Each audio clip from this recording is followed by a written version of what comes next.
Um, can we switch to the presentation mode without handouts because I don't have handouts. It will be more convenient for me to see the slides. The slide. Yeah, directly.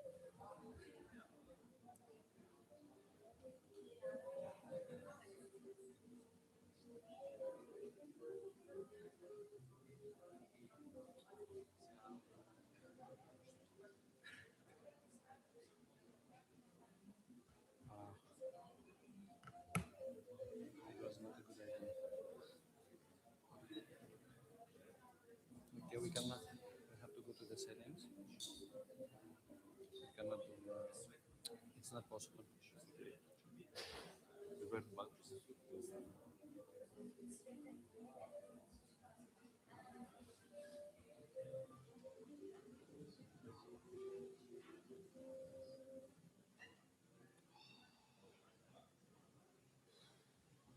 It was not a good idea to do this now.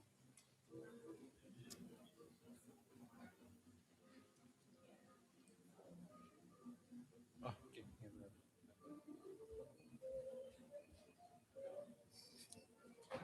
Okay, that's.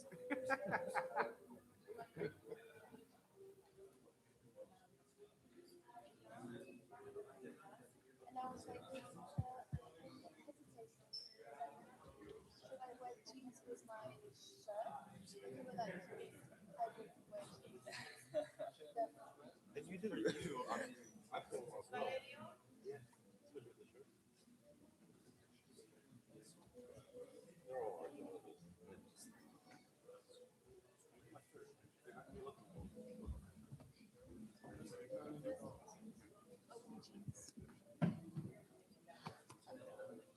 I like this combo, it's so funny.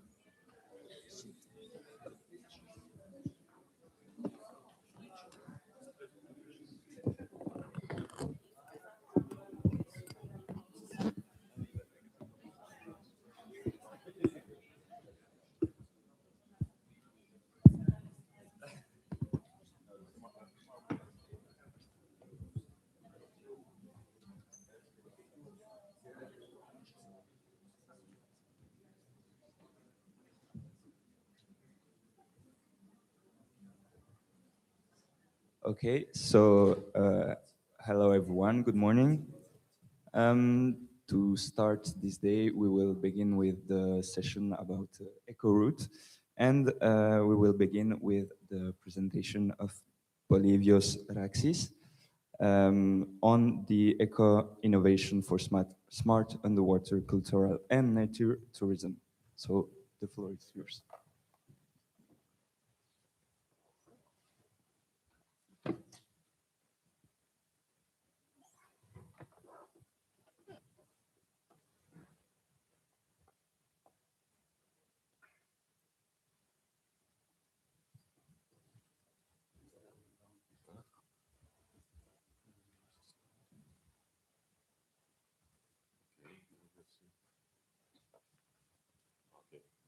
So, good morning, everybody. I'm pleased to open this special session for the EcoRoute project. I'm the coordinator of this project, so I will start my presentation by giving you a few details about the project, and then we'll move to the methodology, the approach we applied, and the results we achieved. So, EcoRoute is 30 months project, approximately 1 million budget. It's an EMFF project. The funding authority is SINEA. And we have partners from 3 countries, from Greece, France, and Portugal, together with local partners from 3 European outermost regions.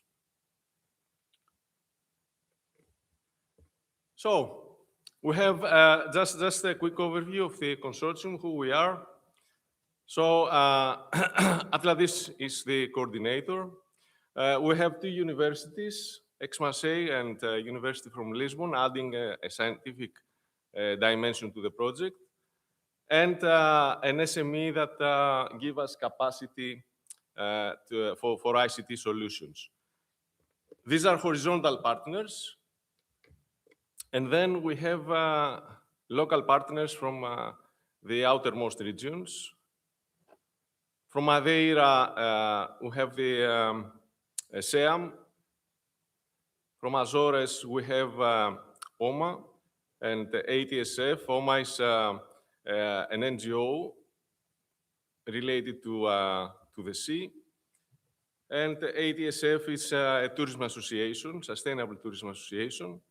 And then we have two local partners from Martinique, an archaeology association, and a diving center. So, what were the main challenges behind the idea of EcoRoute?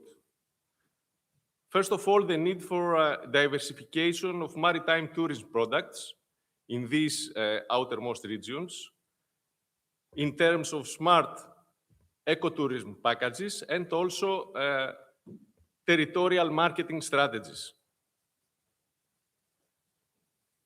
The second challenge was to improve the business environment for tourism SMEs, enabling access to financing and fostering the establishment of value chains, new value chains.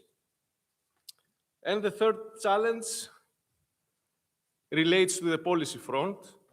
So it's about new and applicable policy pathways or action plans that will foster the sustainable growth of cultural and natural tourism.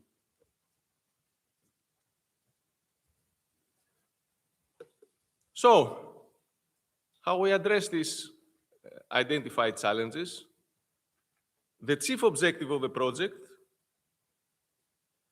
is to design and implement a multidimensional and integrated approach, fostering underwater cultural and natural tourism offer in the three participating outermost regions, enabling their transformation to smart destinations with a new ecological focus that draws on natural and cultural resources of the regions. So, pursuing this general objective,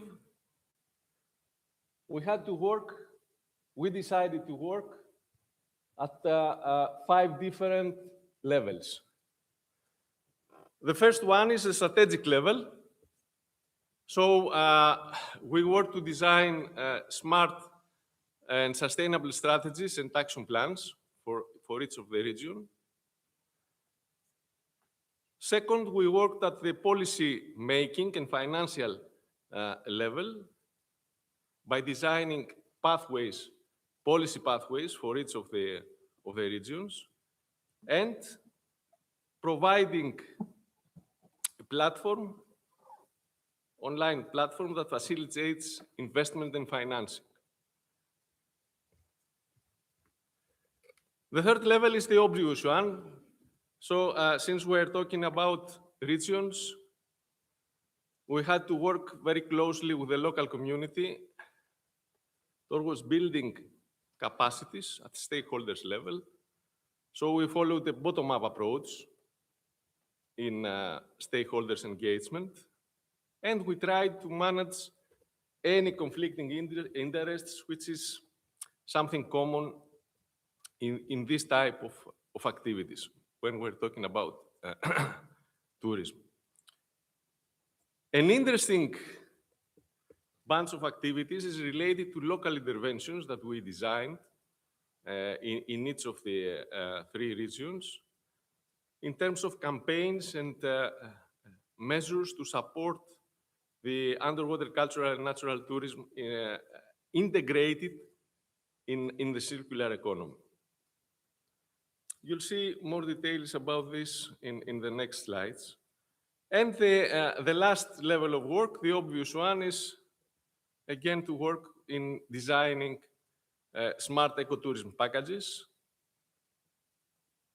in each of the 3 regions and reinforce them or reinforce their prospects by designing marketing and promotion strategies. So this is more or less the approach that we followed in implementing this project. A few words about the underwater cultural heritage sites. You can see also the images here. So in Azores, our main site of work is the main shipwreck. We're talking about the regions surrounding this. You can see here in Madeira, our center of focus is the prompt shipwreck with respect to underwater cultural heritage, of course. Yeah. And in Martinique, we have two sites. One in the north with the famous Saint-Pierre shipwrecks, and one in the south with the Naun shipwreck. That's about the sites.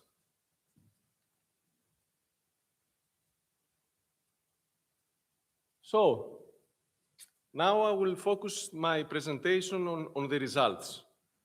The results we achieved and the outcomes that were triggered from these results. So the first one, the first outcome. Yeah.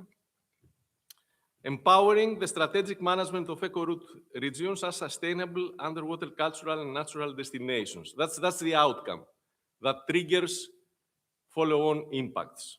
Yeah? And related results to this are the regional strategies accompanied by green action plans, one per region, where we identified gaps, barriers, and needs, local needs, different for each region, while, of course, since we're talking about sustainability, while, of course, considering environmental, cultural, social, and economic sustainability aspects, the four main legs of sustainability.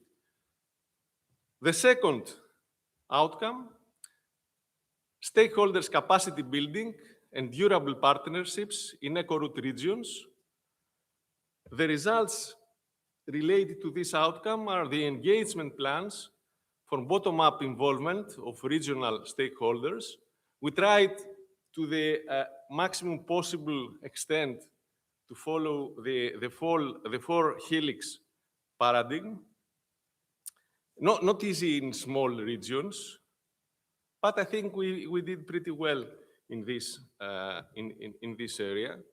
So we implemented training workshops, local training workshops, several social campaigns, and of course we signed several MOUs,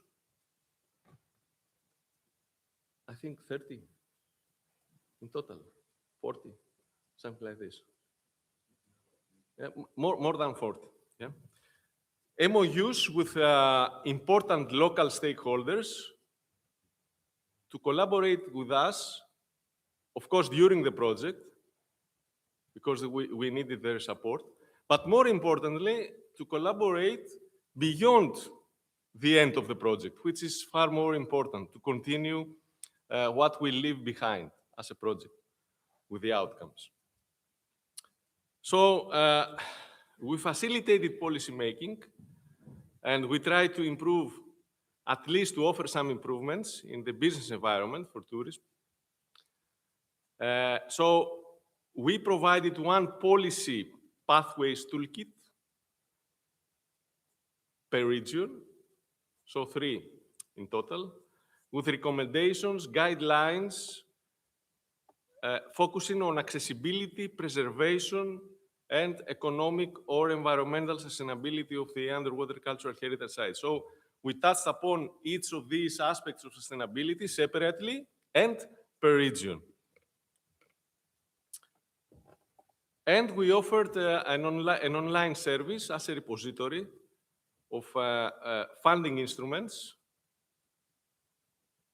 providing information to local stakeholders, not only about the funding instruments themselves, but also about particular calls that could be of interest and they could pursue. You can see just a screenshot of the service. So the funding instrument could be, for example, Horizon Europe. Yeah? So within Horizon Europe as a funding instrument, there are several calls. Some of them are related to tourism or to ecotourism. So that's an example. Of course, there are also national funding instruments that we took into account about Portugal and France. And then some local calls, particular for Martinique, for Azores, or from Madeira. So everything is consolidated in this service where we provide online access for free.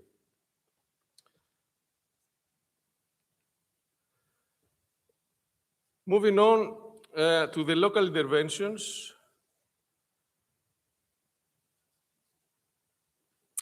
We ran in each of the region awareness campaigns for the promotion of the sub-directive, for the implementation of the sub-directive, single-use plastic directive.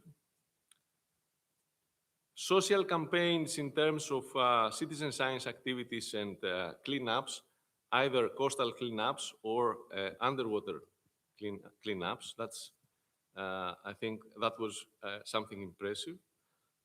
And we also deployed microchains for exploiting the collected plastic waste. You can see some examples here. Different implementation of the macro chains. Just to give you a few words about this. So we are talking about a basic configuration of an extruder, injection molder, shredder, and a 3D printer. So that's a basic configuration. In the three regions, this configuration was adapted to the local peculiarities and also to, let's say, market offers from the market in terms of cost, benefit, and efficiency. So we had a budget of about 10 to 15,000 to buy the instrumentation for the microchains, for the plastic waste, and each region implemented their own configuration. What is worth noting here is that this idea of implementing the microchains for plastic exploitation was very welcome and very well, let's say, accepted and appreciated by the local communities and also by the visitors in our knowledge awareness centers. So it was not just, let's say, a technical solution that converted waste into something useful, but also a real and tangible paradigm for the visitors to see how waste can be collected, retrieved, and applying circular economy, let's say, principles, can be converted to a value. And that's an excellent paradigm for the younger generations who were visiting our knowledge awareness centers. So you can see some examples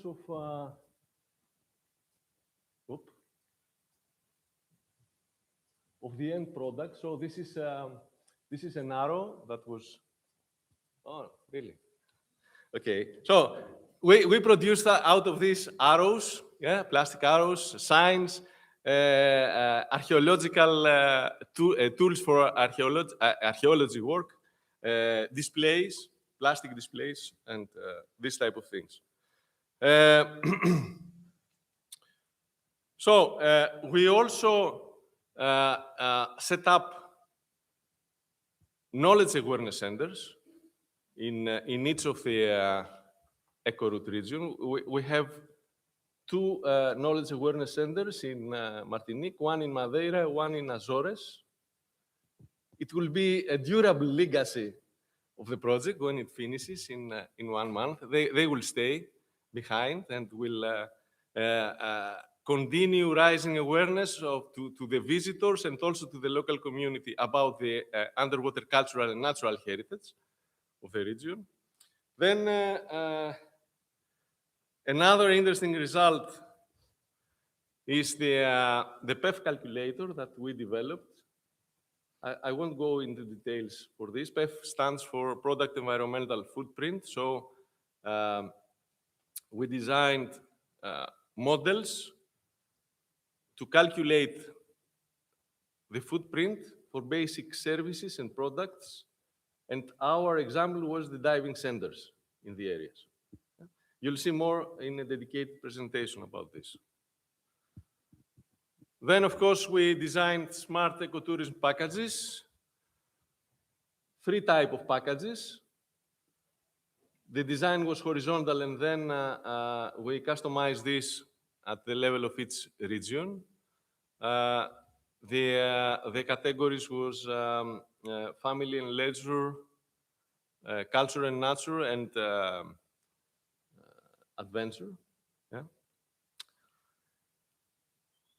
And we also created an online service with the help of Enalia Tech to support the planning and also enable routing between the regions. So that's also an online service.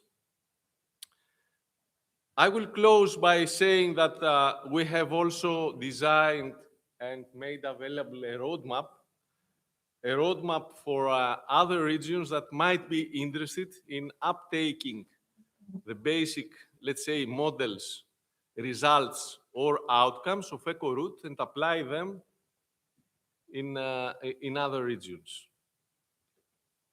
This is a public deliverable, so whoever is interested can access the website and download it. Okay, and I finished my presentation with a typical slide about our, let's say, web and social media presence. So in the QR code, you can access everything. So thank you for your attention.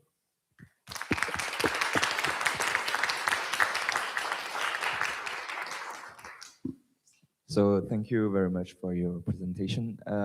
Does anybody have a question? Some questions?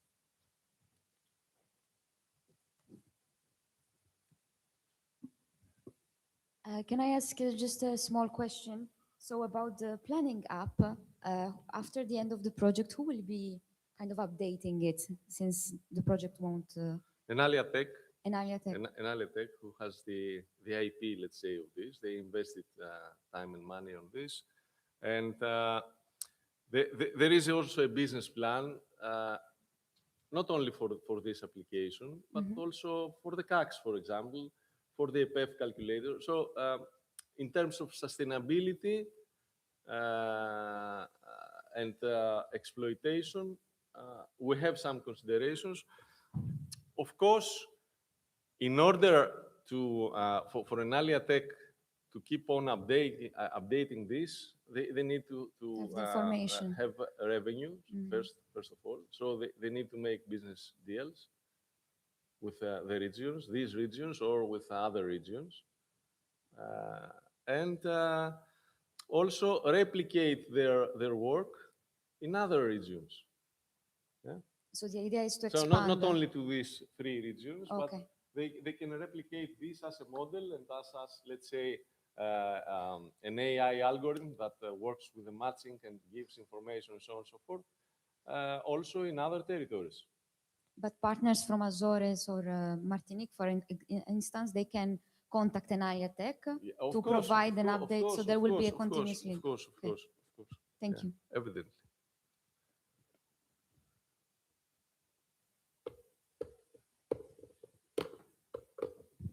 So we will see now the particular case of Azores. with Carlo Damaso. Come? Sorry, Joseph Betancourt. Sorry, my mistake. So it's the specific case of Azores with linking underwater heritage, science, and community for recognition tourism. So the floor is No, yours. no problem. Good morning to everyone.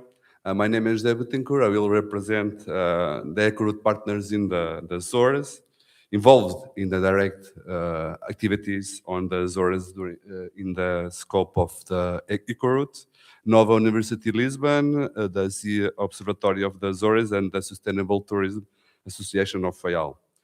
EcoRoute has already been introduced by Polybius, so I will present our approach to promoting underwater cultural and natural heritage in the islands, focusing on long-term initiatives and new collaborative methods developed during EcoRoute. This aim to make underwater heritage more accessible and better protected. The Azores are located in the middle of the Atlantic, so the archipelago is shaped by the ocean, not only in geographical terms, but also culturally and economically. However, a large part of the underwater natural and cultural heritage remain unknown for the local people, fragile and exposed to risk. The ocean decades invite us to rethink how can we protect, interpret, and share this heritage. In our case, this means moving towards a more inclusive, sustainable, and science-based tourism model. Theoretically, this model will improve local identity while reducing pressure on sensitive sites. Within EcoRoute, our main objective was to develop initiatives that work both as meaningful visitor experiences, but also as informal learning spaces. This in these initiatives combine scientific knowledge, heritage interpretation, and community involvement. In the Azores, this work has been strongly collaborative, involving public institutions, museums, diving centers, and non-governmental organizations. We established 17 memorandums of understanding with public and private stakeholders. This local ownership approach was essential to ensure sustainability and long-term continuity. Key partners like the Direção Regional de Maritime Affairs, the Horta Museum, local diving centers, and the Maravilha Festival ensure that all actions were co-designed with the local community. Capacity building was a central element of the work and took place in two complementary stages. In the first stage, the first stage was our participation in the Live Azores Nature Training Program, a large multi-island initiative covering natural and cultural heritage, conservation frameworks, and protected area management. EcoRoute contributed with a dedicated session on underwater cultural heritage, reinforcing its relevance with broader environmental and heritage policies. The second stage consisted of a training program aimed at maritime tourism operators and diving centers.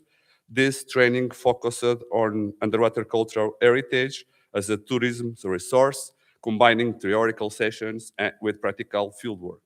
Participants visited two shipwrecks, the Maine and Caroline, and discussed interpretation challenges, visitor experience design, conservation issues, and safety aspects. The dives carried out during the course provided a real context to reflect on how to design meaningful and responsible visitor experiences. Building on this collaborative work, this is not working, I think. No, sorry. Yeah, it's done. Not too much. Yeah. Building on this collaborative work, we jointly developed interpretation tools, including route concepts and narrative approaches to support local partners in creating tourism products, linked to underwater cultural heritage. This process increases visibility while ensuring that tourism development remains responsible and aligned with conservation goals. Our education strategy is organized in two interconnected components. The first focuses on working with schools and encouraging creative grounded in circular economy principles. The second focuses on citizen science and broader public engagement, improving the relationship between local communities, ocean literacy, and underwater heritage. One key example is the AMAR program. AMAR is one of the most established ocean literacy programs in the Azores and has reached more than 125,000 students since 2012. It is fully integrated into school system of Fayal Island and introduces children from preschool onwards to marine biodiversity, oceanography, maritime heritage, and sustainability. Ecoroute built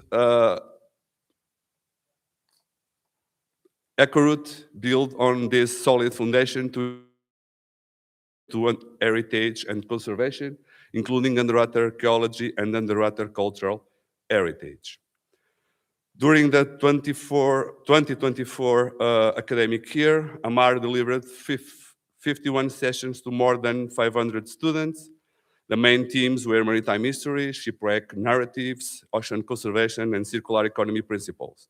Activities included storytelling crafts, games, and creative reuse of materials. These methods helped reinforce students' sense of identity and responsibility towards the ocean. In part one, we work directly with schools on practical circular economy activities. The Rosinha and Nara Turtle project addressed marine litter awareness using recycled plastics. Precious plastic workshops allow students to transform waste into useful objects, reinforcing the link between creative and sustainability. In part two, extend our actions to the wider public. Firstly, at the Maravilha Festival, our ocean pavilion and live recycling demonstration attracted hundreds of visitors. On the festival, we also developed an exhibition focused on marine litter in the Azores.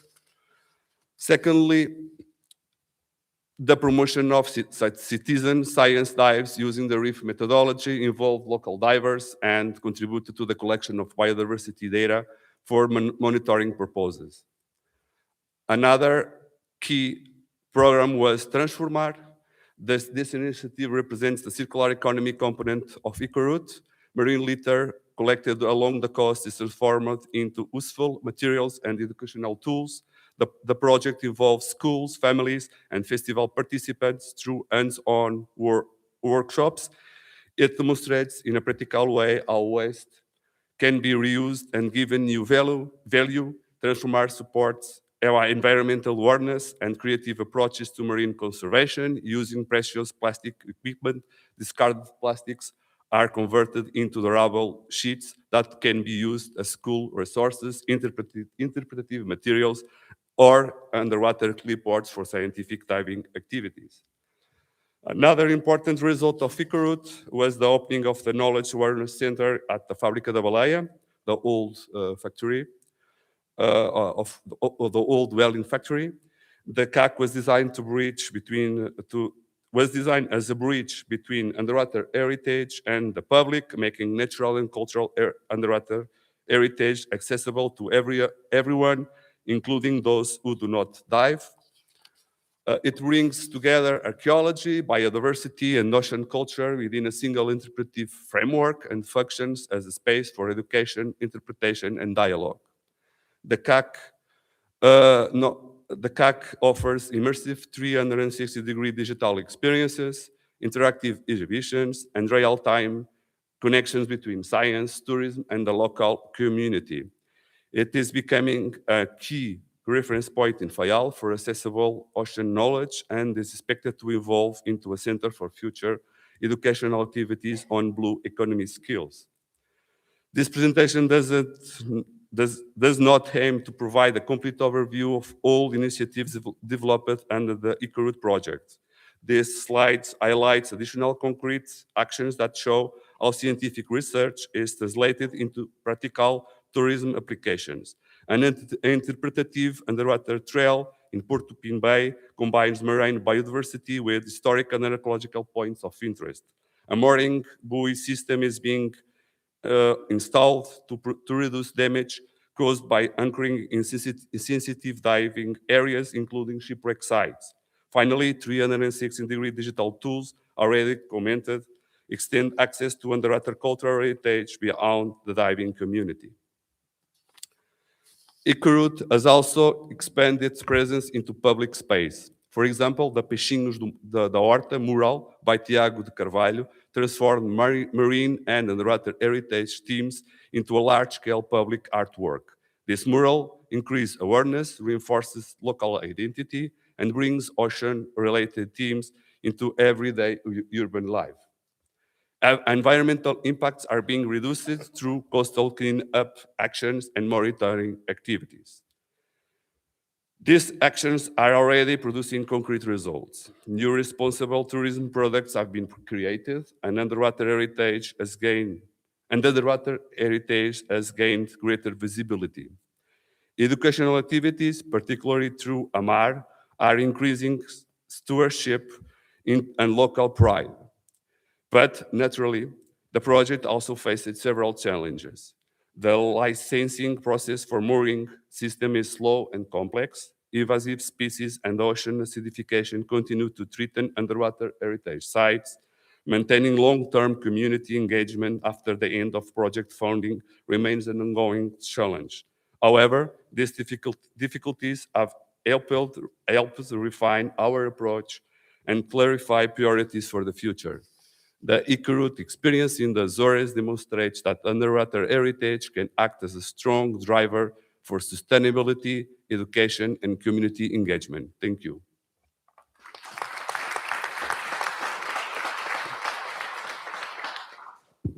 Thank you very much. Does anybody have a question?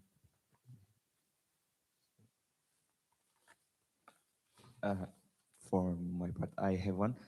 These centers of knowledge awareness, so they are permanent. That's right. We will. They are permanent. In fact, is installed in the old whaling factory that is now a museum that was managed by the Observatory of the Azorean Sea. So we hope that it can be maintained for a long period of time. We'll always depend of the interest of the visitors to the CAC, of the local people, but also of the tourists. So it's the locals that are in charge of these museums. Yeah, it's one of the partners of the project, is the Observatory of the Azorean Sea. Thank you.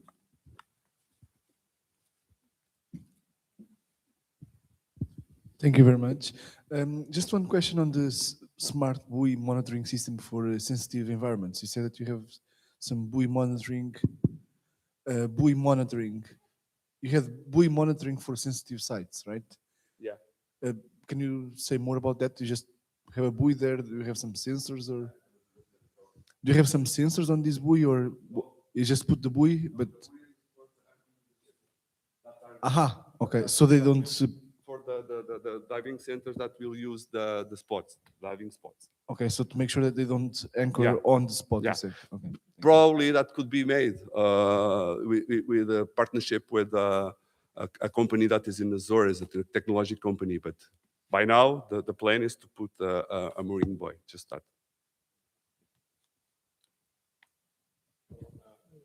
Sorry. One Sorry. the question. Polybius. So, and then Sorry. and then a question to Jose.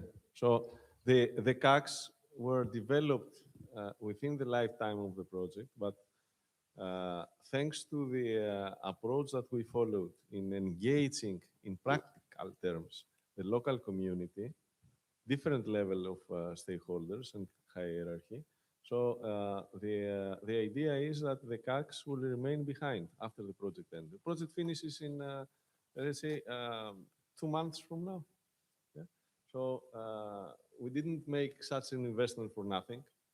So, for example, in Martinique, in north side of Martinique, the CAC, we have signed an MOU and an agreement as a project, but then also the local partners with the city hall that will be engaged in the operation and also in further instrumentation of the CAC. Yeah? An example is in Azores, another similar example in Madeira.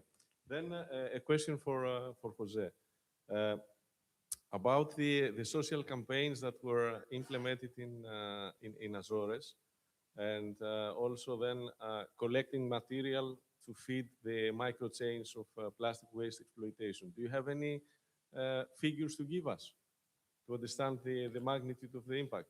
Yeah, the truth is that those are all long-term experiences made by the Observatory of the Azorean Sea.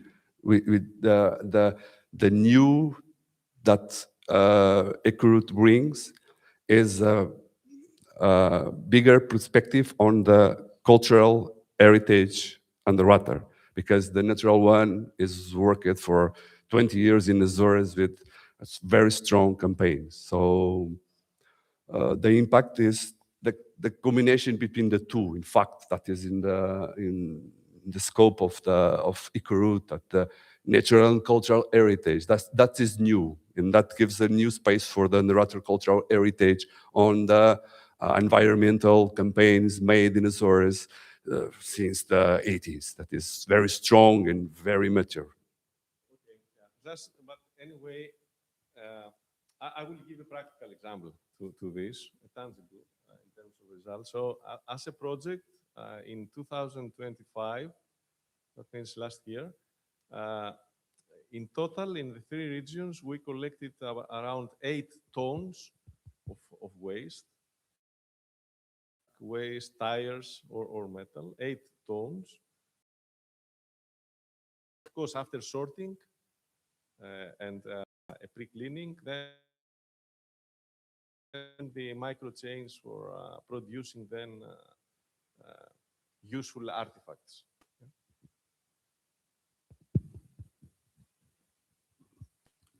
Hi, hello.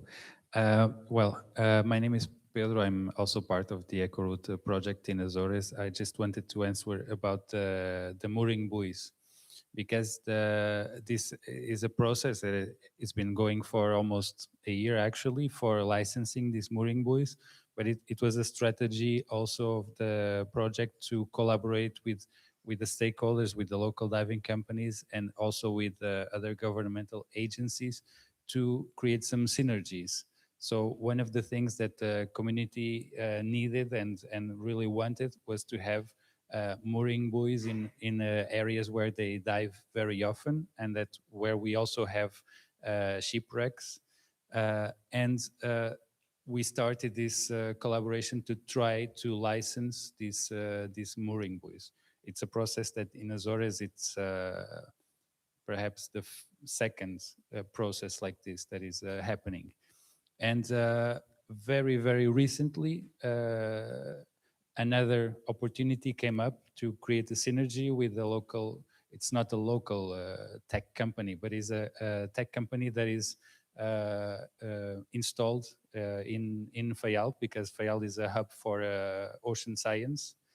And they might be interested in creating a synergy to make some kind of smart buoys that can also help to monitor environmental aspects of these sites. So there is advantage of collaboration between the diving companies and local authorities to maintain the buoys, and at the same time to collect data. So it's just adding value. And this was our approach in the Azores, to try to get to try to create synergies between different entities that have different objectives, and try to just achieve goals with one action, like installing mooring buoys. So everybody is taking something out of it, and it's like sustainable for the future. Okay, thank you very much for your presentation. Now we will move to the presentation of the case of Madeira with Marco Freitas. So the floor is yours.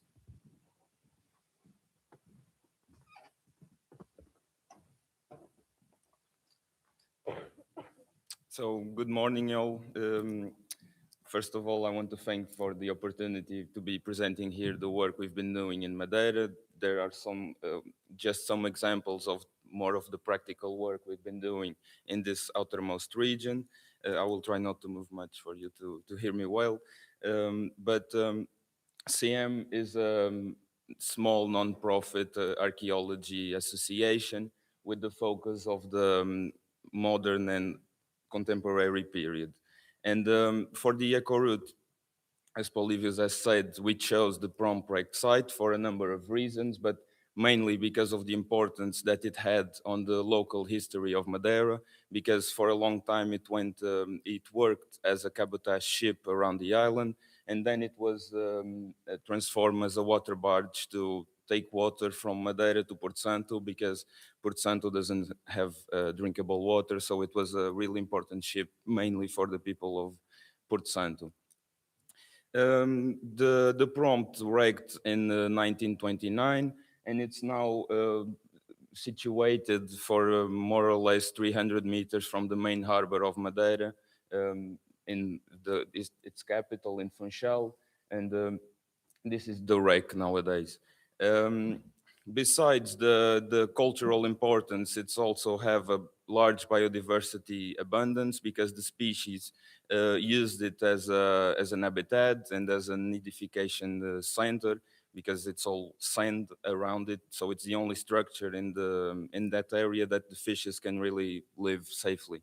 Um, For other reasons that we chose the prompt rect, it's also close by two different natural reserves. So we were trying to protect it more because it's located on the anchoring site.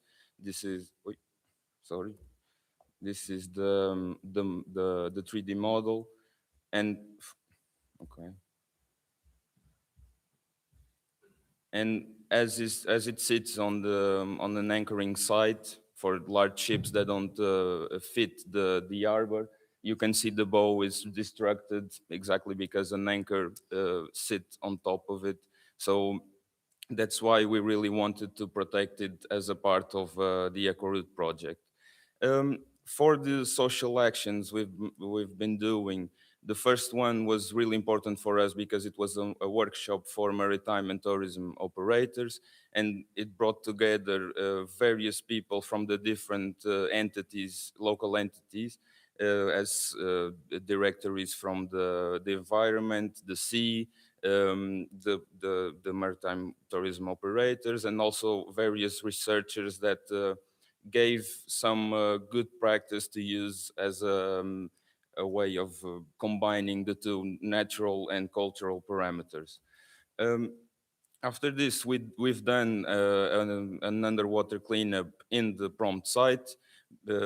Luckily, there wasn't too much trash in it, but there were some fishing traps, but we only recovered one because this was an activity made with biologists and archaeologists, but the biologist said that the other fishing traps were already an habitat for some species, mainly fishes and corals.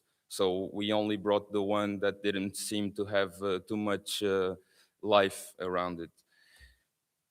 Then this was a personal favorite for me because it was a cleanup in difficult access beaches that you don't have land access to it. So everybody got to go by the sea to the beaches to clean up, and also combine the land cleanup and the underwater cleanup, and brought together various stakeholders, the Maritime Authority, the firefighters department of the diving part, of the diving park, and also various schools that were together. Um, and in more or less 2 hours, we got to recover all 264 kilos of waste, which was then sorted and some of it used on the microchain plastic exploitation machines that I'm going to talk after. Um, One more thing, this was also to celebrate the World Maritime Day, so it was a really nice way of celebrating it. And in the day after, to celebrate the World Tourism Day, we did a cleanup of Fort Santiago, which is a locally very known beach, but the people didn't really know the amount of trash that was underwater. And again, it was made with various stakeholders as the Maritime Police, the Maritime Authority, again with the firefighters diving team, and some other informal groups of diving. And all of these underwater cleanups were also helped by the diving centers, because the prompt is situated on an area that concentrates most of the diving centers in Madeira. And in this one, we got to recover almost 150 kilos of waste. Um, as a part of the memorandums of understanding, we got to engage a lot with the stakeholders, the local stakeholders, and every time we could, we did a presentation about EcoHood to give some good practices around the natural and cultural heritage in Madeira. And the EcoHood was also integrated in the OPUS project, which is a CM project to go to schools to talk about archaeology, not only to the kids, but we also go to the senior universities. So in more or less 6 months, we got to engage with 279 students from 7 years to 100 almost. So it was really a nice project to integrate EcoHood into. About the CAC, the Knowledge Awareness Center is now situated in one of the most attendance beaches in Funchal. It's a part of a synergy with a local stakeholder called Frente Mar.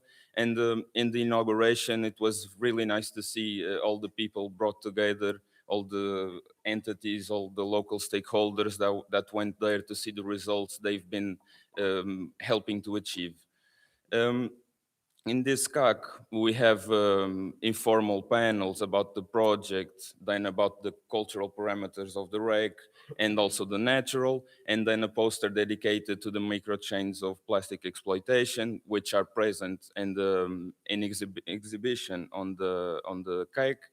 And also, we didn't got to have the VR site, but we did a visualizer of the 3D model, mainly for the people that don't dive, to bring the wreck to land, more or less, and also a physical 3D model. About the microchains of plastic exploitation, we chose 2 different sites. At your left, it's the one with the petalot and the 3D printer, which basically turns single-use water bottles in filament, in 3D filament. And the object we chose to be giving on the social campaigns, it's the arrow, as Polyvius was saying, to try and combine the archaeological work. All of us archaeologists always carry an arrow to, if we find something, to take a picture, and this one has a scale too. And as it's made with the recycled plastic, we could really combine the 2 narratives between the natural parameters and the cultural parameters. And then at your right, we have the other side of microchains of plastic exploitation, which is more industrial per se, and it's basically a shredder which shreds the plastic, and then an injector that injects that transformed plastic in different molds. And in this case, we've been giving to the kids and to the general public these carabiners for them to remember about the EcoRoute project. As outcomes, we got to sign 15 memorandums of understanding with the prospect of having 20 until the end of the project, but they're not signed yet. They will be eventually. And even more important was the creation, although not official yet, of a protection zone around the prompt wreck site, which was editorial made by the captain of the Funchal. And since then, we haven't really seen any boat anchoring on top of it. So it's really positive. And as a conclusion, in this small period of time, we got to engage with almost 500 people directly, and some other hundreds with the social and local media channels. About the quantity of recycled plastic, we turned more than 150 sub-water bottles into useful objects, as the arrow I was showing. The shredder and injector transform around 25 kilos of plastic until now, but they are going to be given to Frentmar, which is the owner of the place where the CAC is situated, because they want to integrate the machines and the whole CAC in their Blue Flag program. So in that way, the EcoRoute project will go after the end of it. And also, the CAC will be itinerant between the 7 beach complex they have around Funchal. So it's really positive because annually they have 500,000 entries in all of the beaches. So yeah, that's it. Thank you.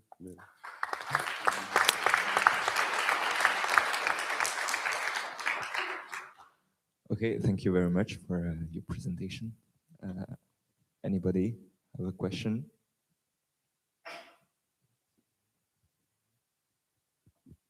If I may ask, the rubbish that you collected, then where does it go? Do you send it to a recycling plant, or how does it work? Do you do statistics, for instance? Did you do any statistics? Yeah, or- we did statistics. We tried most of it to transform on the machines, but there were some, because of the type of plastic they couldn't really be used on the machines, and the other were too degraded with the microorganisms of the seawater. So we've been trying to, most of it we've been trying to transform, but some of it we can't. So most of the trash in Madeira goes to the incineration, which is not really good, but this is a way of trying to combat it, you know. Okay, So thank you. I would like to say something on this, that in the beginning of the project, we realized that marine litter cannot be recycled. Actually, it's coastal litter and litter on the beaches. mhm. That's why it was also so it was also a result for us to raise awareness between the local population and us, that when the litter arrives in the sea, then it's unusable, unfortunately for all of us. And this was directly demonstrated by the collecting of trash from the sea and the coastline, the beaches, and how it was transformed. And it was Madeira that really put in motion all the 3D printing and Azores as well. But you were very advanced on 3D printing in front of the people of useful objects that they collected from trash that they collected from the beach. Yeah, and it's an important narrative going with what you said. The narrative then turned of the trash not getting to the sea. It's a protective, almost awareness thing. Yeah. Yes, thank you very much for your presentation, Marco. I just have a question concerning the trash on Madeira. Like, approximately, what is the percentage of local trash and ocean brought trash to the island? I can really, I don't know. I'm an archaeologist. That's a part of the, but I think it's half and half for an outsider, not knowing really much of where the trash comes from. But I think it's a combination of both of it. I don't. Okay, thank you. I also have a question. Can you explain to us briefly how the local communities reacted or they responded to the workshops? Were they interested, or did they seem like they wanted a little bit more of a push to be able to engage more? About the really about the shipwreck, they most of them were they didn't know the wreck that was in front of the capital of the Funchal. So and it's an important asset to the local companies, mainly the maritime tourism operators, to know that it's there. So it was really positive. They really responded well. The feedback was good, and they also liked very much of the machines because it's a really visual way of showing how you can transform the trash. So overall, the feedback was really good. Um, but well, we all how do I say we always want more, you know. But it was positive either way. So yeah. Okay. So thank you very much Thank for you. this presentation. And to finish the session on EcoRoute, we will have the presentation of Jafar Anbar and Calliope Baika on the BluePef calculator, an innovative application for assessing the environmental impact of diving activities. Good morning, everyone.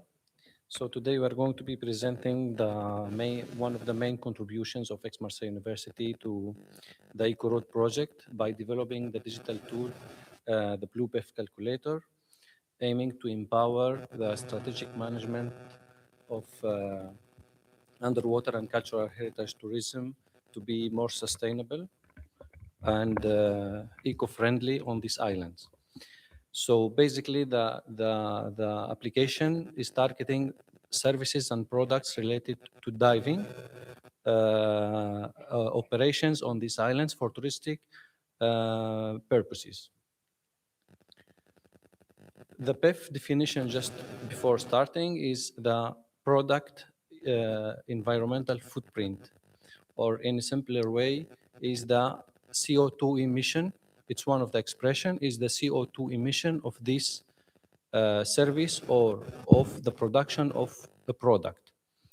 It includes the inventory of the life cycle of a product or a service from the start to the end, and it covers more than 14 impacts, including the climate change, the water, and the air pollution. So in this application, what we did is that we chose the diving service and we set up the boundaries of this service from the start of the travel of the clients to the destination until the end of the operation and other activities related to support this operation. So the BluePef application is the first digital tool that it was provided by Aix-Marseille University to measure the environmental impacts of diving companies and sea operators.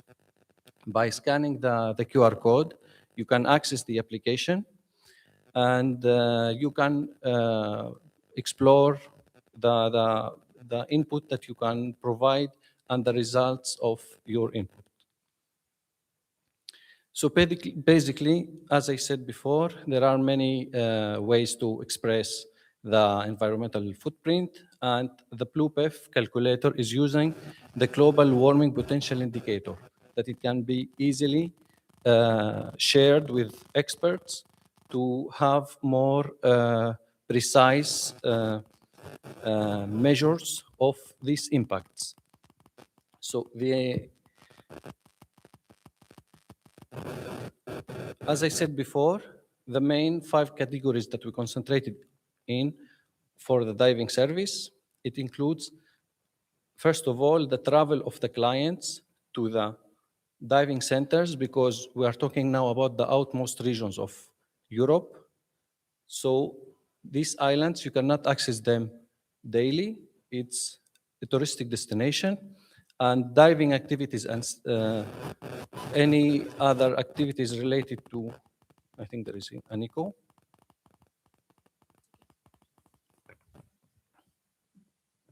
So, as it is a touristic destination, travelers are traveling there, and diving and sea operations related to whale watching, sharks, diving, and this kind of activities is one of the main attractions of the three islands.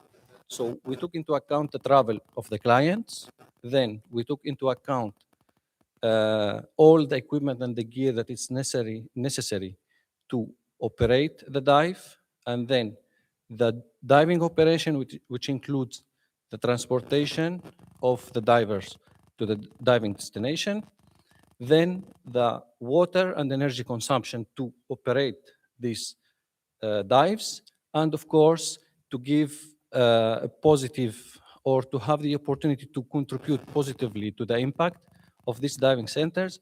We added the waste management because diving equipment, as 90% of it is made of plastic, foam, silicone. Recycling this equipment is one of the main big contributors to save or to contribute more to a sustainable environment. So the application simply can be used by using anonymous login process. As I said before, the impact will be negative. CO2 emission will be very clear. So we chose to use anonymous login process for the diving companies not to have their names with the results of the calculator. So after the login, simply after choosing the country, and it applies for all around the world. We didn't only specify it for the outmost regions. After logging in, you have the dashboard that's very simply indicating the categories, in addition to the final category that we added, that it has no calculation, but it contributes also positively to the impact of the diving center, which is the green practices that later Professor Baika will talk about more in details. So just a very quick presentation. It includes, as I said, the travel of the client arriving to the diving center. It includes all equipments used during the dive. And of course, this is just the first release of the application, and we are working in synergies with other European projects to produce a second release based on the feedback of some of the diving companies that they use the application to add more products that they are related to diving equipment. It includes the diving operation, as I said, the transportation to the diving destination, the waste management of the diving center itself, including all diving equipment recycling and other processes, and of course, the water and the energy consumption to operate the diving center. And here I will give the floor to Professor Baik. So the piloting of this first calculator gave some very good results. Of course, the sample is not representative, but they gave us the first elements to see how we can improve the application. First of all, it confirmed the first hotspot for tourism.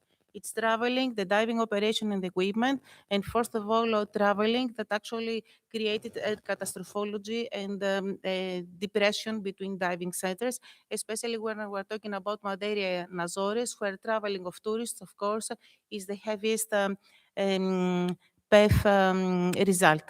Now, in order to go beyond this, there were also some a part of reflective questions, suggestions for improvement. That means that we had suggestions on green and circular practices that the centers could implement in order to have green points. to the results. For this, we had a very nice transversal cooperation with the UBlueTech, where yesterday as we explained, we implemented green tasks, and this was a collaboration with the WWF of Portugal, the students, and Judith Cat. So we had a series of green and circular practices that we can implement in excavation, pre-survey, during non-destructive techniques that we are using in underwater archaeology, but also post-excavation, in the post-excavation period, as well as different operations that we are doing on the sea. So this is the first time that actually we tried to add underwater archaeology objectives in these green practices. Now, going for the future, because as Jafar said, we are going to go for a second release. First of all, we would like to be in alignment with the European policy, and this is mostly the transition pathway for tourism, as you very well know, as well as other reporting systems that they are the official of the European Union, the most important, the environmental, social, and governance reporting system. In the second release, we also have, we would like to expand the horizon. In global tourism, as I already said, 50% is the transport, but there are other services that we can add as far as diving tourism is concerned. We know that one of the first strategies to reduce tourism carbon footprint that at the moment is expanding, it's growing very fast, is measure it. Measure the PEF impact. As there is not so much that we can do about traveling, and this is something that we explain to the diving centers, at least we can measure other products and services, not only by diving centers, that it was our main objective in the eco route, but also other operators. As we saw yesterday, diving tourism, cultural diving and natural diving tourism is a fast-growing tourist sector. We saw the numbers yesterday. We have organized diving trails all over the world for the public, for diving and snorkeling. And this also because of the principle of UNESCO of in situ protection of the wrecks that also will is encouraging this kind of open accessibility to the public. We saw yesterday how fast tourism, coastal tourism is expanding according to the European Blue Economy Observatory of the 2025 report. And yesterday we saw the forecast for the global market, but here I got you to pay attention. It's not about the scuba diving that is the most important sector. It's about technical diving, snorkeling, recreational diving, free diving. That means that we have new services also to calculate. So different operators are involved, but also when we have parks, for example, underwater archaeological parks, that means different regulatory frameworks as the one that is going to be discussed tomorrow for Peristera, that is an archaeological park, but inside a Natura 2002 reserve, we have actors that we are going to react differently. So in different sea operators and cultural sites, we have diving and snorkeling, but we also have boat trips, we have solar ships, we have glass bottom boats, and we even have canoeing, so different services. For natural tourism, we have whale watching, coastal river trips, we have snorkeling with corals or manta rays, swimming with the sharks, and other operations that we identified in the eco-route regions, but also all over the world. These sea operators, not only the diving centers, are using infrastructure such as boats, diving gear, and other material that can enter in our calculations. So I'm going to finish with this, that there is a very, very positive difference in mentality. From the response of the diving centers, we had this positive feedback that actually it was very useful for them to see their PEF calculator, to see how catastrophology is negative, but also the actions that they can do to reverse the effects wherever they can reverse it. And here I will only want to cite the 2005 report on coastal tourism that says that an increasing number of businesses, including SMEs, recognize the importance of sustainability and seek formal recognition for their efforts. This is the eco label, green labels, one of the most important that everybody wants to have as mark of environmental excellence is the EU eco label that until now refers to tourist accommodation. And this is where we would like to go on with this first calculator on diving. Thank you very much.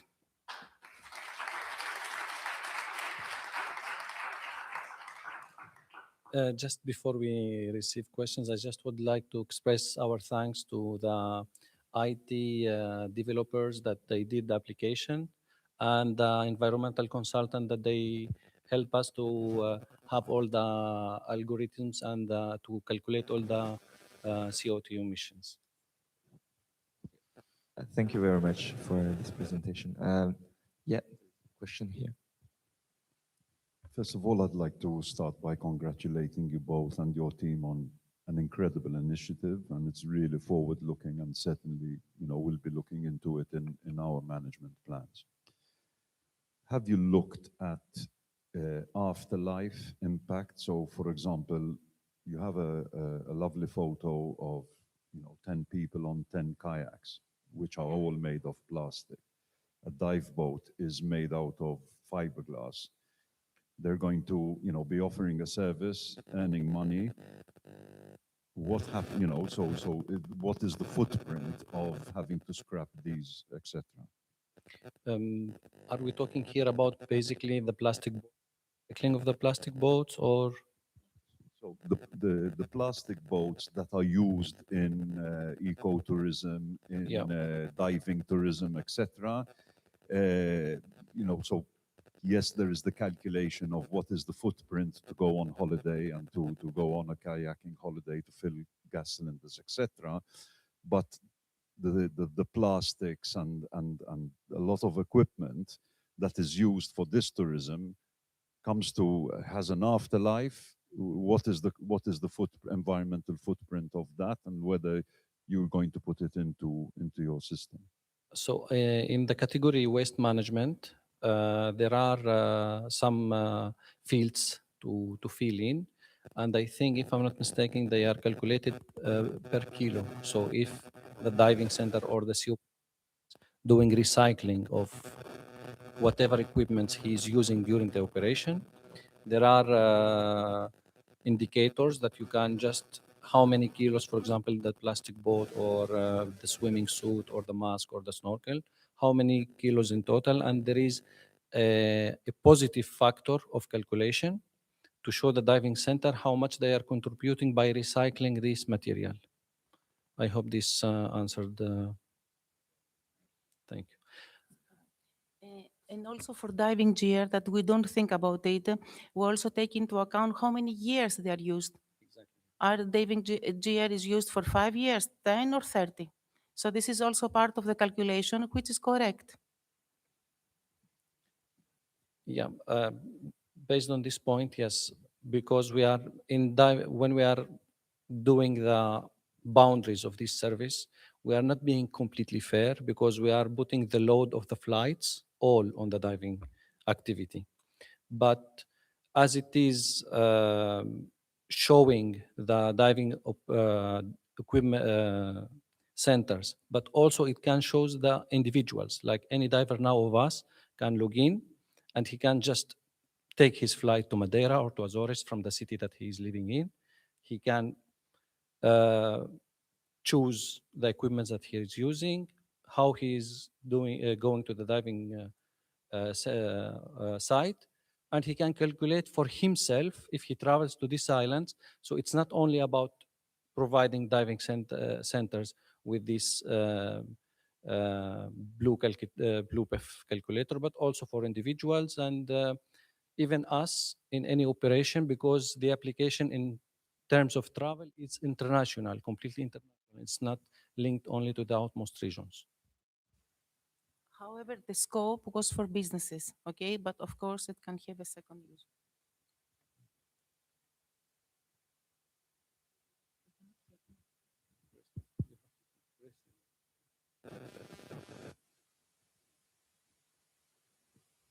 No? Okay. I also have a question relevant to what you just mentioned. Thank you for your presentation about the actual users. So, why it is important for diving centers, but not only diving centers, because maybe there are other kinds of providers for snorkeling, for example. So, what is their benefit in using that? And are you planning to collect some data, I don't know, maybe for EcoRoute or besides EcoRoute? I'm trying to understand the value. Okay, as a user, as a potential traveler, okay, it's a fun game to do. But then what? So not worried. I'm not interested in the mathematics behind the model. I'm interested in the actual usage in real world. Actually, this was the first question also for the businesses. Why should we do this? But when they entered and they did it, first of all, they said us that it was very useful for them. There were many aspects that they have never considered, and they had no idea that their PEF calculator was so negative. So the nice thing about it was first awareness between the staff. The staff understood how distracted can be some actions, and also they saw that they can change some things. So actually, you log in anonymously, you have your number, but you can go back and say, okay, there's nothing I can do by travel, but I can put biofuel in my boats. I will use more years my diving gear.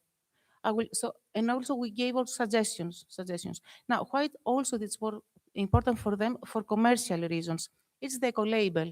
I don't want to say, as who said yesterday, publicity is not free. There is a very big tourist operator for accommodation that actually now is promoting green label for accommodation all over the world. So diving centers can also have an eco label, and this is very important for us.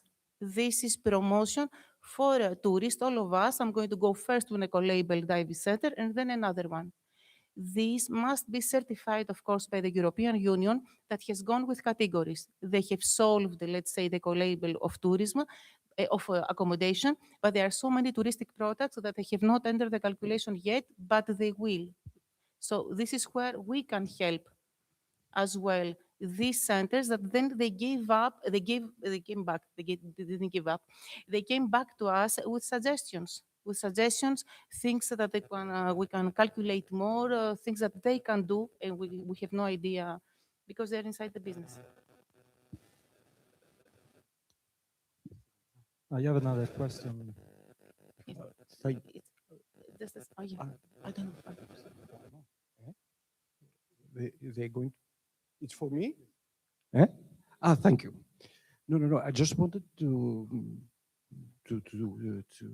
propose in question is in general about the relationship between the cultural heritage and tourism.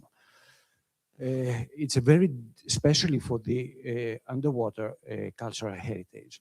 You know very well that the UNESCO is considered, especially the recent shipwrecks, as ephemeral.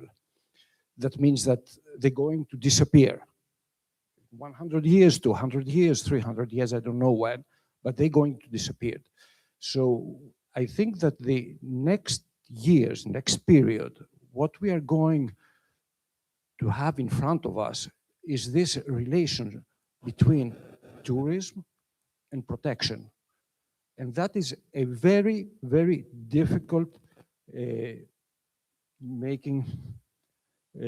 move to make, because I know very well, I'm coming from Greece, so I know very well what is the tourism pressure for the cultural heritage. So we have to make a kind of balance between all that. That is going to be very difficult for next years, because exactly we have the economic reasons that they are always coming in front of us and say, yes, the development, the economic development, the impact that has. And that is going to be very, very difficult to equilibrate between the protection and the tourism. And you show some photographs from the Epidavros Roman villa, and we know very well that tourism there where it's not controlled, it's making disaster to the site. And that is going to be really very, very difficult to afford next period. Thank you. You are very right, and this is one of the biggest challenges of underwater and coastal tourism that is expanding and growing in non-manageable numbers, especially in the Mediterranean, all over the world. And actually, it has not. We don't have official reports on the negative impact. We have some reports that they are sparse, but we don't really have. And this is also one of the open questions and challenges that we wanted to discuss with you today, because you are managers or directors or have experience in underwater cultural sites or naturally that they are open to the public for diving or for snorkeling, and we can start having the first results, the first data sets for all of us to reevaluate the challenge. Because until now, as you said, we were speaking about economic growth, but sensitivity of sites over tourism visits to the sites, as you said, actually we are going to the other extreme, and we have not yet found the balance because we don't have enough scientific data as well to inform the decision makers and the stakeholders. But this is the moment that we should start collecting them, maybe. Thank you very much. Yes, this is a very interesting methodology and tool, very, very interesting. And I have just a curiosity, what is behind using the interface in terms of calculation? Because usually for a life cycle assessment, there are dedicated database. In this case, are you customizing algorithm? Are you using specific database for the calculation of the different criteria? Yes, there is a defined database for each material, for each product, including the life cycle of each product. Yes, there is a database that we integrated into the application, but of course we tried as much as we can to simplify the algorithm to be able to be integrated in the application. Some of them we succeeded to just simplify it to a very simple emission factor. So if you go inside the application, you can see that there are, for some services or some products, a simple calculation by emission factor by percentage. Just to be clear, we are not doing this calculation. It's a dedicated scientific team that they are specialized in PEF calculation. We are enabling the application to underwater and coastal diving. Okay, so there is a scientific team behind this. Yeah, okay. Thank you very much for this session. So I invite you to take a break. Just a reminder that we have to be here at 11:10 due to a strict program. Exactly. And I will tell you today, okay, today we have another challenge. Today we have the challenge of, this is not co-funded by the European Union, okay? This is the Centre Commun, that is a palace of the 18th century in the center of Aix, today a center of art. So you are all invited in the afternoon to have tea and a sweet there. They are going to open the salons for us. I didn't put any images from the side, not to do a spoiler. So, however, we need to do a teamwork cooperation here, please. We need to keep the schedule and the time, okay? And so please come back exactly so that we start the sessions. They are all waiting for us, but the first thing must arrive at 4:30 so that you all have the time to go around. If you want, you can see the exposition, we can have our tea, and you are really going to enjoy it.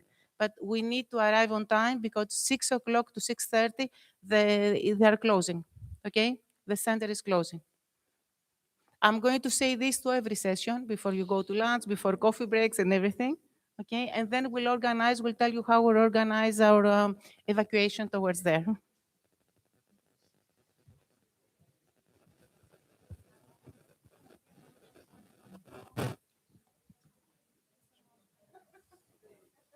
I kindly ask the next session presenters to come to give me their presentations. Ça va? Oui. Oui. Peut-être c'était le... So let's see if I can see my notes. Yeah, I believe the microphone had some. There was a phone here.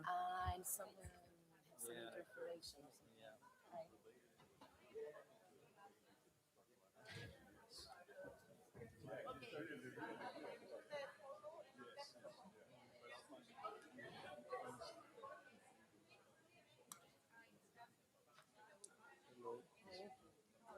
So which one is? You can put you go here, and you can put this one. Yeah. I will take both of them because you said that probably. I have some doubts, so it's better. And maybe in the end of everyone, I can just check my Yeah, buttons. yeah. So, You are Calliope, let's take a group yes. photo.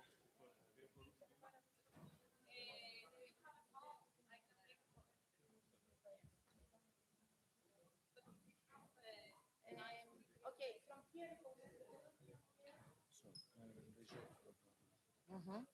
And in the end of Yes. everyone, I can.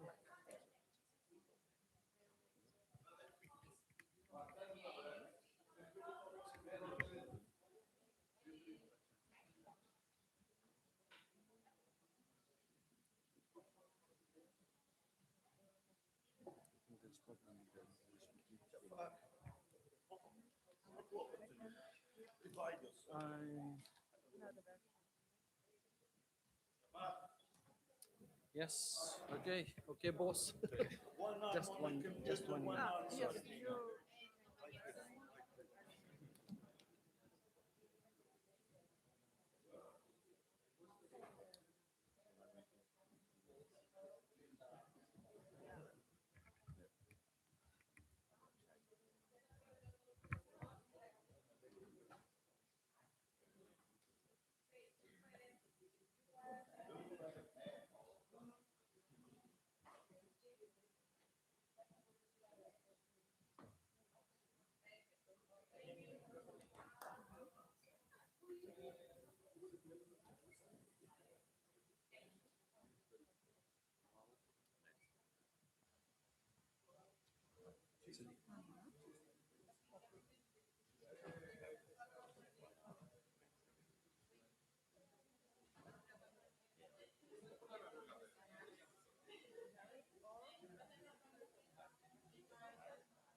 Please.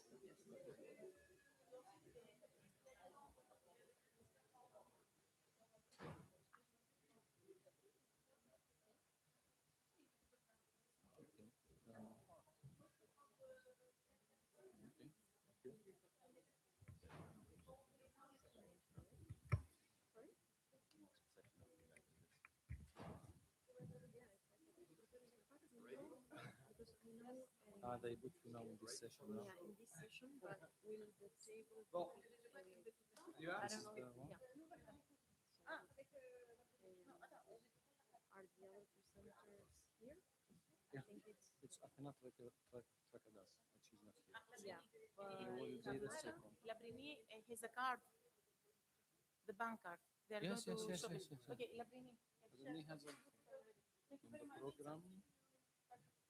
Carlota, she's presenting now. Carlota? In the next, they put our presentation, which was originally after them. Yes, they put it instead of Athena Trakadas. Okay, yeah. So you are the second. Okay, and then We are have the second. Gary, yes, Okay. and Anna. They told us we were gonna be here, but it's okay, whatever. But You these want to people be are absent Full subsidy. We are here. Yeah. You are actually. Yes, and you will be moved.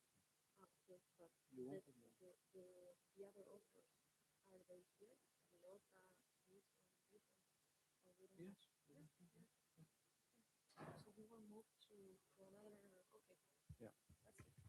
I don't worry. Yeah. Just it's just your Just one presentation. question. And I said to Calliope not to change it, but to keep it, But if you don't mind. We don't mind. It's not a problem. All the way to that. Especially in this. Okay. See you. Thank you.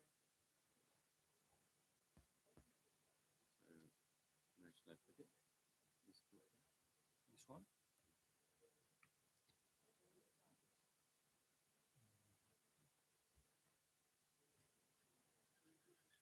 So after lunch, will there be 3 talks? After lunch, will there be 3 talks? In session with our chairman? There will be yes, 4 actually. There will be. Yeah. The climate change plus the atmosphere. And that will come forward. Yeah. Save this for time. Yes, get it. Thank you very much.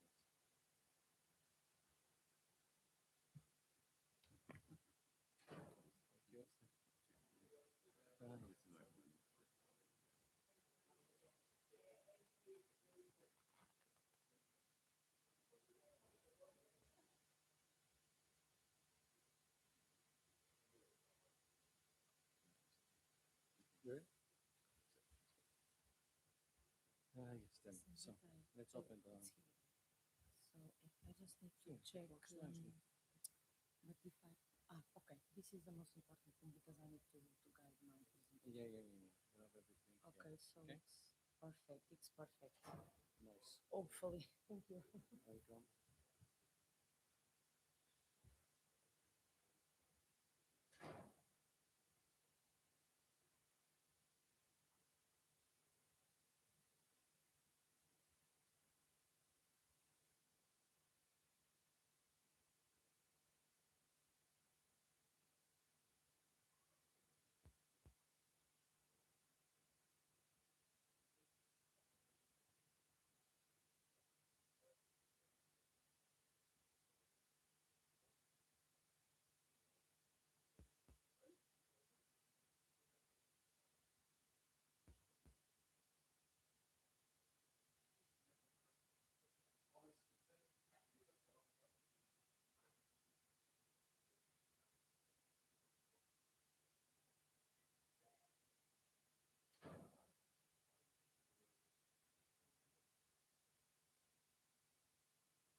There is a problem if you take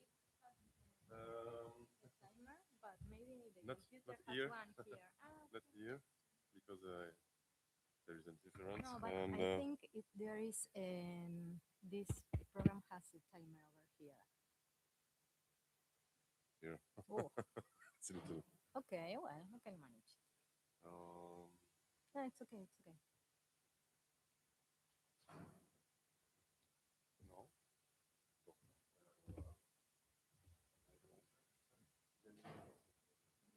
No, I was asking to if I can have my cell phone here to Yeah, see the you can time, have it here. or maybe. Yeah, you have the time here. Ooh. Okay, well. It's okay or no?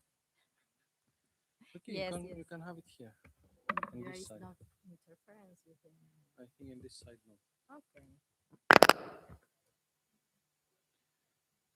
And Why we lost the signal? What happened? no, I'm wondering how close to the microphone I have to be. Here? Okay. Thank you.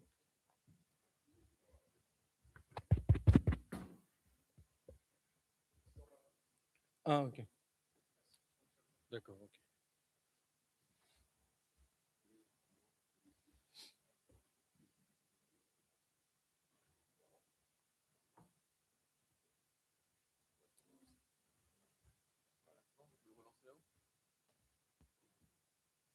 Ça fait un truc.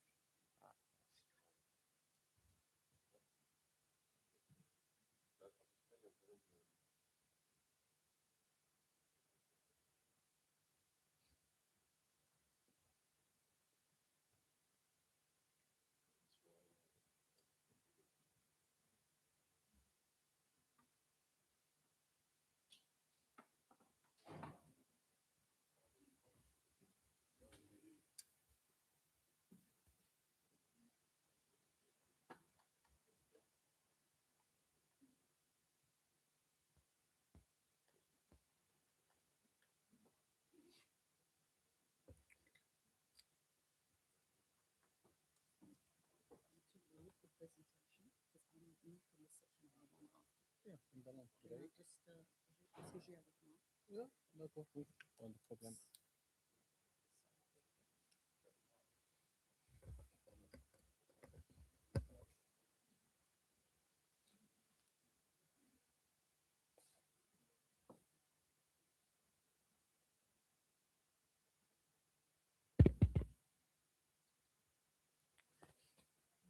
Sorry, so. C'est one, voilà, c'est ça. Okay. It was a very nice presentation. I enjoyed. I had questions, but I didn't want to. Thank you very too many much. people Yeah, asking we will have questions. the time to discuss later, Yeah. sure. Do you remember the order? You are the last speaker, I think, no? Yeah, I'm the last one.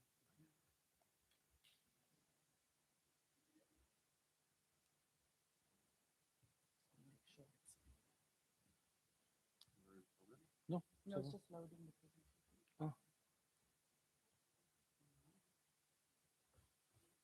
Probably I should stop using the. Okay, next. No? It's done. It's on the system. Yes, thank you. Should I connect directly to? Yeah, maybe, yeah.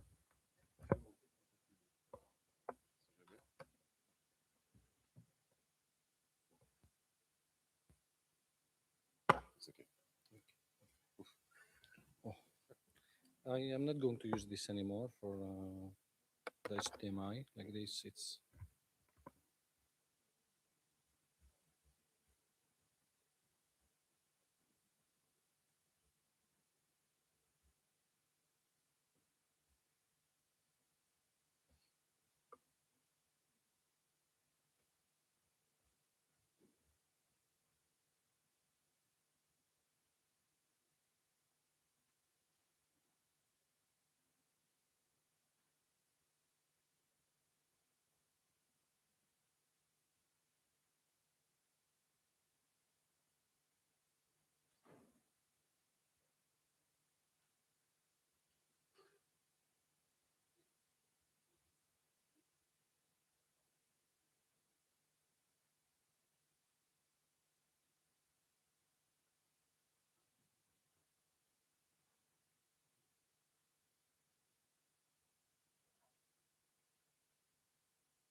الانفجار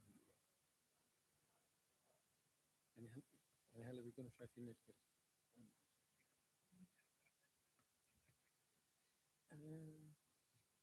الله تقريبا المحاسين ما تقريبا ما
It's Monica and Gary and Anna. You call them to come on stage? Yes. I would like to ask the presenters to come on the stage, please. Thank you. Welcome.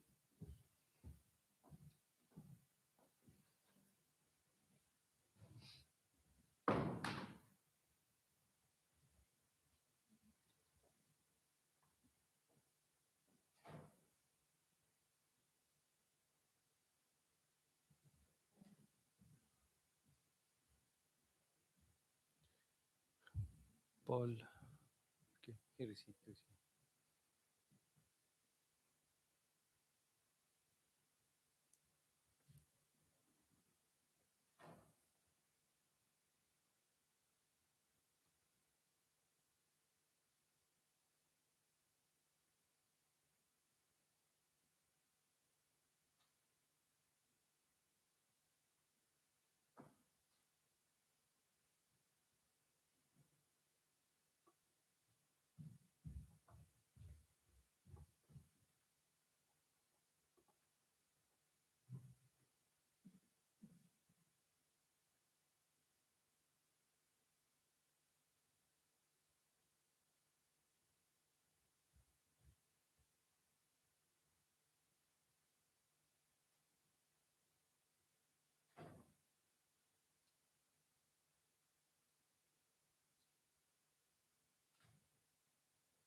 Okay, very good. Good morning, everybody. Can you hear us? Yes. Very happy to share this panel with my colleagues, Rosabella and Paul. Very short introduction. As you know, we will be talking about the UN Ocean Decade legal framework. As you all know, the UN proclaimed a decade of ocean science for sustainable development 2021-2030 to support the efforts of at global level to reverse the cycle of the decline in ocean health and to bring together stakeholders worldwide behind a common framework to ensure that ocean science can fully help countries create better conditions for sustainable ocean development. The marine domain is the largest component, as you know, of the Earth system that stabilizes the climate and supports life on Earth and human well-being. However, the first global assessment of the oceans, already published in 2016, so 10 years ago, revealed that much of the ocean is now severely degraded, with changes and losses in the structure, function, and benefits of marine systems. Furthermore, the impact of multiple stressors on the ocean is expected to increase as the human population grows to reach the expected 9 billion by 2050. In order to meet these challenges, and in particular to ensure that underwater cultural heritage is an integral part of the responses and solutions provided at the institutional, academic, and civil society levels, including accredited NGOs, our panelists this morning, who come from coastal and landlocked countries, will share with us their analysis and actions contributing to make the Ocean Decade a collective success. So I'd just like to introduce our panelists. We have, please first apologize the absence of Athena Trakadas and Arturo Rey da Silva. They are not with us this morning, but we have Monica Grosso with us and Julieta. Good morning. We also have Beatriz, Mano, and Pedro. Are you Beatriz? Yes, you are. And Pedro is not here. Okay. Okay, you join us from the room. And we have Gary Momber, that we all know, and Anna Vahan Martikian with us as well. Okay, so I'm just going to give the floor to my colleagues also for a few introductory words, and then we can start the presentations. Thank you. Thank you very much. As indicated, I'm Rose Boswell, and I'm really also very pleased to welcome the presenters today so that we can obtain deeper insight into some of the legal aspects of underwater cultural heritage. And I think we will probably appreciate, it's a multi-dimensional issue. And without further ado, I'm going to hand over the mic.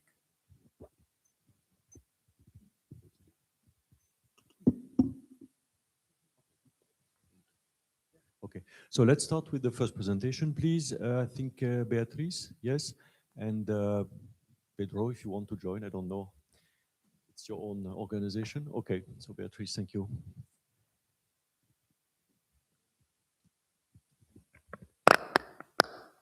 Okay. Hi, good morning. I will try my best to get some cake and some tea in the end of the day, so I will try to keep this on time. And first of all, I want to really thank you to be here, and it's always good to see known faces in the room.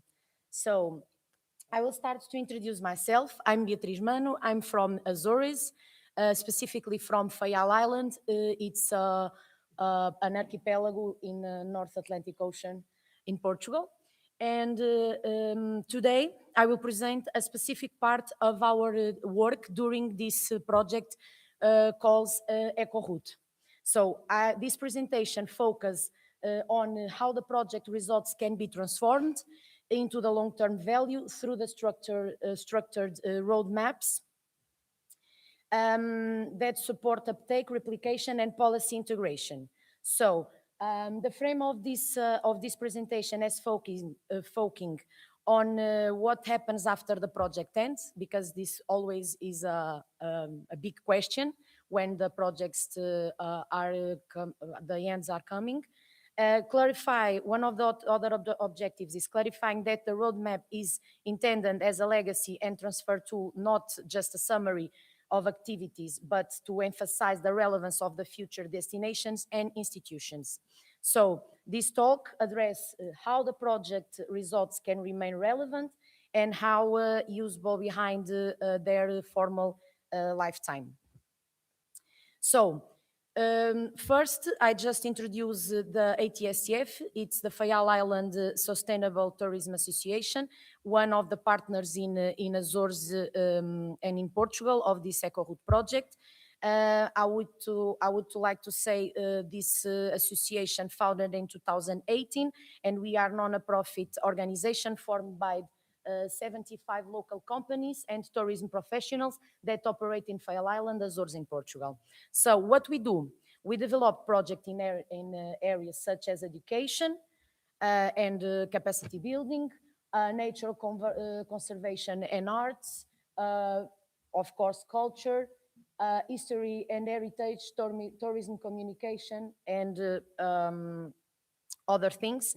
And this association is deeply rooted in the community and actively promotes inclusive debates and participation. So now, roadmaps. I think everyone here are used to with this term, because when we work with the EU projects, always in the end, we need to have some strong output and some good and organized results.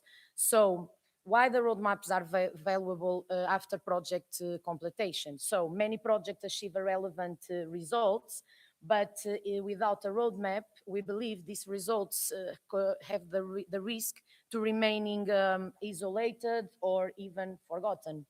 So the roadmaps allowed the innovation to move behind the project lifetime or life cycle. Roadmaps helps with this bridge the gap between project-based innovation and long-term governance, and of course policy integration and real-world implementation. So like I said before, many EU projects achieve the valuable outputs then are structurally incorporated. They are not structurally incorporated, and the roadmaps helps to convert this experimentation in the operational continuity. They reduce the risk in the results behind the isolated or forgotten, and these roadmaps ensure that innovation does not stop when the project funding ends. So now, what is the roadmap? I think everyone can have some idea, but I will go for it. So the roadmap is a practical translation tool that helps agents understand it can work their own, but the agents understand what can adopt, how to adopt it or adapt it, and under each conditions it can work in their own context. So this scheme show how we can implement good and well-designed roadmap. So start with the adaptation of the guidelines. After, always we need to adaptate these guidelines for our reality, because it's really different to live in Azores or live in the mainland, and we can imagine living in another country. So after this, it's always important to read the guidelines and try to replicate. And after, of course, to have some good outputs and the community feels engaged, we need to integrate all these results and all these outputs. So, and it's important to know who is for the roadmaps.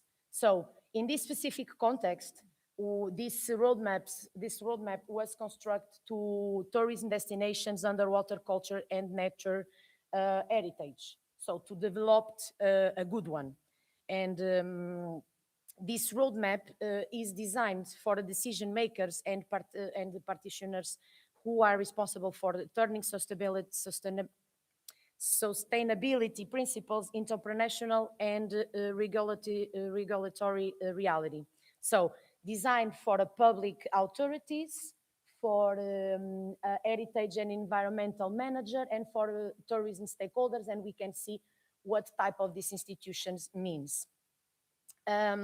Always it's good to support a dialogue between all these sectors that rarely work together. And here in this project, actually, it's really curious because we put the academia and the tourism together, and normally they are not together. But before that, sir, I don't know the name, I'm sorry, in the public say it's really important to try to always see how we can conserve in a good way, and if it's the tourism can be a hand on this, we really need to put them together to try to understand how we can do business and conservation on the same time. So this is a really good point of view. So Now, I will present these 6 pillars, and these 6 sections are really important to develop a really good map, but of course, always, we don't need to follow all of them. So to get better results, we really need to have a strategic plan, of course, a governance, practical actions, acknowledgement sharing, a market tools are addressed together as a system. But of course, if in my region doesn't make sense to go through the tourism packages or marketing strategies, I really don't need to use them. If I use another ones are more adaptable for my reality. But of course, these 6 are important to implement in the good way a project with this nature. So start with the sustainability strategies and action plans. The vision is the sustainable strategies provide a shared vision and structure that align the stakeholders around common goals and coordinate actions. And we can see this when we aligned all these strategies in the environmental way, cultural, social, and economic priorities, we can have a good result. So action plan translates a shared vision into feasible steps, and the process of co-creation is essential to stakeholders through engagement. So sustainable planning is much about collaboration and not just about the content. So this triangle, I just use a metaphor, this love triangle, it's a good one because we can provide a good vision about these sustainability strategies and action plans. Go through, of course, quality pathways. It's the second important pillar to get a good UCNT or UCNH development. They are essential to translate the sectoral knowledge and expertise into policies, specifically within some complex multi-levels governance contexts, because we always know sometimes it's difficult to go into there. So UNCT cites at the interaction of multiple policy domains. Policy pathways focus in the coordination, and legal clarity increase the confidence for operations and for authorities alike. Policy alignment is fundamental for UCNT development. Go in the more practical things we need to do to have better and strong results. Green interventions for us was a big one. These concrete green interventions help to translate the abstract sustainability goals into visible actions that build the trust, legitimacy, and the stakeholders' support.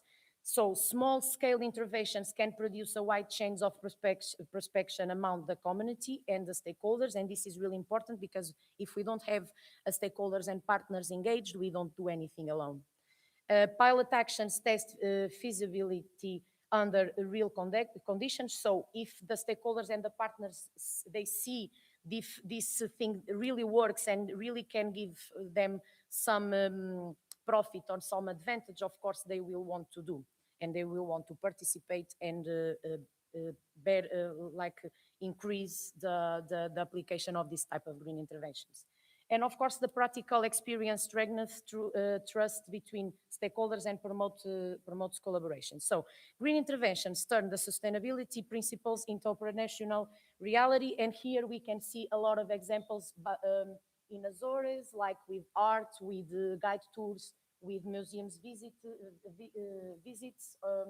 Of course, even in Madeira, cleanups like my partner already said, so I don't go into this. And even our Martinique partners, they do a lot of green interventions in Martinique in both parts, north and south. Now, tourism packages for us, because we are a association of tourism, and of course for the goals and the objectives of the project and the Decade of Ocean, for us this make a lot of sense to well designed, because they help to transform heritage protection into a local economy opportunities. So tourism packages design. The design translates potential in the real experience, and where they are well designed, they can protect underwater heritage. So this is one of the big goal. Of course, can support local economies and offer meaningful and responsible visitor experiences. So these packages should serve to serve strategic objectives and target a specific visitor profiles. We developed these profiles together with between the three regions. So these tourism packages allow the impact control while maintaining and attractiveness. Proper design ensures benefits flow to local economies. And again, well-designed tourism packages protect heritage while creating value. Of course, without marketing strategies and action plans, it's almost impossible to get a real result and a real communication and integrate everything together. So we need marketing strategies and action plans to turn this in a visible and failable thing. So marketing strategies and action plans ensures that the destination identify and offer are clearly communicated to visitors and tourism agents.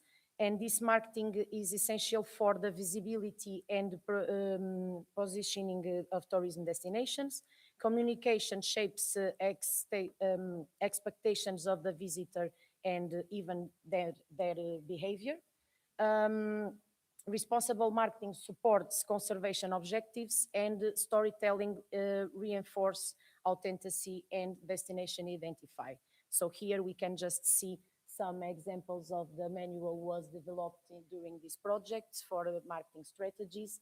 And one of the things we really learn, lesson learned is the marketing is a governance tool, not just a promotional one, and integrating marketing professionals is really, really essential to improve the visibility and achieve the long-lasting results. So in the beginning, if we know, maybe we can have a marketeer since the beginning of the project. So the marketeers, of course, help us and enjoy the team. But when the people construct the projects, can be a good tip to have always someone can give this input. So CACs, so Acknowledgement and Awareness Centers. Our colleague José António, it's already talked a little bit about this. Here it's an example in Azores. Last week in Madeira, the CAC was out there too. So this is the CACs are really an output, a visible one for everyone, can learn, enjoy everything. So it's a long-term enabler, strengthening ocean literacy and stakeholders engagement. So these CACs act like a bridge between underwater heritage and society, making underwater sites visible, understandable, and relevant while promoting ocean literacy and responsible tourism. Even if you can't dive, you always can go in this type of centers and you can have a similar experience. So these CACs make underwater heritage visible and understandable for land, on land, like I said before. They are a tourism attraction on itself, connect dive sites each with education, interpretation, and governance, and serve as a space for ocean literacy and community engagement. So we can conclude these CACs really have this role, play this role between underwater heritage and public awareness. So, but not everything, it's not good or 100% go with the flow. Always we have some barriers, but even we have some enablers, we can just help us. So it's really important to identify all of them to try to mitigate these barriers and these problems. So understand these barriers and these enablers is crucial to manage effort and action timings, because sometimes we have a lot of ideas, but we put our energy in the wrong place, and the things just go on, and we don't do anything, or we don't do anything in the proper way or in the good timing. So this is important because These barriers mainly are related with the governance complexity, with the lack of awareness and capacity gaps, in the capacity gaps. So enablers show that uptakes is possible when strategy partnerships as knowledge sharing and create mechanisms are in this place. So barriers often stem from governance complexity, lack of awareness and capacity gaps. Enablers emerge through participation, clarity, and partnerships, and it's important to understand both of them because this is the key for the successful implementation. So just to finish, I want to give some tips and tricks from the different regions of the project. So you can see some of the examples we had, like good outputs, because we really need to adapt this for different, like the different territories applied different solutions, context matter, but principles are transferable. So it's really important to put all this together to understand our reality and construct a good like group of guidelines. Some takeaways or take-home message: the roadmap. The sustainable of uptakes, the roadmap uptakes must be intentionally designed and not just assumed. And it's really important to do these roadmaps to project results are structured, governance and participation and adaptability are crucial, and present this strategy legacy for the future destinations. It's one of the big conclusions. So I just leave you with this sentence. Thank you very much, and I hope we have some minutes for questions, and we can discuss this sustainable underwater heritage tourism can support in the future. Thank you.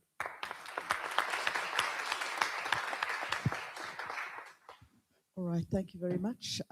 If we can have questions, please, from the audience.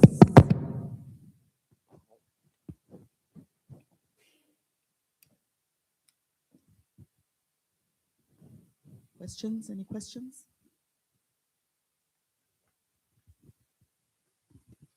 Thank you. I found very interesting one of the last conclusions you had about exploitation of micro chain for plastics. Yes. I was wondering how you do that and how can that be economical viable, right, and scalable? Because if it's a small environment, how does it work? Can you make it that it's sustainable and economically profitable? Mm-hmm. It's an interesting question. It's similar with Madeira. So this microchaining of plastic exploitation in Faial, it's one crusher machine we can see here. I think I have a picture here. You can see. And normally this machine goes into the schools for the education part, but for the profit, like you ask for, this machine, after crush all the plastic, they can put in the oven with some shape, and they can sell this some I don't know, like these bases for the glasses to put in the table, or for some notebooks. You can create some like covers for notebooks, and even you can sell like a souvenir. So actually can have a lot of outputs, these products. But we are still in work on this. So this is for now it's not for to sell, but we just try to understand how we can do business, if I can say in this way. Um, The machine is not too expensive, and actually with this Transformar and EcoRoute partnership, the machine was one of the goals of the project, to implement this in the outmost regions. So, but it's not too expensive. Just to add a few points here for Fausto to understand the concept. So the micro chains of plastic waste exploitation serve as a paradigm, a real paradigm of how to extract value from waste, especially plastic waste. So it's not a matter of making money out of the equipment or the infrastructure. As a matter of fact, the basic infrastructure could start from 5,000 euros, and the most complete chain could go up to 15,000 euros if you buy also a very powerful 3D printer at the end. So, but that's not the point. Using these micro chains as a selling argument also for people to be engaged in circular economic concepts. The plan is to demonstrate them not only through school visits, but also in the CACs. And the practical implications is that first, you may have a small entrance fee for the CACs in the future. Now it's free. But in the long run, we may have a small fee. And then the plastic outputs that we produce as, let's say, merchandised items, not only the tools that we produce for archaeological use, but also we produce souvenirs and merchandising articles for tourists that have a price. So this could give an income, but also could depreciate the cost, the capital cost. Yeah, just to conclude, this is kind of a cycle, and we can close the cycle with these micro chains of plastic.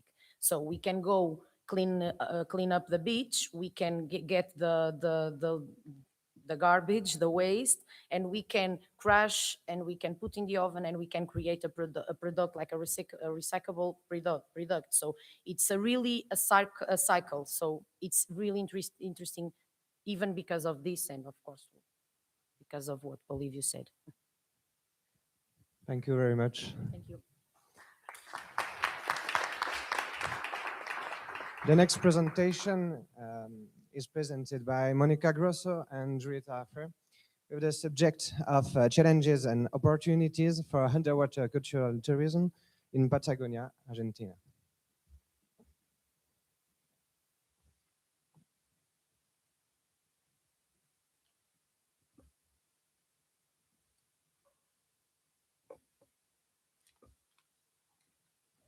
Good morning, everybody. So just a quick clarification, we were set for the following panel, but we're happy to join this panel. And we're gonna share some of our work with you today. The authors of this presentation, ourselves included, are part of the Underwater Archaeology Program. It is part of the National Institute of Anthropology and Latin American Thought. It's a federal government initiative from the Argentine Secretariat of Culture. So as part of our regular work in research and management, we carry out activities related to outreach. So today we're gonna discuss a little bit about the challenges and opportunities we see in Patagonia, Argentina, around UCH and tourism. So to provide some context, Argentina, Southern South America, we have around 4,700 coastline and extensive continental shelf. Underwater archaeology in Argentina has around 30 years. And since then, continuous endeavors have been made, but still a great percentage of UCH remains uninvestigated. And public awareness is limited to the areas we work in mostly. And the connection between UCH and tourism has received little attention in a way. Today we're gonna focus on this area of the Patagonia Atlantic coast. It's the place where we mostly work. It has a very rich maritime history where post-16th century shipwrecks are the most common archaeological site. So our work is based on a core conviction that is working with local communities, is essential for a long-term sustainable creation of policies and actions toward public awareness of UCH. So over the years, we have worked with communities, both authorities and other stakeholders, through meetings, workshops, and other actions. It's a two-way and dynamic process in which we try to hear the local concerns to try and create meaningful proposals and strategies.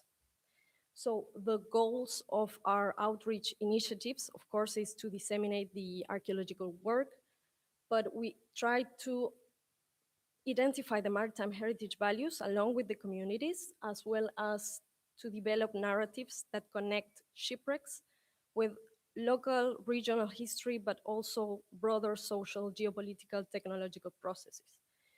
In a way, we also try to contribute directly or indirectly to local development through education initiatives and the sustainable use of UCH, while also we try to promote ocean literacy, emphasizing the human dimension of the ocean.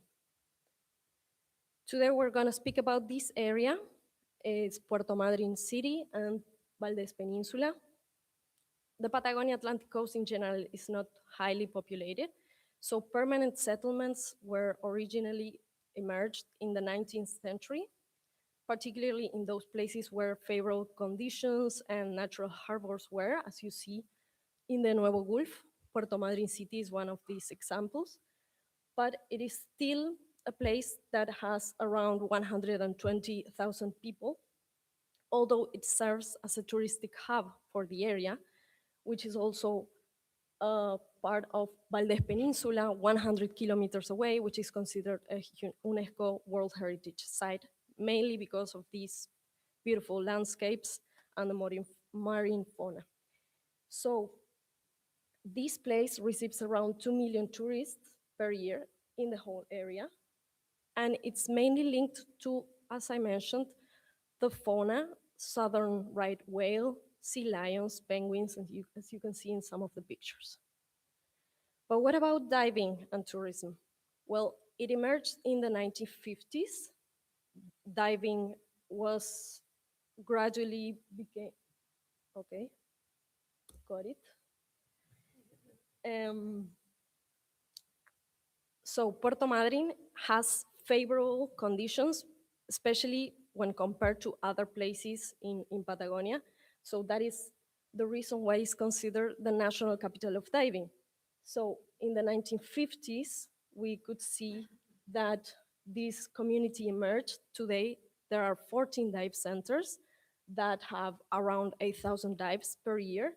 But this is mainly linked to wildlife-related activities and deliberately sunken modern shipwrecks. So historical shipwrecks are still not really integrated or integrated in a more marginal way. So these, of course, are artificial reefs in very sandy sea bottoms. So that is one of the reasons why these are attractive. Traditional perception of historical shipwrecks, this is where archaeology comes in. So in a way, in the early days of diving, these were places that were frequented for spearfishing, because what we mentioned about being artificial reefs. Later, these sites were visited by an increasingly number of scuba divers, also attracted by the flora and fauna. And through time, the removal of artifacts or the collection of souvenirs was a really common practice. As we can see, they were also traditionally perceived as both hazardous and attractive. So this is where we come in 2004 with the underwater archaeology program. As part of our work, of course, we have done archival research, archaeological surveys, especially interviews with all divers, and this is a map from the shipwrecks.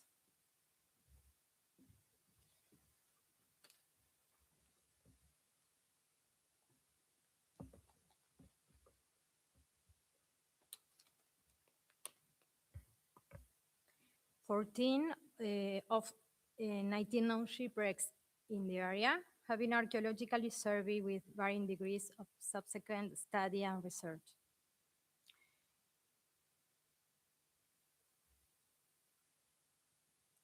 The 14 shipwrecks in light brown in this table differ in chronology from the end of 18th century to the 20th, as well as in typology, and state of preservation. They are located underwater, mostly less than 20 meters depth, or in the intertidal zone. They convey different values and meanings: historical, scientific, but also aesthetic, symbolic, and economic. They also vary in terms of accessibility, ease of interpretation, and vulnerability. The blue dots in the table shows the shipwrecks currently accessible for UCH interpretation through initiatives and assets aimed at diving centers and visitors. And those in light blue are planned for future access. These initiatives consist of a guide to historic shipwrecks and other heritage assets, interpretive brochures and dive slate for underwater use, a maritime cultural heritage walking tour along the seafront, including shipwrecks and other points of interest regarding the maritime history, coastal signage, and recently a dissemination stand was set up at the local Marine Interpretation Center. Making these sites accessible to a broader public has been possible by promoting intellectual, educational, and emotional form of access through knowledge dissemination, storytelling, and local narratives. Outreach publications, 8 chapters documentary series, a website and related social media were developed for the general public with a broader national audience, and including UCH sites from other areas of the region. One recent initiative is the inclusion of a 19th century schooner wreck, the Emma, as a pilot site in the Tectonic project funded by the European Union. The project aims to contribute to the visibility and accessibility of UCH, in this case through the development of photogrammetry made by 3D Research Unical to be integrated into a virtual reality experience. In this frame, we were invited to the UBLU Tech Capacity Building Training in Egina. A Tectonic project also serves as a starting point for future initiatives incorporating digital technologies at other sites. In South America, this type of actions are still infrequent, so there is a great potential. Additionally, in line with the United Nations Ocean Decade, as well as several UN Sustainable Development Goals, public access to cultural heritage offers a strategic opportunity to raise awareness of human relationship with ocean over time. As it is well known by now, the involvement of local community in developing access and interpretation initiatives enables social, cultural, and educational benefits. Because of the advances mentioned to Puerto Madryn, we were able to identify several challenges that remain regarding the development of tourism in relation to UCH in the Patagonian region in general. One of these is that UCH is still rarely mentioned in official touristic materials. In addition, there is a lack of continuity in public policies and a deficient coordination between areas such as tourism and culture. At the same time, there are few maritime archaeologists, only one based in the region, who, in the end, are the ones that prompt UCH-related tourism. Another point is that the diving community is relatively small in Argentina, and besides this, there are only 4 locations in continental Patagonian coast which offer diving services, and overall touristic infrastructure in the region is very limited. Also, environmental conditions, low summer temperatures between 12 and 18 degrees, frequent winds, and limited visibility at some areas on the Patagonian coast are also challenges to promote diving. Last but not least, balancing public access and site conservation is particularly difficult in remote areas where effective monitoring and control are virtually impossible to implement. At the same time, there are important opportunities. First, Argentina has its own regulations for the protection of underwater cultural heritage and also ratified the 2001 UNESCO Convention. Second, ongoing research in the region generates knowledge and strong interaction with stakeholders.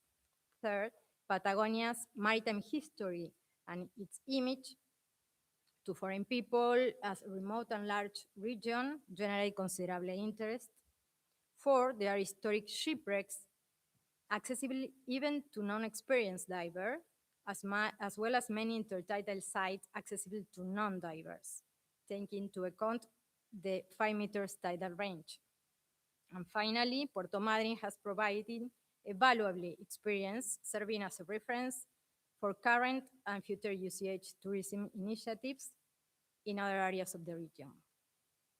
In terms of opportunities, coastal and marine protected areas in the region raise interesting possibilities. For example, Patagonia Austral Park in central Patagonia has great biodiversity and a maritime history linked to the exploitation of marine resources in the 19th century. This provides an opportunity to address both past and present relationship with the sea and marine fauna. The joint work of archaeologists and cultural heritage managers resulted in the creation for the first time in Argentina of the category Maritime Cultural Landscape, integrating water and land for public use zone in the management plant. Recently, a shipwreck was selected here to evaluate the possibilities for tourist access through scuba diving or snorkeling, which could be integrated into existing maritime historical circuit. Finally, we can say that there is significant potential to expand cultural tourism initiatives focused on maritime history, which in turn can lead to greater engagement, awareness, and protection of UCH. The possibility of integrated management of natural and cultural heritage is especially promising in protected areas. Periodical shifts in public policies require continuous intersectorial dialogue, as well as the design of flexible and creative proposals. And that it's essential to continue research and archaeological evaluation of sites and to work together with the communities, both in dissemination information and in developing proposals that are locally relevant and sustainable over time. Thank you for your attention. Merci beaucoup.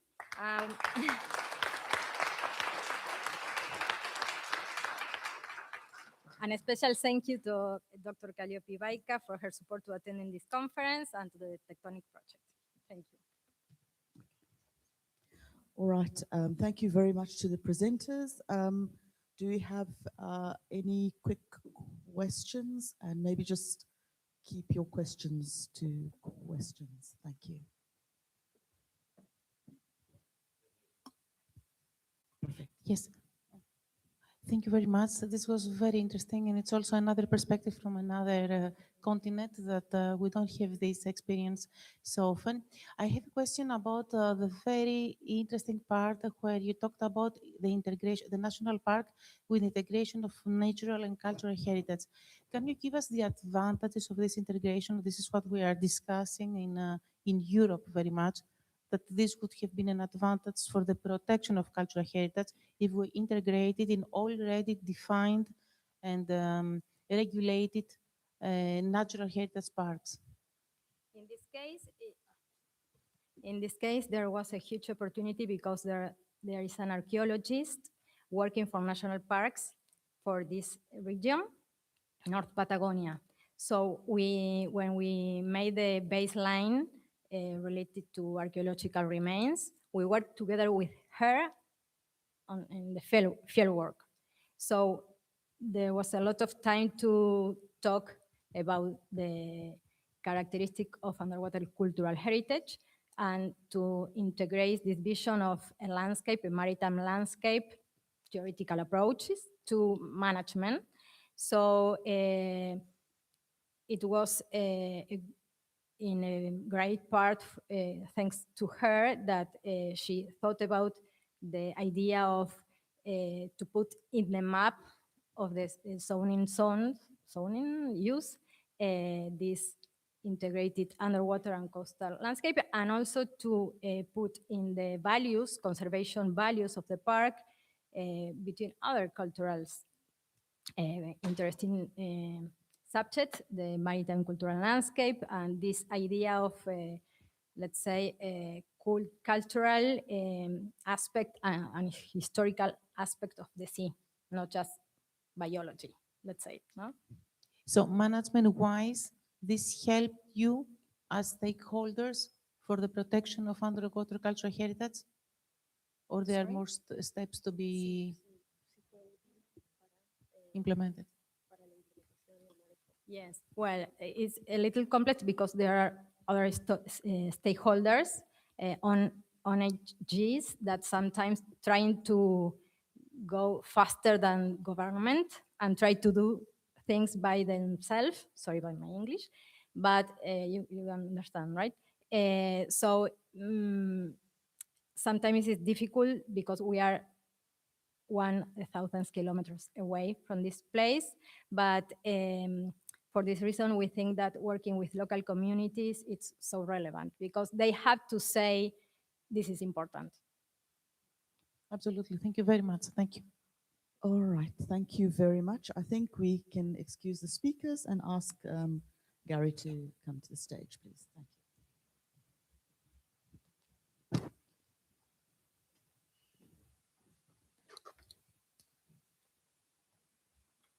Oh yes, good afternoon, ladies and gentlemen, and thank you very much for inviting me.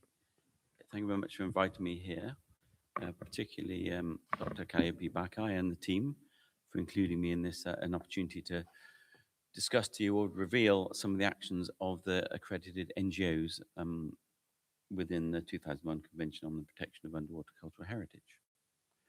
Now, the presentation has been given by me, but I'm talking really on behalf of all those NGOs, which is growing all the time. Currently now have 21 NGOs. All these NGOs, to be accredited, they have to go through the Secretariat. They have to be in existence for over 2 years. And they have to adhere to all the sort of criteria and the ethical constraints within the 2001 Convention. So it's quite a rigorous process to become an accredited engineer, an accredited NGO. So what we recognize as well is there are many more NGOs around the globe, let's say, that don't necessarily fill those criteria, this sort of structural criteria, that we like to actually get involved and contribute to the protection and management of the underwater cultural heritage. So the NGOs have come together as a stronger group. They're very independently, they do an awful lot of work around the globe, and they come together as a strong group to actually see if they can, as a whole, be more proactive than just as individual units, and also to bring on various observers. And it's a relatively new initiative. We started to bring on several observers, of which you can see a bunch of them here, and there's several more on the cards that can come on board. They don't have to go through the rigorous controls that the accredited NGOs do, but we sort of vet them, invite them on board, and make sure they adhere to the same sort of standards. The accredited NGOs, they might only be 21, but they do work all around the globe. And just breaking them down into a few sort of categories of activities. We've got here project field work and capacity building. In fact, it goes on. The dissemination activities between the various different NGOs. And then there's training, outreach, and advocacy. So while a lot of these NGOs might be based in the sort of in the global north, their activities tend to be all around the globe with these various partners who we're bringing on as observers. just looking at some of the NGOs themselves, there's broken them down again, similar sort of categories, but data gathering, dissemination, outreach. Bunch of examples here. We got here people like Gran, Archaeos, Ajumar, all from France, this region, but they work in France. They disseminate, they're out doing field work, and they also expand into sort of to the east and to North Africa, etc. So they're working within the region, but they're more than just French-based. We got some in Finland. We got Rhode Island in North America, Sindac in Mexico, Degova in Germany, and individual units like Albola, who are sort of reconstructing shipbuilding in Spain. Then we got more that sort of push out to do a bit more sort of ocean literacy as well. And like I mentioned earlier, to be an accredited NGO, you need to be around at least 2 years, but many have been active for much, much longer. There's people like the Institute of Nautical Archaeology, 53 years, working in 30 countries, etc. The Society of Historical Archaeology, 59 years. The NAS, who do lots of education around the globe to teach people how to work with underwater cultural heritage. The Nautical Archaeology Society, over 50 years again. And an organization for which I'm the director of as well, been around for over 3 decades, working in various countries around the globe. So we do have quite a strong impact. And then there's an element of advocacy. On top of all this, certain institutions do a lot more doing a lot more advocacy, sort of promoting the work we do at Underwater Cultural Heritage to try and really promote the 2001 Convention and get government, states, parties to actually buy into it, to recognize its significance.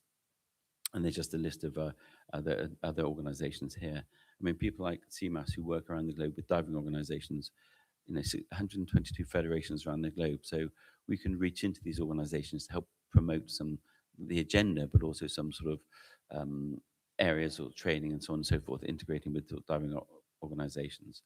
But I won't go through them all because I haven't really got time. But very much sort of advocacy, promotion, dissemination. And so what we wanted to do to make this sort of collective group much bigger as a unit is we started bringing together, created a unifying website as a tool which we can demonstrate all the work of all the work of the projects of all these organizations, filtering into it, and all the people involved, and to share the breadth of information. This is for the public, but also for the sub-states parties within UNESCO that are keen to know what's going on. The web address is there. I'm afraid I do need to get one of those QR codes sorted out. But for now, we just got the web address, which will pop up again later as well. And something that we wanted to do within it is actually create a list of underwater cultural heritage experts to actually support UNESCO, people that can be called on around the globe with different sort of experience in different fields, maybe different languages, different experts in different themes, and to summarize those experts on the database, and then to start analyzing where we're going, who's doing what, where the activities are, within a sort of active database that actually works to be quite informative, to take us forward and see something that people can actually work with and use and get out in the field and contribute to understanding cultural heritage. But something you'll see in the bottom right-hand corner as well is the link that we've been pushing, well, the Secretariat, the UNESCO Secretariat for the 2001 Convention, been advocating this for a while, linking strongly with the UN Decade of Ocean Science, as we've seen over the last couple of days.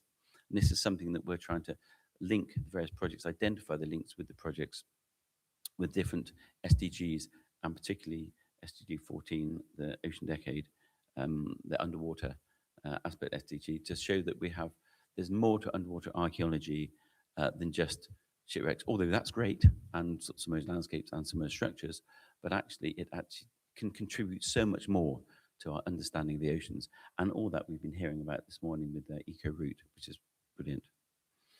And so we've looked at the 7 UN Decade outcomes with the UN Decade of Ocean Science, and we've looked just to see what the synergies are. And there's a healthy and resilient ocean, of course, where we can look at coastal and submerged archaeological sites within ecosystems. So we can look at these ecosystems, and we heard about sort of biofilms and wrecks going down at certain periods of time, and then the buildup of coral and also the coral and sort of flora on those sites, which you can then read. So with the biofilms of coral, for instance, you can actually dissect it from, it might be there sort of 80 years when the wreck went down 80 years ago, and go through the rings, and you can look at the changes in ocean conditions within the ecosystem directly related to a datum point on the seabed. And of course, there are artificial reefs as well. And we've seen that again. We've seen this in in the projects this morning, the Azores, etc., where we have wrecks on the seabed. They can grow as artificial reefs, and they can seed the surrounding environment. So they're very significant. In many ways, when a ship hits the seabed, it doesn't stop. It isn't a wreck that finishes. Well, the whole historical narrative might come to an end, but a new narrative begins, and that's the story of the integration with the seabed, which we can go back and we can read that story, we can interpret to find out about changes on that landscape.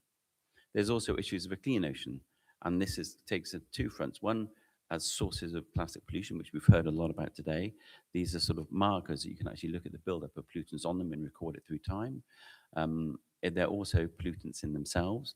We haven't talked much about it here, but there's concerns now about especially First and Second World War wrecks that are polluting the seas, and there's a need to actually look at them. So there's a potentially negative context with these aspects, but with these shipwrecks. But while we're looking at them, we can actually try and understand more about the wrecks themselves.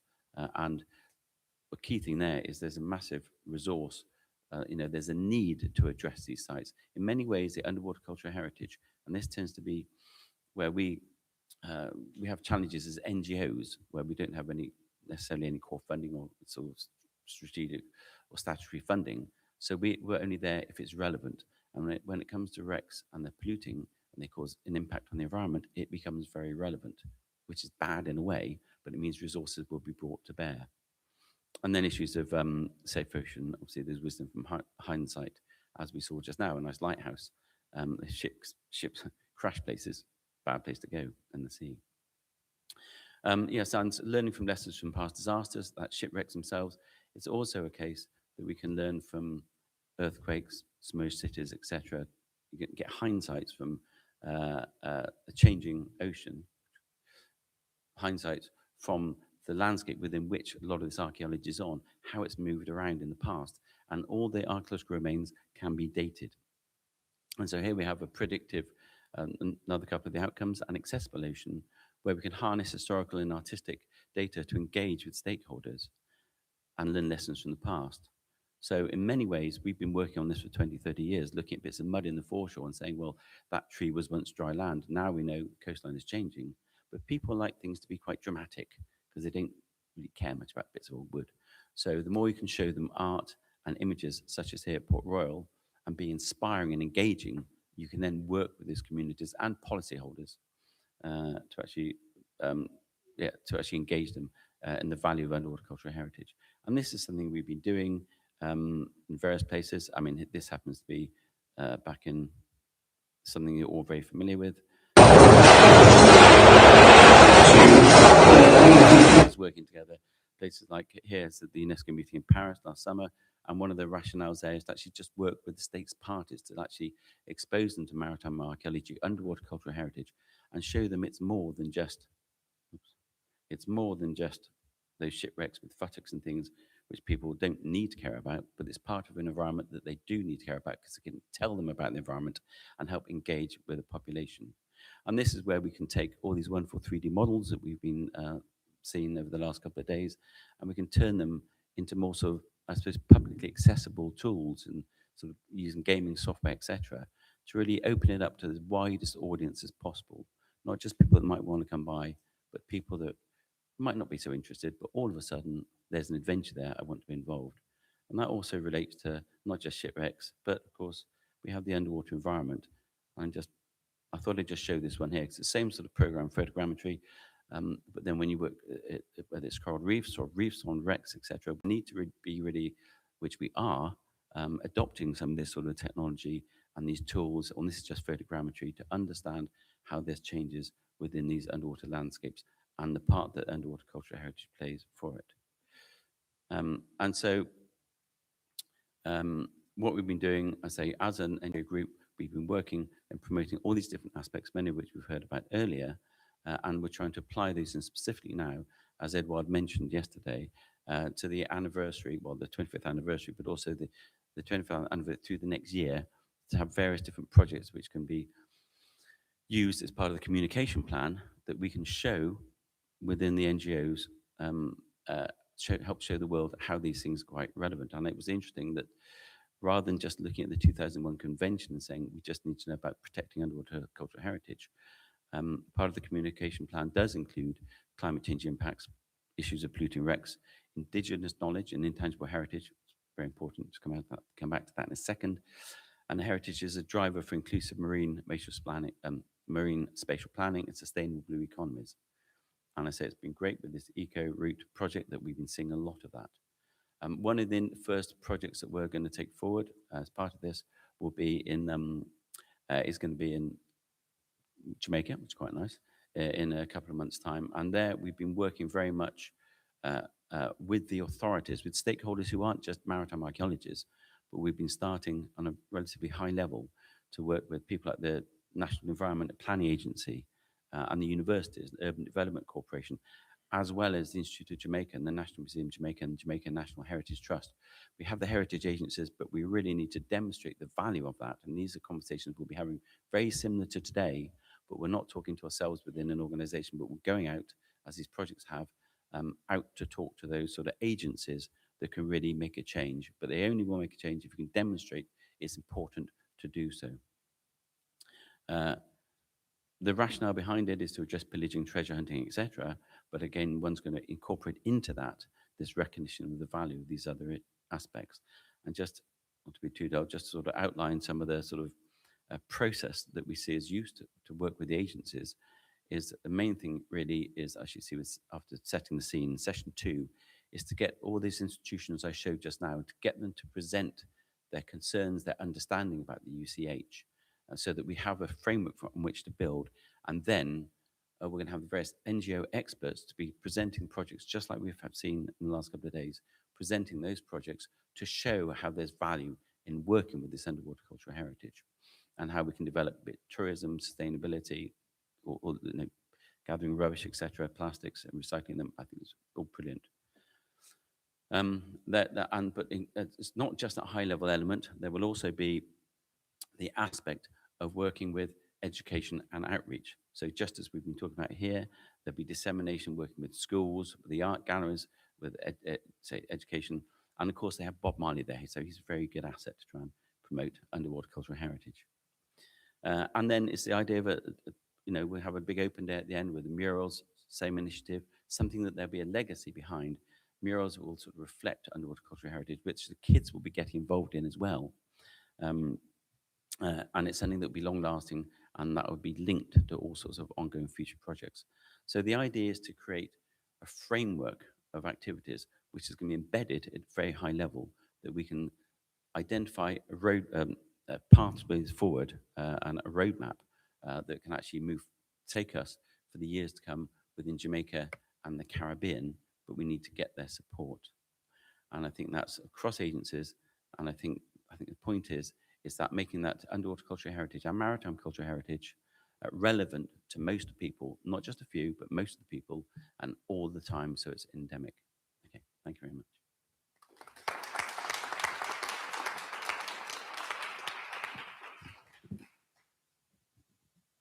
All right, thank you very much, Gary. Are there any, can we take one question, I think, before we move on to the last speaker? Thank you, Gary. Thank you, Gary. Just one addition. You listed some topics that we are suggesting for to contribute to the celebration of the International Day and anniversary. Yeah. In addition to intangible heritage and linkage with UCH, climate change,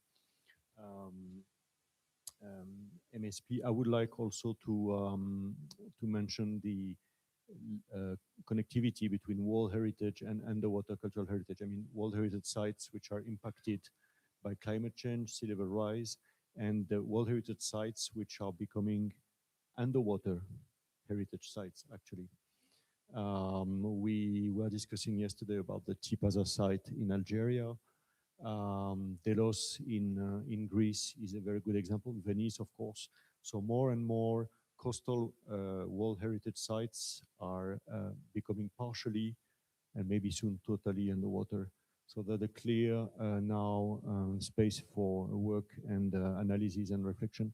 We're working with our colleagues from the World Heritage Center about that and how to, because This is a question in terms of preservation, but also of accessibility of the public and management. So there are huge challenges regarding this issue. Thank you. Yes, if I just follow on, I think, yeah, I mean, of course, Port Royal now as a World Heritage Site. So that will be one of the focuses. But it is that idea of bringing those elements out. And I think that's where the 3D modeling, etc., comes into play, that you can give it the access, because it's quite dark and dingy down there. And then you can actually, so that's access to the public, but you can present examples where these cities have come below the water. So coupled with all these other World Heritage Sites, I think it's a nice model. I mean, it's something in the Caribbean and in the small island developing states they haven't really been pushing forward. But I think there's a general, I think you can see around the room, there's a capability, even though, it's relatively small in number, to actually deliver some of these tasks and make them more relevant on all the different levels. And I think we can bring in more resources to help make that happen because it's becoming so relevant. Okay, thank you very much. Okay. Sorry. All right, so we'll have, I think, one of our panel members basically presenting on behalf of the final paper that is on our list of papers, I think. Thank you. Thank you very much. The next presentation, we have the Anna van Martikian, and the subject is the underwater cultural heritage research and the prospects of sustainable underwater tourism in Armenia, the case of Lake Sevan. Thank you. Thank you, Honorable Chairperson, distinguished guests. It's a profound honor to represent the Republic of Armenia and present the results of our comprehensive research on the underwater cultural heritage of our country. I come from a land primarily recognized for its majestic mountainous landscapes and millennia-old Christian architecture. However, today I wish to invite you on a scientific and cultural journey that begins where the land ends. We're about to dive into the depths of Lake Sevan, the heart of the Caucasus high-altitude region, where time has been preserved beneath layers of water and silence. How can I? Just touch? Thank you. Lake Sevan is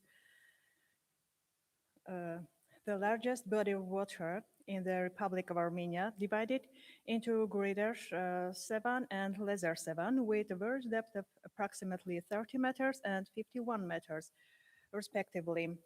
Situated on an elevation of about 1,900 meters above sea level, its maximum depth reaches approximately 80 meters.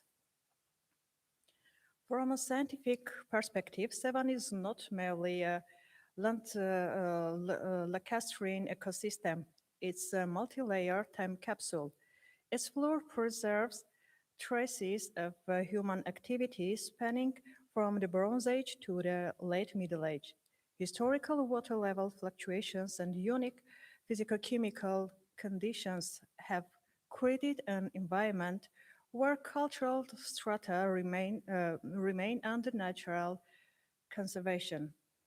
Over the past 5,000 years, Lake Sevan's water level have been characterized by high dynamism, a fundamental factor for analyzing any submerged structure. During the Bronze Age regression, water levels were approximately 20 to 22 meters lower than current natural level.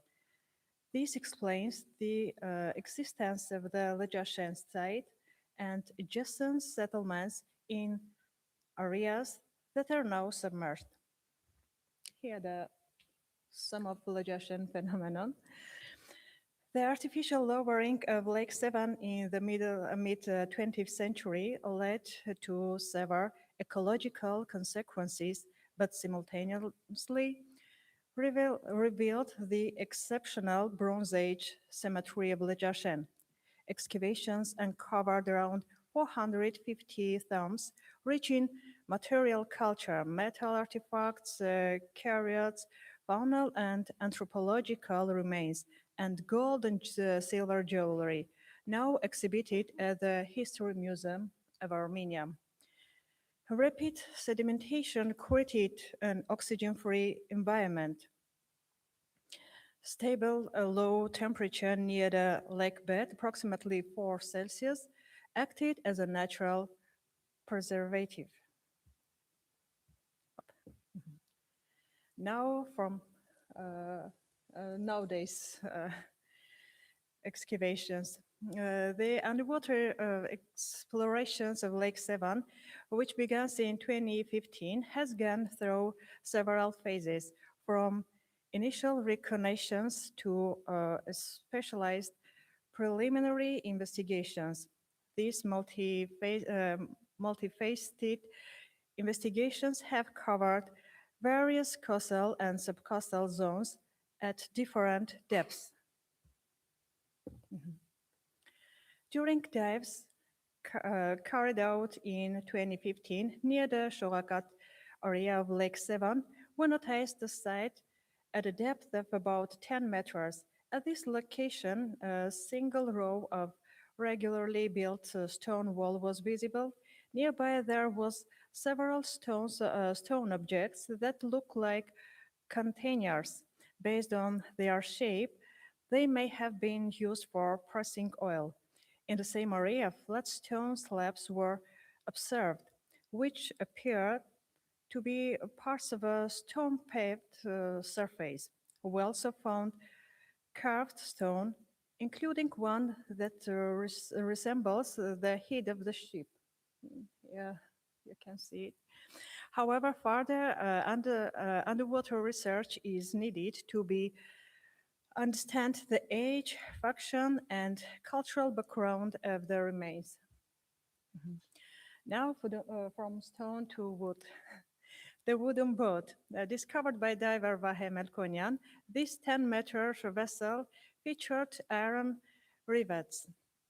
Radiocarbon analysis of nearby human remains dated the site to the 17th to 20th century. And from the wood to iron vessel. In 2016, we noticed an iron vessel near the approximately 10 meters depth. And according to the archival photos, it's Mikoyan ship, has a very interesting history. And this summer we're going to study this vessel. And the last, our findings, 2025 research at Bertkung. October, in collaboration with archaeologist Levon Makarchan, we explored 500 square meters at depth 3 to 7 meters, and discoveries included a quadrilateral columnar fragment in a horizontal position. Here, that fragment near 1 meter, and this is the point where nearby the shore. And the other is a decorative fragment identified as a part of a medieval Khachkar, Armenian Khachkar, and translated cross stone. Those findings stylistically dated between the 4th and 7th centuries. Synergy of terrestrial and submerged heritage. The Sevan Basin serves as a unified cultural landscape where terrestrial and submerged heritage form one continuous historical system, a dual heritage landscape. Cyclopean fortresses. The foundation of the landscape is a chain of Bronze and Iron Age fortresses, which are controlled the ancient trade route. Here is the Bertkung fortress and Lejasen fortresses. And now to the Middle Age. Iconic sites like Sevan and is Sevanavang and Haidavang. serves as visual beacons, preserving visitors to perceive the submerged heritage as an inseparable part of the same spiritual environment. Tourism potential and sustainable development. The dual model. We do not view underwater archaeology solely as an academic science. It's a tool for the sustainable development of the region. Ecocultural tourism. Developing underwater tourism creates new economic opportunities and jobs through specialized diving centers and infrastructure. Livelihood improvement. Diversifying tourist flows to coastal villages will simulate local guest houses, traditional crafts, and organic food consumptions. And most important for me, it's education and stewardship. We prioritize creating educational center where local youth learn to protect their environment and heritage, becoming the guardians of the lake. This is a model where when science empowers the economy and the economy sustains heritage preservation. And at last, I invite you to a country where history breathes both on the mountain peaks and on the lake floor. Let's discover Armenia's underwater heritage together, turning Lake Sevan into an international exemplar of scientific collaboration, sustainable development, and the realization of UNESCO values. And furthermore, I want to say that Armenia has acceded to nearly all of UNESCO's cultural conventions.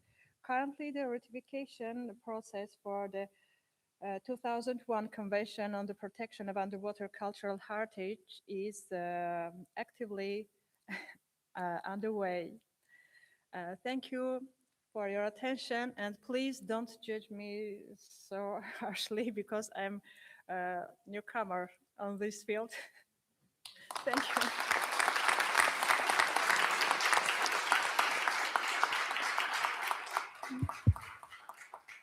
Thank you so much. This is a cherry on the cake of this seminar.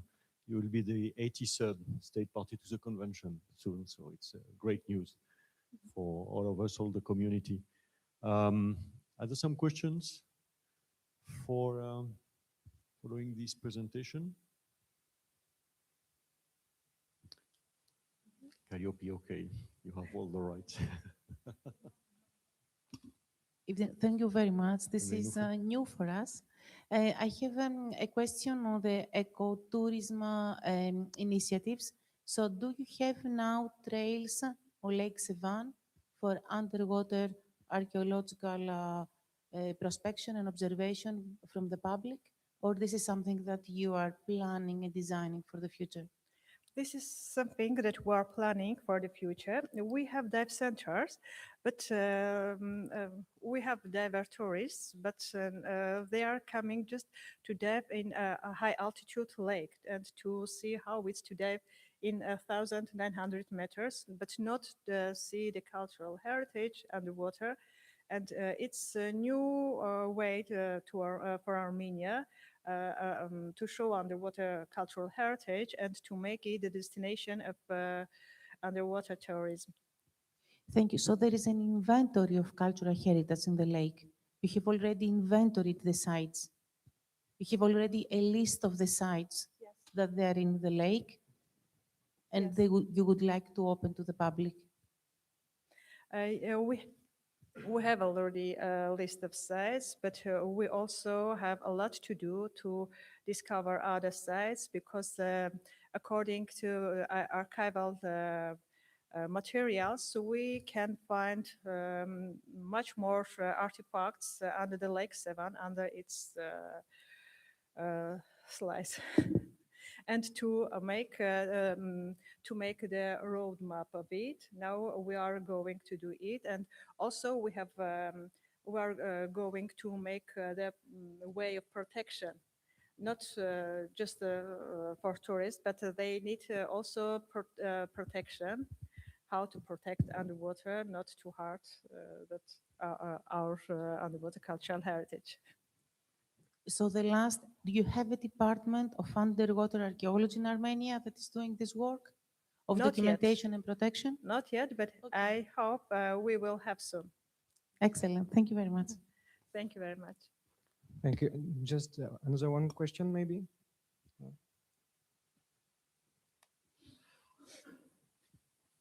Thank you very much. No, I was just listening to Calliope. Of course, it's very, very interesting to hear about new sites, such as in Armenia, for example. And of course, we know everybody how difficult is the diving in lakes, especially in this high level as it is the lakes in Armenia.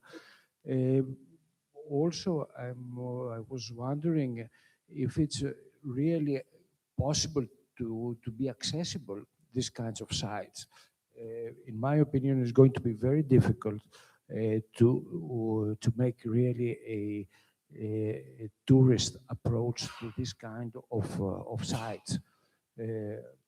It's the same problem that they have in the Black Sea also. I'm not so sure that it's going to be really a success, but at least you have to make the discoveries and to see exactly what is happening under the surface of these lakes. Thank you very much. Thank you. And I want to mention that Lake Sevan is more difficult than other places because now for the global warming influence Lake Sevan, and Lake Sevan in the middle of the summer begins blooming, and it's a real problem, and even it's real problem for protecting an underwater cultural heritage, because the anaerobic environment which we had. Now we are going to lose that environment and lose the underwater cultural heritage that had protected for thousands of years. Thank you very much. Thank you. Your presentation was very enlightening in this kind of context. Thank you very much. All right, I think it's time to come to an end, except if one of our panelists want to add something. No? Okay. So just a few words to conclude that you have all of you brightly illustrated how important is the role of UCH into sustainable development, and it's based on a resource that we know is an exceptional and non-renewable nature, like all kind of heritage. And we better understand now how concretely, I mean, on the ground and through the involvement and constructive cooperation between public institutions, scientists, archaeologists, researchers, and the civil society, UCH, but also the natural component of the ocean are a real asset for community engagement, well-being, prosperity, preservation of the living environment. So I think we're all on the same ship, and we have to act jointly. Thank you so much for your attention, and Calliope. Thank you very much. So the lunch will stay until 1:30. So please, let's be here at 1:30, and I would like to ask the next presenters to give me their presentations for the next session. Thank you, and bon appetit.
Ils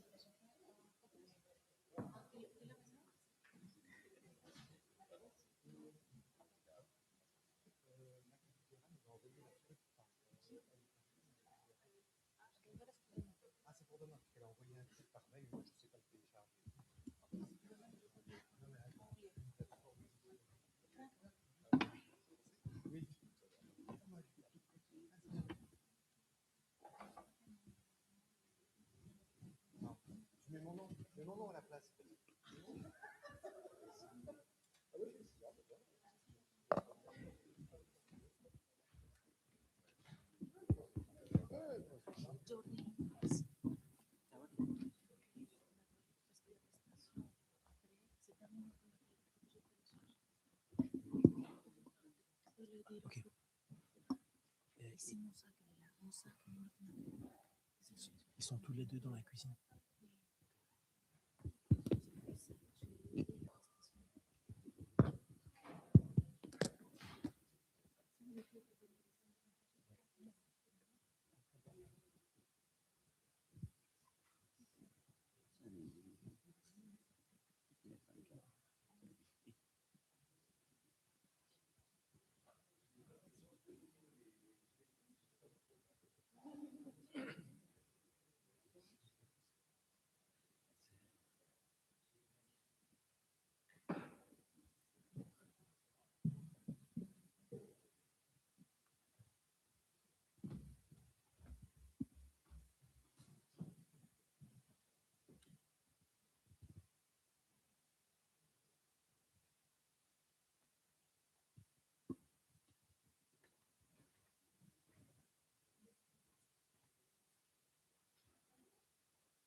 Okay, if we're all gathered, I think we'll start this session after lunch, where we're talking sustainable coastal tourism and open accessibility. This is actually following quite nicely from the last session, where we sort of led into that, and a lot of the morning's themes this morning, and the last presentation took us down that route. So this sort of session, there's three of us co-chairs, tri-chairs, will be presenting, myself, Alison Fuent, and Franca Sabtini. And at which point we will be introducing the speakers. First one, we're going to be Carlotta Perez, excuse my pronunciation. Rebecca, okay. Sonitsa Greco, how do you pronounce it? I'll let you pronounce yourself when you come on the stage. Okay, maybe I'll leave that for you to do this. No, thank you. That's very kind. And Rosabelle Boswell. Oh, and Rosabelle Boswell will finish the session today. So there will just be 3 talks at the moment. So hopefully that will get us back on track for coffee on time so we can make it to our nice cup of tea later. Okay, so without further ado, I will now hand over to Sinitra. Oh, sorry, Carlotta. Sorry. Thank you, Carlotta. After you. So go ahead, Carlotta. Thank you.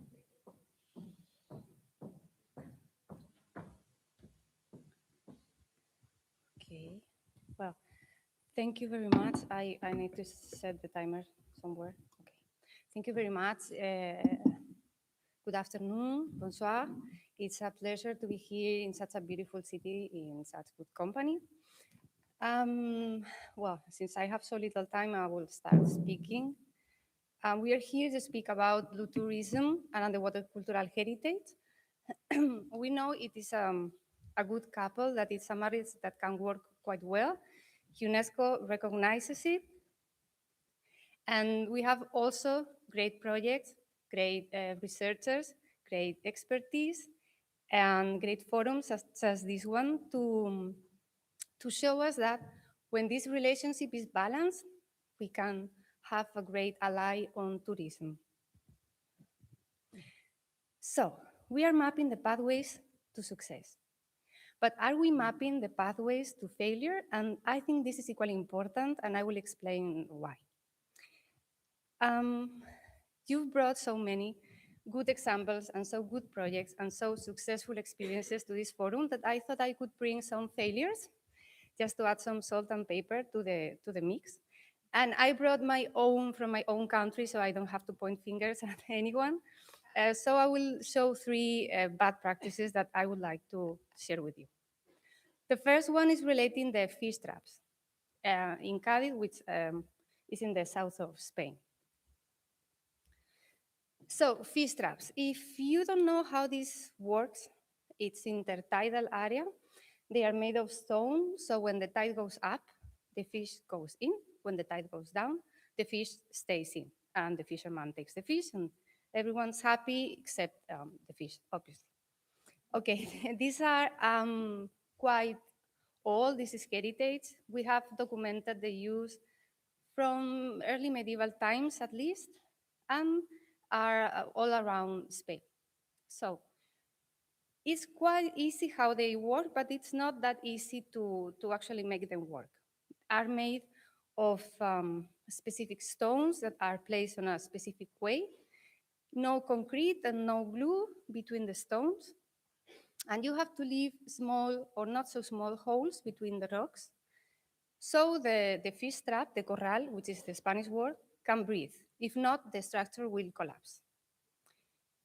So to keep these holes functional, you have the shellfish gatherer that he goes and takes all the shellfish from the holes and cleans the stone. And then the fisherman goes and keeps restoring the stones because intertidal areas are very erosive, I think is the word. So we have kind of a social ecological system here. And it's a knowledge that is passed from fathers to sons. It's very related to the landscape, and you have to know the currents, the species of fish, the soil, the wind, how to place it, where to place it. It's not that easy. So we have two small villages in the south of Spain, Chipiona and Rota.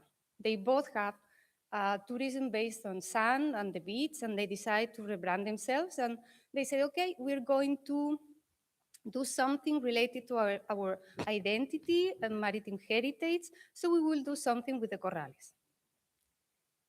In Rota, they said, okay, we are going to list them as heritage, so they will be protected. And then we will put some signs and people will go and visit the corrales. What happened? When you list something as heritage, you cannot work on it. You cannot touch it. So all the community, all the fishermen were displaced from the corrales. No one was restoring the corrales. No one was taking the shells from the corrales. So they collapsed. And also when you have 1-2 generations that are not using knowledge, it gets lost very, very fast. So we lost heritage, we lost knowledge, we lost a resource, we displaced the community, and of course the people of Rota were not happy about the result. And at the end, the experience is it's not really a good experience for the visitor, just a bunch of rocks thrown and destroyed and the signs of the beach. What they did in Chipiona was to speak with the local association of fishermen, and they arranged some organized visits, and that was it. The result, they keep working, they keep passing the knowledge from generation to generation. The corrales works perfectly well. They have another resource of income, and the visitors and the local can enjoy the corrales and the history. And it's quite a different experience to go and see a fisherman working and explaining to yourself, how is this working? So on the first place, we have a legal framework even, and it seemed like a good practice as an idea, but the result was not so good. The second example is the ship, which is called the vaporcito, like the little steamboat. And if you can see, okay, we have Cádiz down, which is the main city, and up you have El Puerto de Santa Maria, which is also a very important city. And traditionally, they have been connected by sea, because by land, as you can see, the main road was the one that goes down, and the two that are up are new. But for a very, very long time, traditionally, the communication was faster by the sea. And this was the ship. So you can find it in Spanish, old movies in black and white. It was it was part of the identity of the people of Del Puerto de Santa Maria. But it got old and it sank, and they refloated the ship, and they said, okay, we're going to protect the ship. We're going to list it as heritage. And this was the ship in 2017, and this is the ship nowadays. They are going to enlist it. They are trying to find a way to enlist it as heritage to dismantle it finally. What happened that there was not enough public money to restore the ship. A ship on land is going to decay very fast. So you need to keep restoring the ship and to do it fast. So no money from public entities, and since it was heritage, no private companies could do something with it, like make a restaurant or make something like that. It was lost, sadly. We have other examples in Spain, so you don't think that we that we mess everything up and we destroy all our heritage. It's not the case.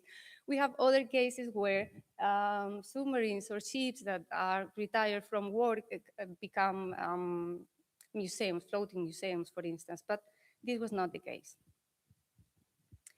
The third example is related to the metal wreck tourism, and these pictures are from the city. The city was a steamboat that was traveling from Genova to America. And sadly, it sank in Spain at night with rough sea near the shore, and 300 people died. 300 people that we are aware of because they had tickets, but there were a lot of people on the boat, illegal passengers with no tickets, so there's no way to know how many people died in there. It's called, in my country, this is called the Titanic of the Mediterranean, because it was a great tragedy. It was very close to the village. People in the village were screaming, were hearing the screams from the sea. They tried to help, but all the crew flew away, so a lot of people died. And bodies kept appearing on the shore for days and weeks after this catastrophe. So it's also a part of the memory of the place where it sank, and it's kind of a tomb for all these poor people. For years, it's been a diving place, and for years, part of the ship have been removed. In 2006, it was like the birthday of the shipwreck, 100 years underwater. It is finally considered heritage, but people are still diving on the shipwreck. As far as I know, they are not taking things from it anymore, but they keep diving, they keep touching, they keep going inside with the bubbles that causes corrosion. So really not much has changed for the city. And we have this problem all around the shore in Spain. We have many communities that even from the government are promoting this kind of wrecks, like, oh, come and visit our historical wrecks, discover our hidden treasures, come to dive with us. But it's the audacity that they are considering the historical value for attracting people, but then no responsibility. You will not find in any of these websites a single line about them as heritage, how to behave, how to dive, nothing. And these are ships that are not very much studied, not very well documented, because from academia, it's not a particular field of interest, as all shipwrecks have been. And so, there is no way to monitor all these shipwrecks and the diving impact, so we are losing also heritage here that's been promoted by our own administration, which is kind of sad. Of course, we can also do things properly. For instance, from the University of Cádiz, we are working on a route underwater with steamboats that are documented, all scientific, with educating divers and granting license, all controlled, but that's not always the case, sadly. So that's why, yes, thank you, I have here. That's why I think it is important that we also map our pathways to failure. What I see mostly on this kind of catastrophic events is a failure to understand the maritime cultural system itself, the maritime culture, the maritime heritage, the needs of the heritage, the need of the community. And that make me reflect about this. So in heritage, we've seen in the last decades this shift from object to subject. But when we speak about maritime heritage, we need to go farther. We need to go to a shift of perspective and consider the relationship, the heritage with the landscape, with the seascape, with the community with the heritage, all the agents involved. But that needs informed governance, which sometimes is a problem. We can see a lack of an integrated cross-sectoral, I don't know, you can read, perspective. And I see constantly an absence of experts in the drafting of the projects, in the monitoring of the projects, and sometimes in establishing the key performance indicators of the projects. And as you can see, an inadequate use of legal framework or deficient implementation. We've seen cases of heritage or listed heritage that is actually not protected or destroyed.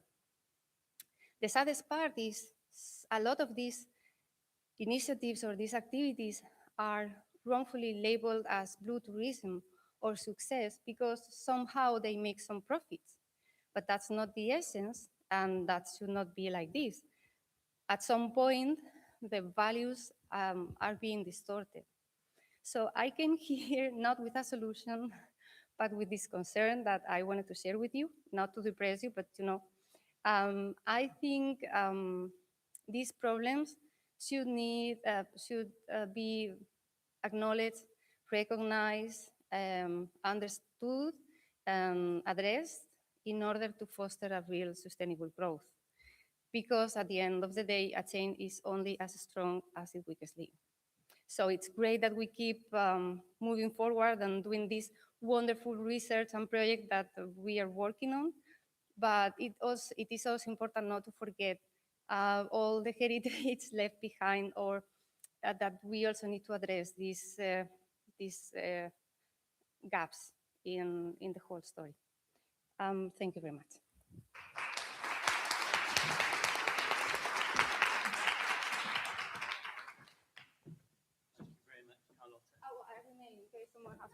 Yes, sorry.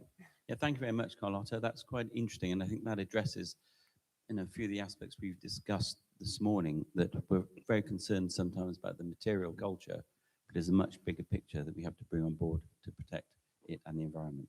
Do we have any questions from the floor? I can see.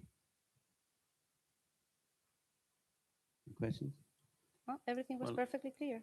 That's okay, it was very clear. I mean, you mentioned a few possible ways forward, but I suspect there's a little bit of frustration in your voice that sometimes these pathways aren't really being followed. So can you see, what would you say we have to do next, and who has to do it?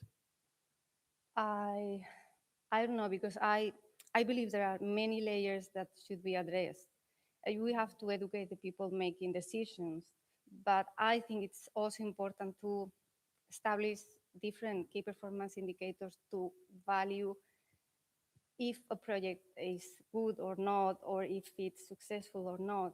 I find myself a lot of times, and that's where my frustration comes from, in places where I'm asked, hey, we have this project, we said we were doing these things related to heritage, and we earn this money, please help us. We don't know how to do that.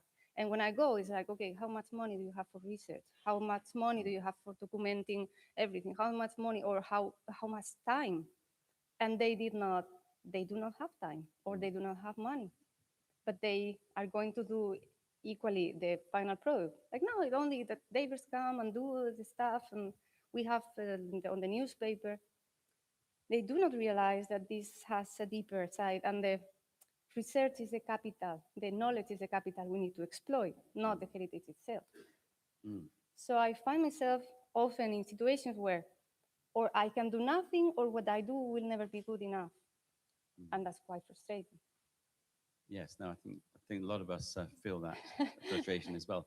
And I think it's an point we're making earlier in discussing it. I think there's a want to do it, but there's never a need. And unless you get a need, then you won't get the financial support. Yes, I think we need to educate somehow the policymakers, the people that make the decisions, that if you do things right, it will be more profitable, more resilient, more stable in long term. Community will be happier.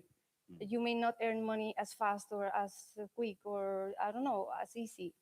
Or maybe yes, I don't know. But doing things properly can be also profitable, even more. Yeah, in the long term. Oh, In the and of long course, term. you do have fish traps, which tell you about changing coastline and sea level rise. So that might be a good tool to use. Yes, that's right. It's true. Yeah, well, Noted. any other questions? Oh, we have. To what extent does the fragmentation of heritage authorities in Spain prevent a more proactive sort of management system in your waters? Sorry, could you? So to what extent does the fragmented nature of the heritage authorities in Spain, you have different... Yes, it's a problem in our country. Of course, we have a national law that everyone has to follow, but then depending on which community you are, you have one requirements or others. Some are more protective, others are less protective. Some places have investigation centers, which is really a good thing. Others do not. So they work with land archaeologists, if you're lucky, because they are working with some archaeologists. It depends on the case. But I have to say, we are also doing great things in Spain. Please, you can look for them. But I, I think it was a good point to reflect and to bring here today. Okay, well, thank you very much. No, I only want to come back to Vaporcito, like the history of Vaporcito. the Vaporcito, because I don't know. Don't you think that in this case there was also a problem of identification of what was the very important heritage? I mean, the history of the Vaporcito, the immaterial culture. It was very, very interesting, very important.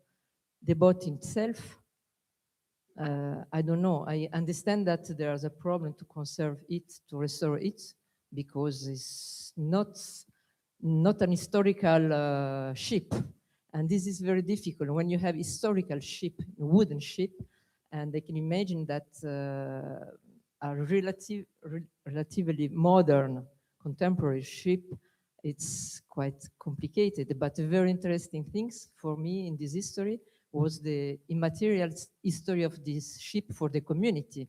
It could be probably more interesting to put in stress the importance of this history, photograph, the community. I don't know. Yes, I totally agree. I totally agree. But the thing is, if you take it out of the water and you list it as heritage, then all the people in the Puerto de Santa Maria has been for years the boat dying on the shore, which has been a very sad thing.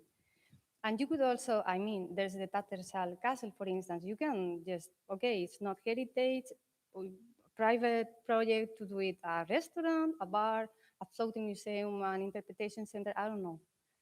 You can dispose it or you can do something with it, but you cannot let all the people see how their history is dying. That's the saddest part. But I totally agree. Maybe there was no need to list it as heritage. Maybe that was the main problem. Well, thank you very much. That's identified a few challenges there and possible ways forward. But I put a hand across now to Alison to introduce. Sure. Thank the you next so much. speaker. Thank you very much, Carlota.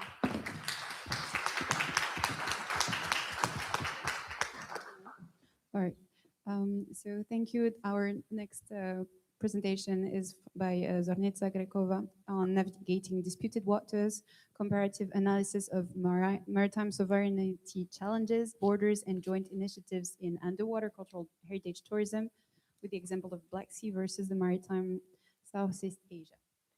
Thank you, and thank you, dear colleagues, and thanks to the organizer for this really inspiring event. And we have heard until now so many interesting lectures that I'm sure we will get back home full with new ideas and new challenges ahead of us. So my lecture deals, as you can see, with navigating disputed waters. And actually, it's again one of the pathways to failure, but recent events show us some kind of glimpses of hope. So I hope I will manage to present them. And please excuse me that I will follow my written notes, but I'm one of those that open brackets and forget to close them, and I need to restrain myself in these 15 minutes. So let's begin by setting the stage. The United Nations Decade of Ocean Science for Sustainable Development, or the Ocean Decade as we all know it, is a global initiative aimed at advancing ocean health, sustainability, and equitable use of marine resources. Within this framework, underwater cultural heritage, which includes the submerged shipwrecks, ancient settlements, and artifacts, represents a unique intersection of history, culture, and tourism, of course. Oh, of course, we won't forget the natural heritage here. However, in regions plagued by maritime sovereignty disputes, developing sustainable underwater cultural heritage tourism isn't just about diving into the past. Actually, it's about navigating complex political waters. Now, this kind of tourism is often discussed as a niche or luxury activity, but in politically sensitive seas, it becomes a geopolitical issue. When sovereignty is contested, heritage can be weaponized, neglected, or exploited. So now my lecture will focus on two highly tensioned maritime regions, the Black Sea and maritime Southeast Asia, and we'll try to explore how borders simultaneously act as barriers, but actually also as potential bridges for cooperation. Moreover, these two regions are quite rich in underwater cultural heritage, but both are hindered by overlapping claims, militarization, and climate change. So without further ado, let's continue with the Black Sea and why maritime borders matter. So borders underwater are invisible, but they are deeply conceptual. Sorry. Unlike land borders, maritime boundaries are fluid, overlapping, and often unresolved. In contested water, underwater cultural heritage may lack a clear custodian or legal protection and/or monitoring capacity. Climate change intensifies these governance gaps. Rising seas and stronger storms accelerate site degradation, just as political tensions reduce opportunities for joint research or tourism planning.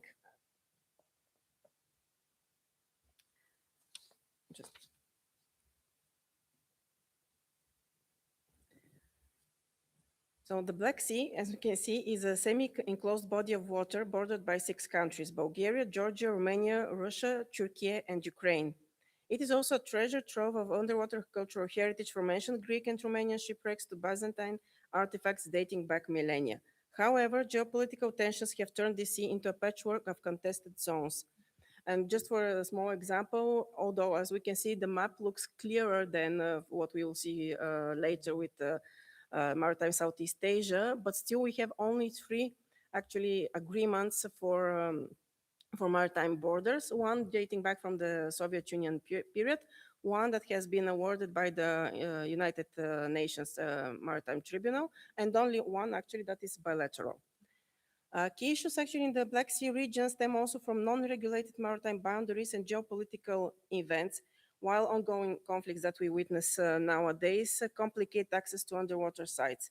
Militarization, including naval patrols and hybrid warfare tactics, interferes with archaeological surveys and research. Offshore infrastructure projects such as pipelines and energy developments further threaten these sites by causing physical disturbances or restricting entry. Tourism development in the Black Sea region unfortunately lags behind its potential. Restricted maritime zones limit the creation of dive trails, ecotourism routes, and educational programs. Imagine, for example, you want to explore a Roman era wreck, but you are blocked by security perimeters, and that's actually the reality in the Black Sea region. Climate change adds another layer. Rising sea levels accelerate erosion of submerged heritage, sorry, while warmer waters alter marine ecosystems that preserves these artifacts. Sovereignty disputes also, of course, hinder collaboration. Data sharing, unfortunately, between nations is minimal, and joint expeditions are almost rare due to trust issues. Yet, there are glimmers of hope, as I mentioned. Initiatives like the Balkan Heritage Field School provide training in underwater cultural heritage management, fostering the next generation of archaeologists. Additionally, the newly established UNESCO Category 2 Institute for Underwater Heritage in Bulgaria will aim to drive innovation, research, and cross-border dialogue, and finally, exchange of data. In summary, the Black Sea underwater heritage faces a trifecta of threats: geopolitical strife, environmental pressures, and underdeveloped tourism infrastructure. Borders here act as barriers, isolating heritage rather than uniting communities around it.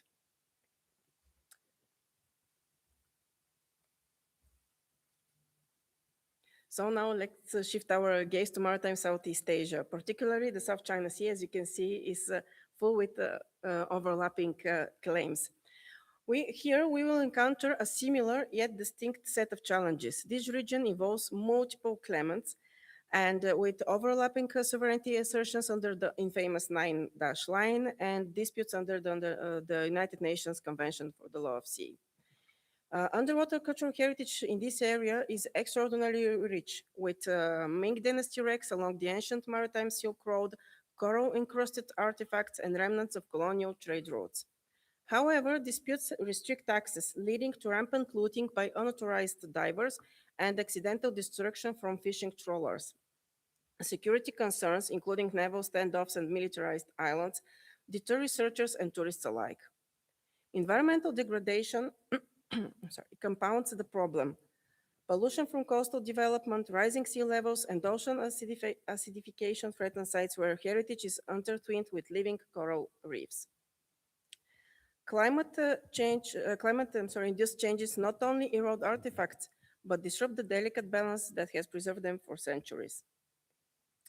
Tourism potential is stifled by these tensions. While there is immense interest in cultural dive sites, safety fears limit development. Despite this, regional framework offer pathways. Under ASEAN UNESCO collaboration, including the 2001 convention, countries host conferences and emergency preparedness programs. These emphasize community-led models where local fishers and divers become stewards of heritage. Projects addressing climate change impacts on coral sites promote sustainable tourism, integrating underwater cultural heritage with biodiversity conservation. Here, borders are not just lines on a map, but flashpoints that amplify vulnerabilities, yet they also spur innovative, inclusive approaches. Now, let's move to the comparison between the two. Now, both regions, as we have seen, share core themes: borders as barriers to underwater cultural heritage valorization, exacerbated by climate vulnerabilities. In the Black Sea, tensions are more bilateral or trilateral, often tied to historical grievances like territorial annexations, as we have seen in the past decade. In Southeast Asia, multilateral overlaps in the South China Sea create a web of claims involving superpowers and regional actors. Sovereignty disputes in both areas led to restricted access, underfunded preservation, and limited tourism. So when we look at the Black Sea and maritime Southeast Asia through the lens of underwater cultural heritage tourism, we see both shared challenges and striking differences. First, maritime borders limit tourism access. Many of the most compelling underwater sites, ancient shipwrecks, submerged ports, lie in contested waters. Restricted access prevents dive operators, tour guides, and heritage-based travel initiatives from developing sustainable visitor experience. So without clear access, right, it is difficult, of course, to create sustainable cultural heritage tourism. Secondly, the climate change is accelerating the vulnerability of these attractions. Rising seas, stronger storms, and erosion are degrading sites that could otherwise serve as key tourism draws. For example, historically significant shipwrecks may be damaged or buried under shifting sediments, reducing the opportunities for immersive tourism experiences. Third, and which is really important in this case, unfortunately, the security concerns that deter tourism investment. In both regions, geopolitical tensions make private tour operators, investors, and even public agency cautious. Despite the challenges, the regions differ in how tourism strategies are being pursued. In the Black Sea, governance is largely state-centric, and tourism development remains limited. By contrast, Maritime Southeast Asia illustrates a more regionally coordinated and community-centered approach. Especially through ASEAN UNESCO framework, countries have established shared guidelines for heritage protection and with the active participation of local communities in heritage tourism. So that brings us to the really important question, how we can reframe borders that are not barriers, but actually potential catalysts for cooperation. So paradoxically, these disputes have encouraged joint training programs at regional level, scientific cooperation, and shared climate monitoring initiatives. When viewed comparatively, borders are therefore not only obstacles. They can force innovation, pushing states and institutions to seek politically safer form of collaboration. Neutral platforms as UNESCO networks, UNITWIN programs, and international training institutes become critical spaces where cooperation is possible without compromising sovereignty claims. Community engagement, as we mentioned briefly, also differ. The Black Sea tourism is underdeveloped with fewer community initiatives due to centralized conflicts. Southeast Asia, influenced by ASEAN's collaborative spirit, leans towards grassroots models, empowering locals in tourism and protection. So what can be the way forward? So building on all these insights, we can explore different joint initiatives. UNESCO plays a pivotal role globally with tools, as we mentioned, like the UNITWIN networks that are fostering knowledge exchange. These networks support carbon neutral tourism strategies such as eco-friendly dive operations and virtual reality tours for inaccessible sites. In the Black Sea, the projects that we already mentioned, the Balkan Heritage Field School, collaborate across borders, training professionals in underwater cultural heritage tourism and management, despite all the tensions. In Southeast Asia, ASEAN UNESCO efforts under the 2001 Convention built on regional conferences and emergency responses to climate threats. Community-led models like those in the Philippines and Vietnam integrate underwater cultural heritage tourism with livelihood programs and ensure local benefits.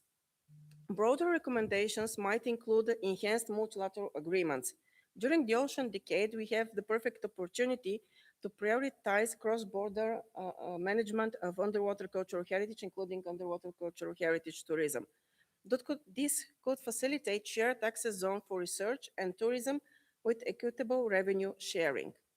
Aligning with EU projects that we have seen like Turao and EU Blue Tech, we could contribute to the promotion of reskilling programs and train locals in sustainable diving, artifact conservation, and digital heritage mapping to build resilient communities.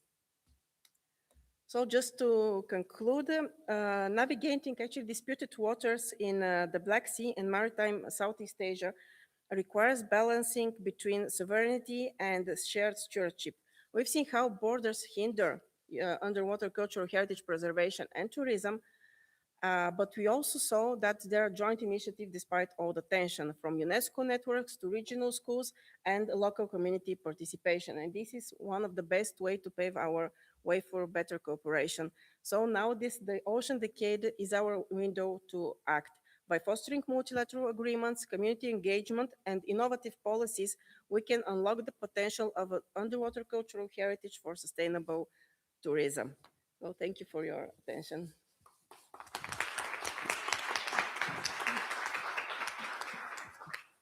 Thank you very much, Zvonitsa. Is there any question here in the room? No, not yet. All right, I'll have a question to start. Regarding, well, we do hope that the establishment of the new Category 2 center in Bulgaria would be perhaps the start into hosting such projects. Do you have already perhaps ideas of projects that could be, necessarily in the Black Sea, for instance, that could be a sort of a shared project?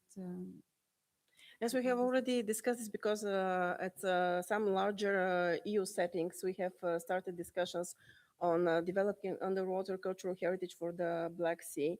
So we have held several meetings, and now we are trying actually to establish one dive tour, which will be in the ancient city of Neseber, that we want to develop as a school, as a project that that different countries can work on it, so that they can build the best practices from this new dive tour and implement it in their own country. So we try to work with experts and to have this kind of exchange program that we will, I mean, it won't happen now. I mean, we needed, I think, 2 or 3 years to implement the whole program, but we have already started preliminary discussions on how to build on this idea.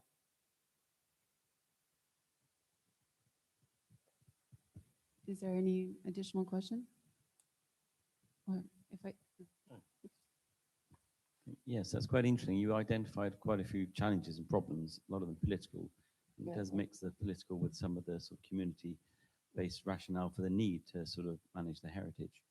And I think following on from Alison's point about, do you have any projects? Do you, now that you have the Category 2 UNESCO base in Bulgaria, do you see yourselves leading the charge, as it were, to address some of these issues that you put forward within the UNESCO umbrella?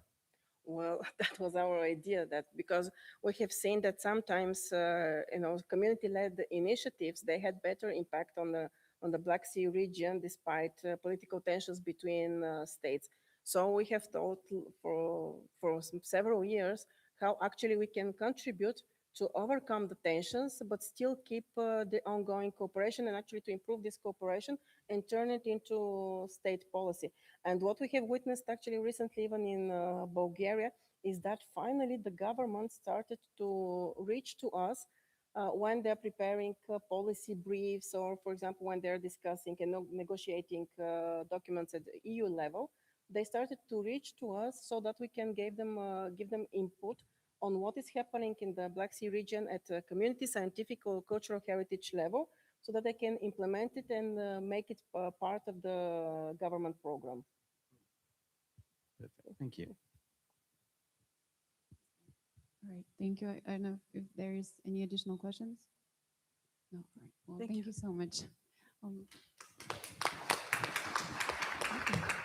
So we arrive at the last presentation for this session, and we give the floor to Rosabelle Boswell, who will talk about thanatourism or restoration.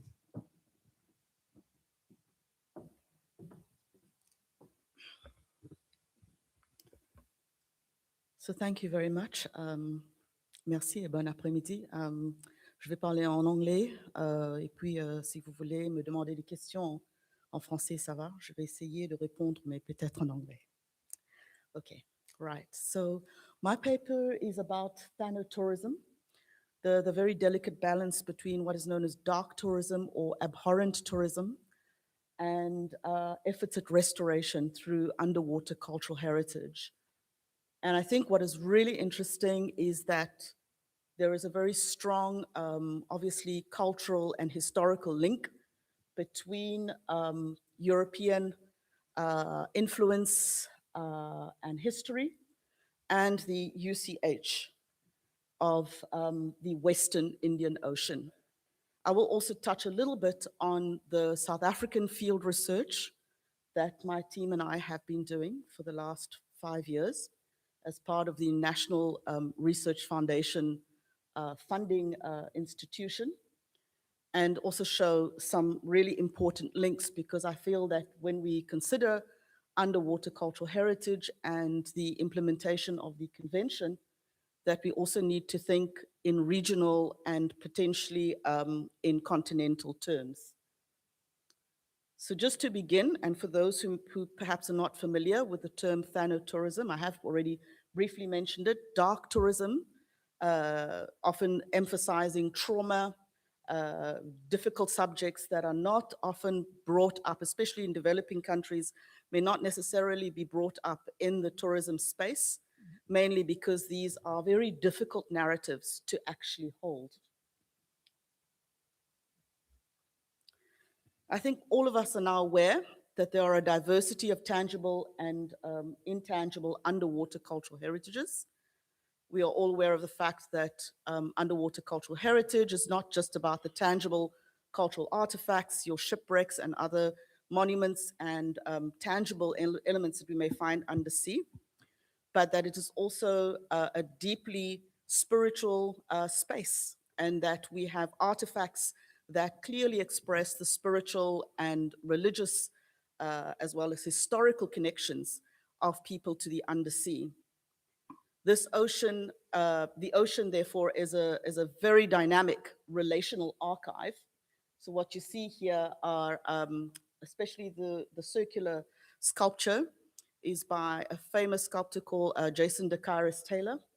And he has been building quite a few of these underwater cultural sculptures.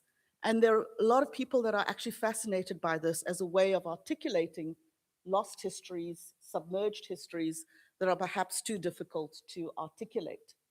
The one on the right is obviously of Jesus, and also we have people who basically undertake pilgrimages and go down underwater in order to experience this and to have an ecstatic religious ritual experience. And the challenge is, of course, not only to how to access such heritages in a technical manner, but also how to sensitively manage such UCH without reverting to a crude dark tourism or slippage into what is known as abhorrent tourism. There are a number of conventions and frameworks that basically shape how this UCH is managed and how tourism is also managed in the Western Indian Ocean. They are listed here. And very briefly, you have the Global Code for Ethics in Tourism, the UNESCO Global Priority Africa, the GPA entity, the Africa Integrated Maritime Strategy, as well as the Africa Agenda 2063, and many others. And a lot of them actually influence the significance of culture, and in particular, intangible cultural heritage in the underwater cultural heritage space, or the underwater space. And the research that my team and I have been doing primarily in South Africa, but we are also interested, and we have done field research in 5 other African coastal countries, not for this particular presentation that I'll talk about here. But what we found is that there is a more than human relationship with the sea in Africa. There's a deep ritual experience. We can't just imagine, and I've heard a lot of presentations where we've had very technical, very important discussions around innovations in technology that help us to access the seabed. But we must also remain perhaps aware of the fact that this undersea is also a deeply spiritual and cultural space for many people. So for example, in South Africa, and I've mentioned this elsewhere before, the undersea is a place for their ancestors. It is a place where the ancestors of the dominant group in the country, the isiXhosa people, as well as the Zulu people, they strongly believe that their ancestors reside in the undersea. This is presenting some really interesting challenges and situations, especially insofar as offshore development and exploration is concerned. So just to talk a little bit about the Western Indian Ocean. The Indian Ocean has long been conceptualized as a zone of continuity, facilitating exchanges, goods, ideas, and religions and peoples across Africa, the Middle East, South Asia, and Southeast Asia. There's a very rich historical and cultural archive on the Western Indian Ocean. It's a huge area. And my previous field research was very much in this, if you look at the yellow arrows in the map on the left there. So there's been a lot of work in Madagascar, Mauritius, Seychelles, Zanzibar, and then also Lamu, most recently, which is off the east coast of Africa. Mauritius is really interesting because if you look at it, you see that it's a very small island, 2,000 square kilometers. But in fact, it has a continental shelf that's absolutely massive, some 396,000 square kilometers. And then beyond that, there's also 2.3 million square kilometers of watery shared landscape, what is known as the joint management area between Seychelles and Mauritius. What is the size of this thing, really? I mean, if you think about it, that that 396,000 square kilometers is the joint territorial space of Germany and France combined. So Mauritius is very small. It has, that green map shows you all the wrecks that are all around it. Coming up very soon, in a few days, is the celebration of the abolition of slavery, pretty much in all of the Western Indian Ocean, but in Mauritius in particular. And we also have this incredible history of shipwrecks and other tangible artifacts that have been left behind during the colonial period of the Dutch, and then the French, and then subsequently the English. Part of the story is also pirate history, very strong pirate history in the Western Indian Ocean. And these stories clearly link, interestingly enough, Gary, they link both the Caribbean and the Western Indian Ocean. So what do we know? Mauritius has 1.3 million people. It has recently instituted its Offshore Petroleum Act, which basically gives the state primary control over the waters, exploration of the waters for mineral and other access to other tangible artifacts, total control over that. And we know that this island has a very rich history. People arrived from Madagascar, they arrived from the East African coast, and they still have this very rich intangible cultural heritage. A lot of it is submerged in the ocean, some of it is inaccessible. And despite this, of course, they've cultivated other forms of intangible underwater cultural heritages. This is through fishing, this is through songs, through stories of interconnections between the islands, and also of their embodied intangible relationships with the sea. The same is for the Seychelles, for example. We did a lot of field research in Seychelles in 2023, and we traveled, my research team and I traveled to at least 5 or so of the different archipelagic islands, and we came across the most incredible stories of octopus fishing, of how to access other marine sea life for consumption. There were songs that were associated with the historical practice, for example, of turtle hunting, which is what this woman is explaining in the photo there. And so we can already see that there is this deep relational experience with the sea. A similar thing was to be found in Lamu, Kenya, which is really another fascinating place again, because of its connection with Islam from the 7th century. Many of the ritual beliefs in relation to the sea, and especially the undersea, date back to this particular period. And to cut a very, very long story short, we can still see some of these ideas and beliefs present in the society today. So sacrifices are done, for example, and given to the sea because it's believed that the undersea has power over humans. Now, why is this of any importance to our audience here today? None of these countries, I triple checked, none of them have actually signed the UH Convention. They are not signatories, which means that they are not invested in any kind of way, I suppose, in protecting the undersea.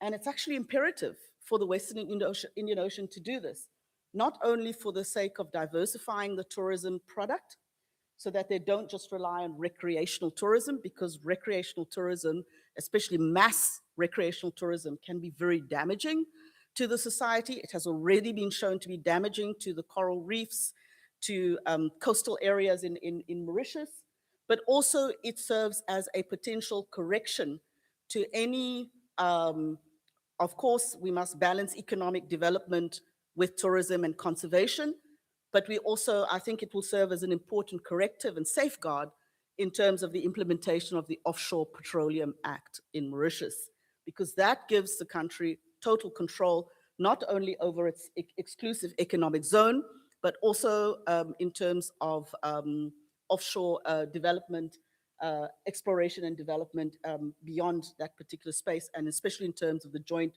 management area between Seychelles and Mauritius. How have we tried to, how have we tried to basically find space for these human relationships with the sea? Part of it has been to really go beyond the academic space and to put these findings into different fora for the public to basically encounter. So of particular interest is the middle book, which is a poetry book about the transmaterial and human relationships with the sea in Southern Africa and also the Western Indian Ocean. And it's the poems that are in here are actually inspired by the ethnographic work. So what's really interesting is the transposition, or transposing rather, of ethnographic work into artistic outputs, as well as film. And most recently, exploring other potential transdisciplinary connections, which I've talked about elsewhere with quantum physics, understanding the relationships of coasts and quantum physics. So that's all I have to say, and these are the funders. We've recently started a project with a consortia of Belgian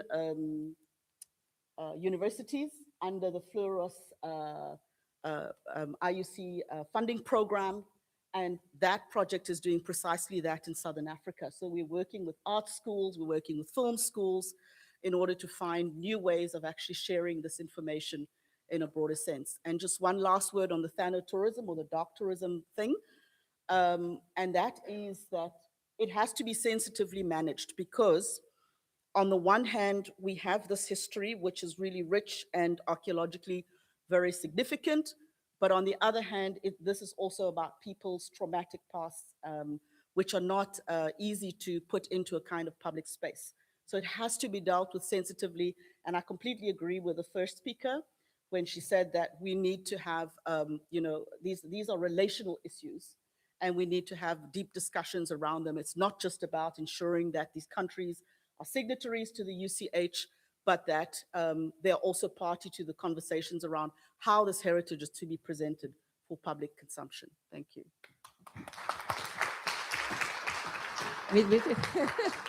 Thank you, Rosebud.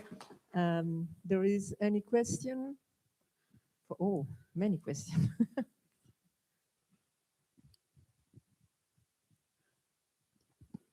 Hi, thank you very much for your presentation. It was really interesting, actually. I really like it.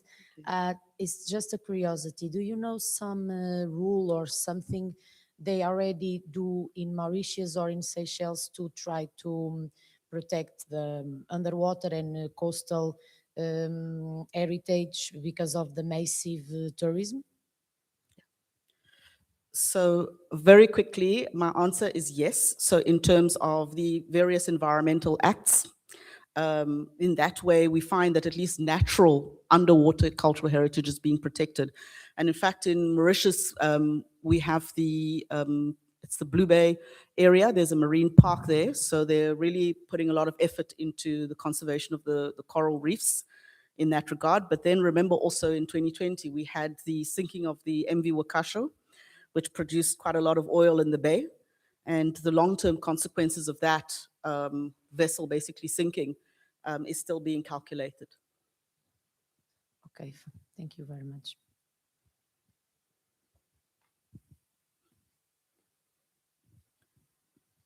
Thank you very much. It was extremely interesting, your presentation. I just wanted to ask you, from a local perspective, since there are already legislations, but in order to explain to locals, local stakeholders of coastal communities and to a government, do the locals see the rituals and the traditions and these stories as a way of protecting and keeping the outsider, whoever the trawler is, as far away from the space? Or do you think people are realizing that these rituals and these ideas connected to the sea are not enough of keeping that space sacred, if we can use that word? Thanks. So what is happening certainly in South Africa, not yet in the Western Indian Ocean, is that a lot of these ritual ideas, or ICH, is basically being mainstreamed into environmental impact assessments so that they become part of the mitigation plans for the management of these sort of coastal and offshore assets, and making sure that indigenous people actually have a voice. So that's been a really critical innovation in bringing environmental management into the EIA and the offshore exploration development space, specifically for purposes of ESG. Somebody mentioned ESG earlier on.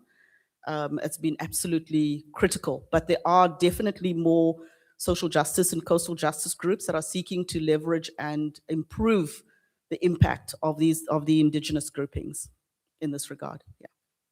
So are you planning to do that in your work to kind of encourage these rituals that exist in the areas that you're working on in terms of Yes. policy? So just in one sentence, one of the things that we created as a research group was a project called the Blue Values Journey Project, which is a lot like the Eco Route project that I heard earlier on. So I'm really fascinated for potential collaboration. And very, very quickly, what we did was to ensure that the stories of coastal communities could be, with their permission, could be mediatized and put into a public domain so that more people could know about it. And then we also use that opportunity to also employ coastal peoples. So we leverage the funding from the corporates in order to get this done. Thank you.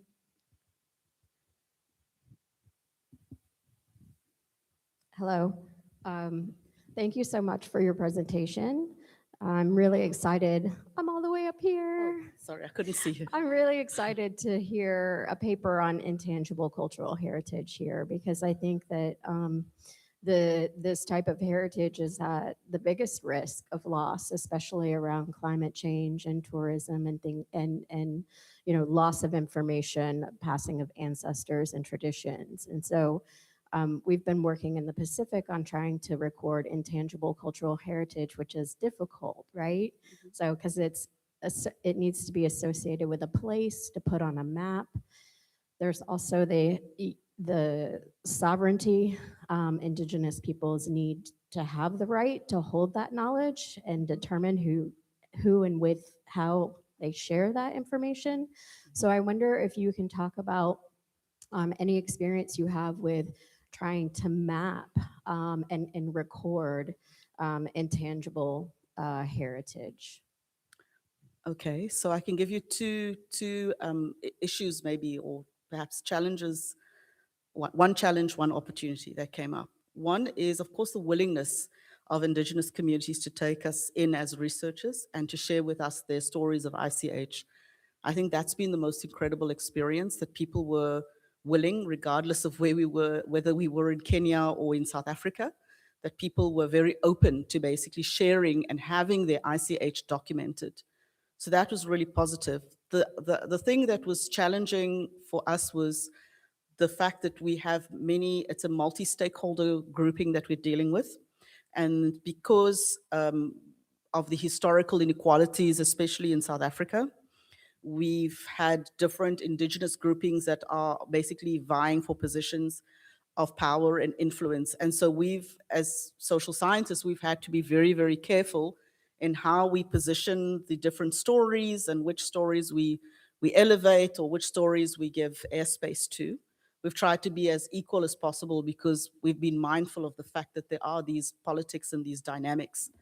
So I think we can learn from each other across indigenous groupings, and I would be very happy actually to be, to engage, further on how it can be done across different countries, because we've seen that level of collaboration is really important for getting everyone onto the same page insofar as their ICH conservation is concerned. Thank you. There was another question, a last one. Giulietta? No?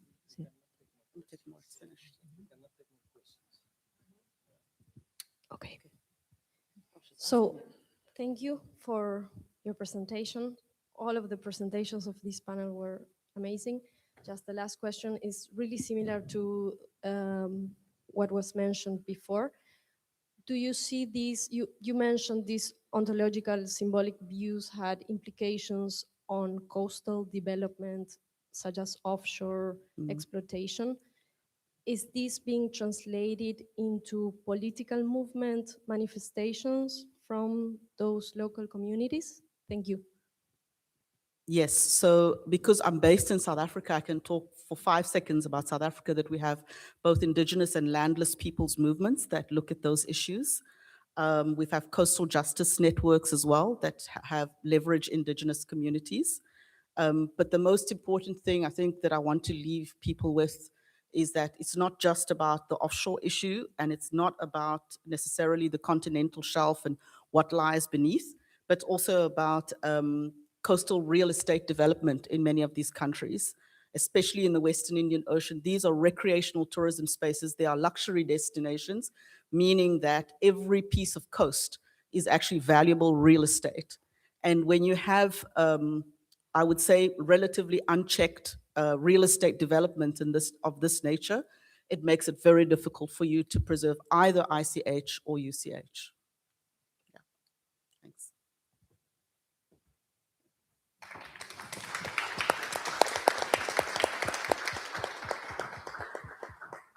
Well, thank you very much. I think that draws this session to a close.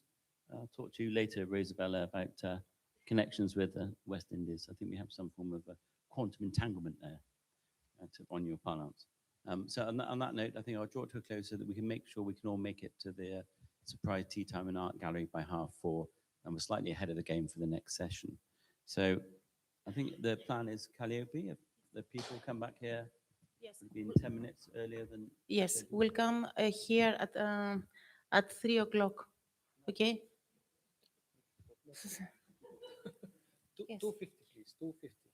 How 250? 250. 10 minutes break. We will have another. We will have another coffee in 1 hour and a half. Okay. Okay. There we have it. Okay. Thank you very much. Military order, please. 10 minutes. Thank you 10 very much, minutes. everyone.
Okay, so welcome back everyone.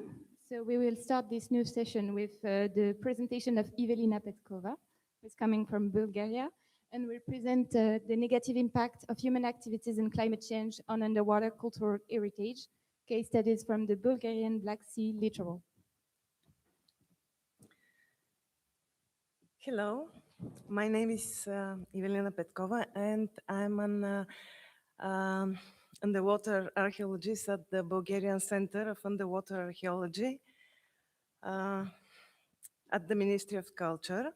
I will present on behalf of Dr. Naiden Prahov, who was unable to attend today. And I will read the text because the presentation is longer, and I want to finish on time. Our presentation focuses on the negative impact of human activities and climate change on underwater cultural heritage, as documented during the surveys conducted by the CUA, Center of Underwater Archaeology, over the past decade in the Bulgarian sector of the Black Sea. The Black Sea is a unique basin that preserves exceptionally rich natural and cultural heritage. Certain natural conditions, such a high rate of sedimentation and the presence of hydrogen sulfide gas in waters deeper than 100 meters, favor the preservation of organic material and archaeological sites.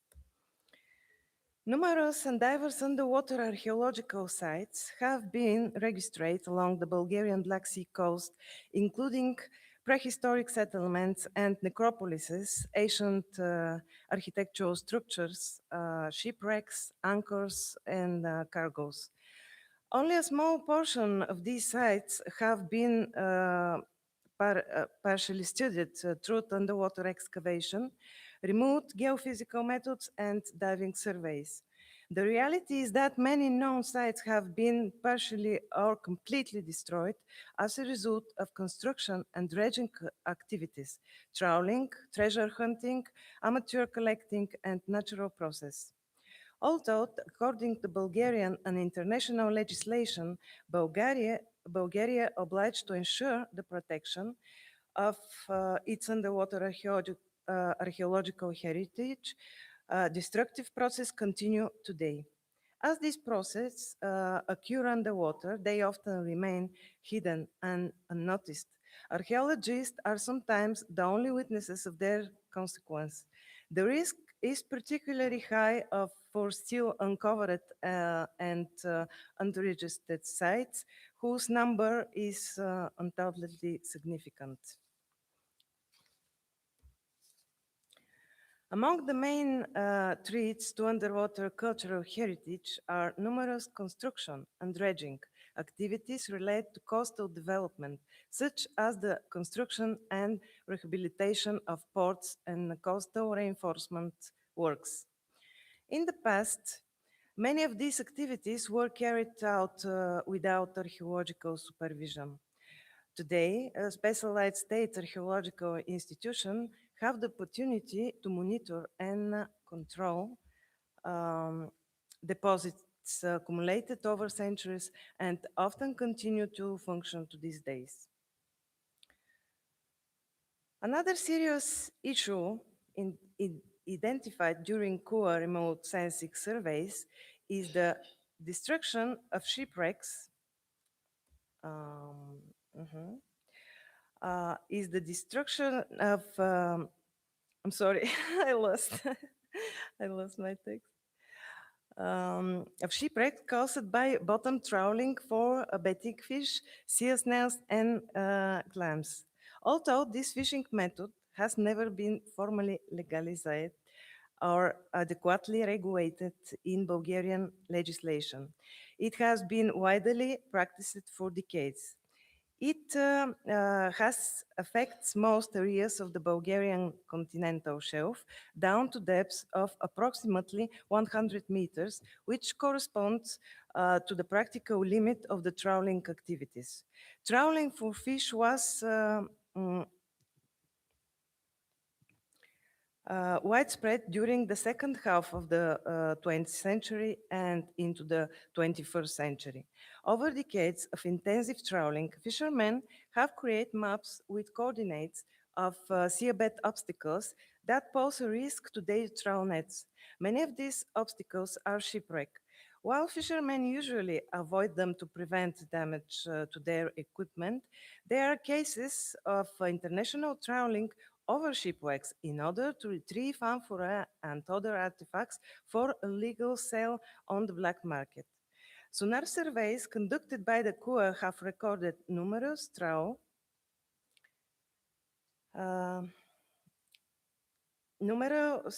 marks on the sandy seabed. Future evidence of this destructive practice is provided by the large number of severely damaged shipwrecks. Once well preserved, many are now reduced to the scattered remains of wooden structures, sometimes with trawl nets entangled within them. Since 2010, the CUA has conducted targeted surveys to assess the negative impact of bottom trawling on underwater cultural heritage and has repeatedly altered state institutions. However, to date, no adequate protective measures have been implemented.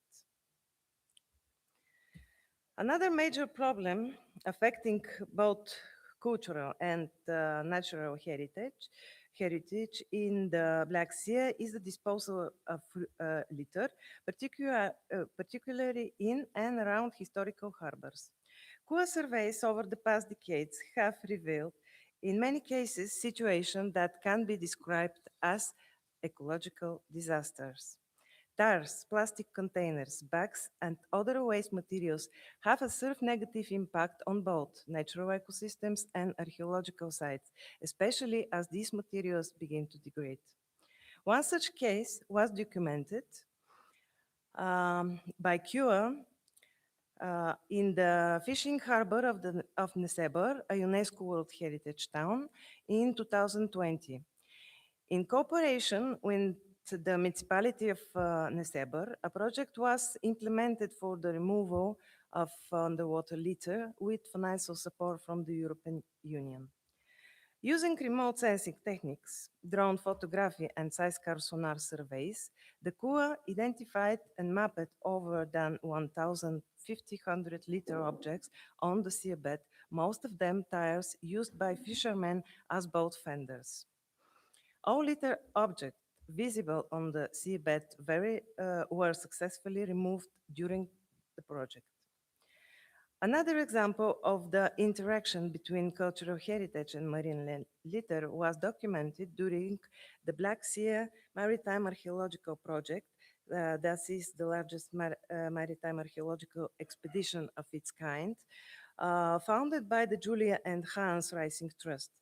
The project took place in the Bulgarian sector of the Black Sea between 2015 and 2019 as an international scientific collaboration involving teams from the United Kingdom, Bulgaria, Sweden, United States, and Greece.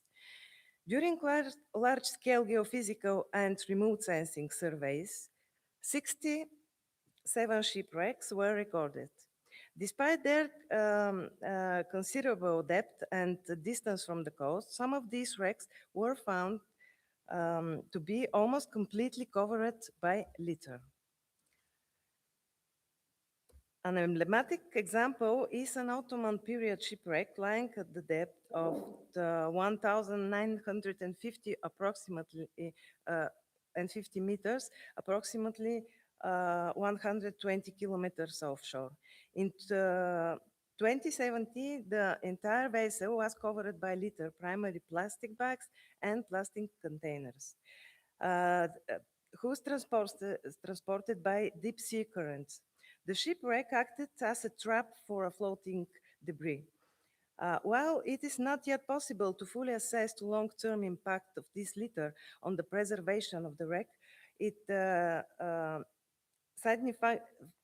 significantly hinders its documentation, scientific study, and potential presentation to the public.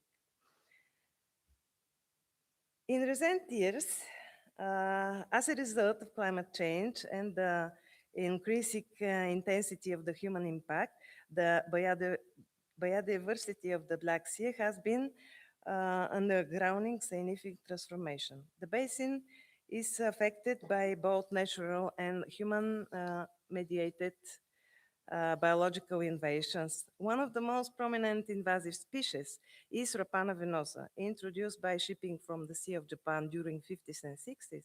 The species encountered highly favorable conditions in the Black Sea.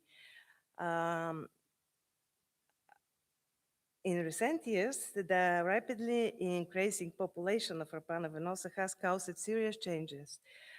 In most coastal areas, population of the black mussel have been completely destroyed. In 2000-2001, the Center of Underwater, the next one. I can move for the next slide. Sorry, thank you. Center of Underwater Archaeology carried on an excavation on a seabed at a location where, in the 70s, the foundation of the fortification walls of December were visible on the seabed. These remains were found buried beneath 1.5 meters thick layer of mussel and rapana shells. I will conclude this presentation with the most recent discovery of the center from the end of last year. During the strong storm, the sea washed ashore archaeological material from a prehistoric Bronze Age settlement, pottery fragments and wooden posts. This represents the first evidence of such an archaeological site in the area of the town of Pomoria. Our concern is that the destruction of cultural heritage is a direct consequence of climate change and the associated alternation in the sea currents and the increased intensity of wave activity during storms. The presented case studies clearly demonstrate that underwater cultural heritage along the Bulgarian Black Sea littoral is increasingly threatened by a combination of human activities and climate-driven process. Coastal construction, dredging, bottom trawling, pollution, biological invasions, and intensified storms dynamics are already causing irreversible damage to both known and yet undiscovered archaeological sites. As these impacts often remain invisible beneath at the sea surface, their consequences are frequently underestimated.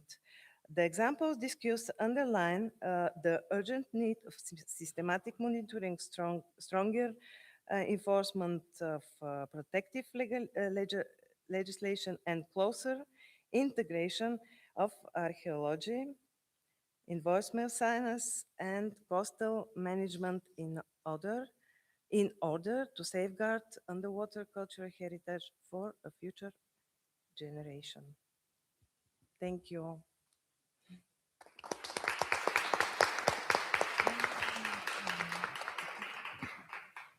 So thank you for this very interesting presentation. Do we have any question in the room?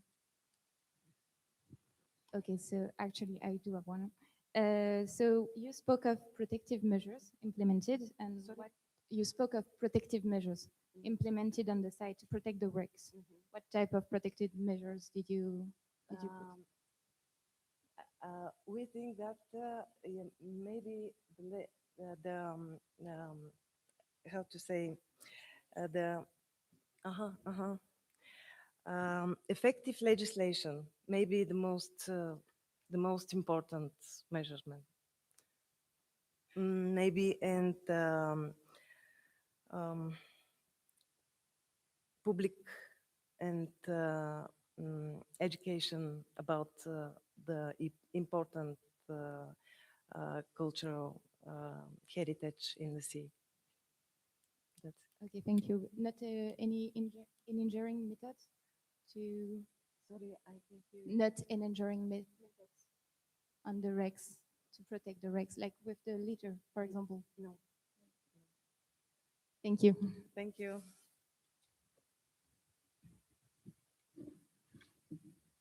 So our next next speaker is Sirin Saad Eldine, who's coming from Lebanon, and she will present us monitoring climate-driven changes in the Mediterranean Sea using satellite imagery, implications for Lebanon's coastal and underwater heritage. Hello, thanks for having me, and special thanks to the Honor Trust Foundation for funding my study at Ulster and my participation here. The presentation focuses on climate change in the Mediterranean Sea and the Lebanon as a case study. This country experiencing significant changes in temperature and rainfall patterns because climate change is critical to our field because the health of the ocean and the seas impact directly on underwater sites and maritime archaeology at all. So this study and also affect the sustainability of maritime environment. So this study based on a report from World Meteorological Organization and the use of satellite imagery to monitor the changes of salinity and temperature to understand the global climate and then zoom into Lebanon changes.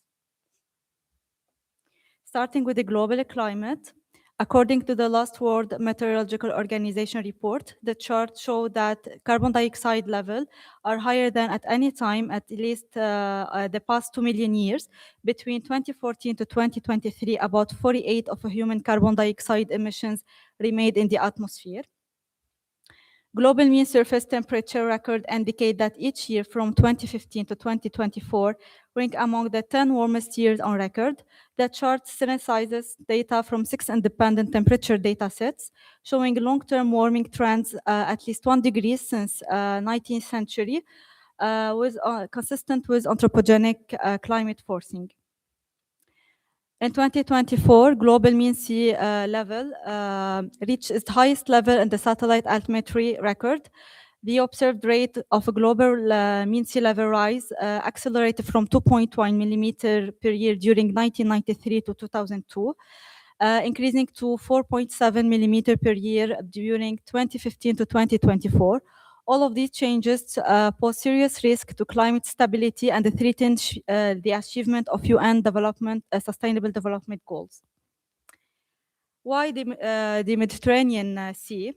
Because the basin is the world's most valued seas. For thousands of years, it has been the center of intense human activity, ancient civilization, and oldest maritime activities, with the sea and the coastal providing essential resources that have shaped civilization across the region. It's a home for unusual flora and fauna.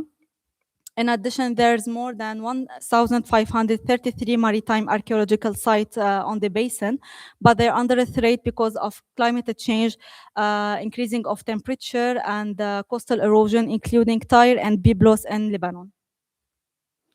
The climate of the Mediterranean region has occurred at rate exceeding the global mean.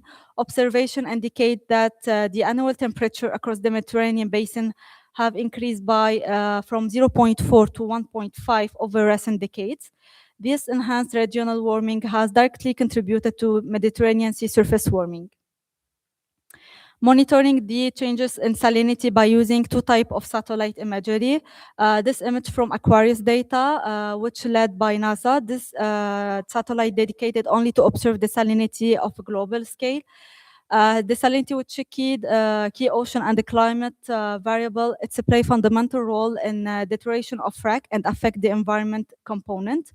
Until 2015, the Mediterranean has the highest value in the world of salinity. To look in detail and the value of the salinity changes since 1993, using Copernicus data, the quantity of salt increased regularly in each year by 0.5 in its unit. Zooming into Lebanon, Lebanon topography is characterized by a series of parallel longitudinal regions extending from north to south. The country complex relief strongly influences its climate, hydrology, and the coastal processes. Steep elevation gradient along the western slope of Mount Lebanon generate pronounced orographic rainfall, feeding numerous short rivers that flow directly into the Mediterranean Sea. These rivers contribute to sediment transport, coastal geomorphological dynamics, and the formation of natural harbor, all of which are particular importance for coastal development and maritime heritage. In addition, Lebanon is rich of maritime heritage. The sites on the coast are different in nature and the function from architectural remain and natural basin. Underwater site as Tyre, the harbor of Tyre in South Lebanon. In addition, the north coastline and the south coastline facing several islands. These islands, some of them playing an essential role as external harbor, and there's remain of quarry traces. In addition, the modern shipwreck underwater. To monitor the changes of sea temperature during sea temperature and going to studying the changes of coastline temperature of the last decades, the methodology of study depends on the use of remote sensing technique by gathering data from Landsat 8 between 2013 to 2024 from both season, winter and the summer. The methodology of calculating sea surface temperature depends on the use of raster calculator on QGIS, a geographic system. To apply this equation, then produce a profile temperature graph of the coastline. Starting with converting the thermal band into radians, which is representing the amount of thermal energy emitted from the sea surface and received by the satellite sensor, forming the basis for sea surface temperature retrieval through the thermal infrared analysis. Then calculating the brightness temperature, which is a key concept in thermal remote sensing and essential to understand how sea surface temperature is derived from satellite data. Its apparent temperature derived from the radiance recorded by the sensor. By adding 0.5 to the brightness temperature, because the satellite measure the skin of sea temperature, and actually the bulk of sea surface temperature is slightly warmer than the skin. So by adding 0.5 as an average, it's the measurement for more deeper sea temperature. Sorry. Okay. So the results obtained are thematic map. Here an example of how the map and results are produced. The general result, as a first site, we have two maps from 2013 and 2024. They looks like the same, the symbology, but if we dive into the measurements, we find that in 2013, the temperature starting with 21.4, and in 2024, the temperature starting with 21.9, which means they're increasing by 0.5 degrees during the last 10 years. The coastline changes temperature. Why are we studying the coastline temperature changes? Because the coastal area is one of most sensitive and reliable indicator of climate change. It have direct and indirect impact on the underwater side, and especially increasing the coastal erosion. So the primary objective of this study also to find these changes of coastline temperature. So the profile tool applied in each year. This tool is like withdrawing or extracting the coastline of Lebanon. So we can gather the data in each distance, how the temperature in each distance, how much is the temperature. So this approach allow us to identification the minimum and maximum temperature variation through time. The observed temperature trends are influenced by the acquisition dates from the satellite data, as both winter and the summer season were considered. Consequently, certain months exhibit higher or lower temperature value depending on the seasonal condition. Despite this variability, the minimum temperature recorded along the Lebanese coast between 2013 to 2024 shows an overall increase by 2 degrees. For the maximum temperature, the value exceeding 34 degrees were recorded, with a notable increase during the period between 2019 and 2023. During this interval, maximum coastal temperature rose from approximately 36 to 38, indicating significant warming trend along the Lebanese coastline. Today, the average temperature of maritime site, here I choose some site to extract the average temperature.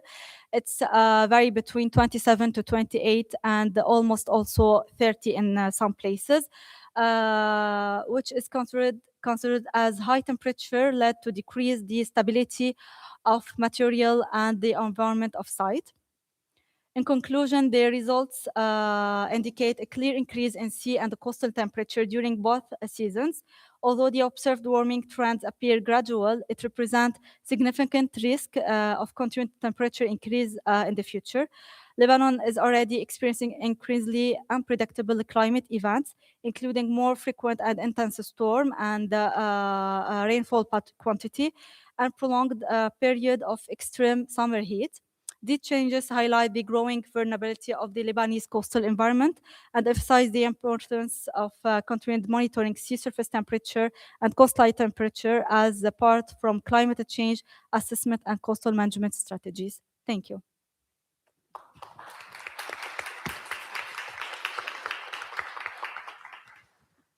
So thank you very much. Is there any question in the room? Yes, please.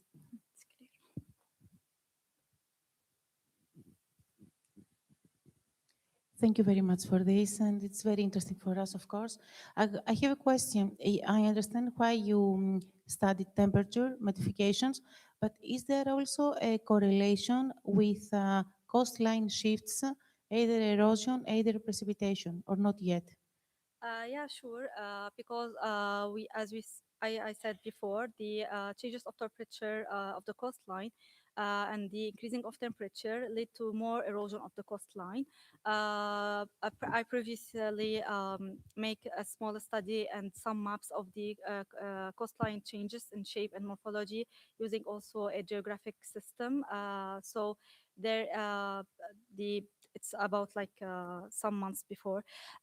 So the erosion, it's like 0.5 or millimeter, something like this, in each month or each year. It's like to understand the erosion and to measure the value of the erosion, how much it's need more, not like each year you can identify these changes, but you need like 10 years before, more 10 years before. So this is like at the first step to. So this is the beginning of the methodology. You'll study first temperature, yeah, and then you'll go locally, or you'll do all the coast. Yeah, because all of them are related. Also, the salinity, the precipitation, everything. So there's like one chain. But to start, we have to know how the temperature is changing, how much it's increasing or decreasing in each year or months. So your next step is going to be salinity? No, I think the coastal erosion rates. Thank you very much. Thank you. We will be waiting for the results. Thank you. Thank you. There is another question.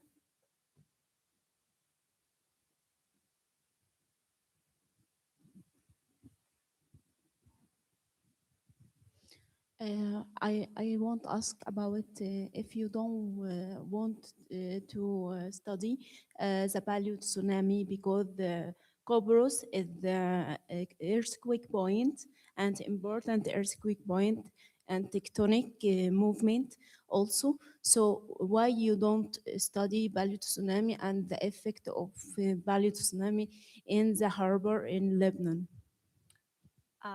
I don't know. I think it's not my specialized course, and I'm not like you trained to this. you speak about storm. So Paleo tsunami have a big storm on the Mediterranean Sea, Yeah. and caused a lot of submerged city and also submerged harbors in the northwest coast of Africa. So also the Mediterranean basin have a lot of damage by Paleo tsunami. So it's so important to add this point in your research.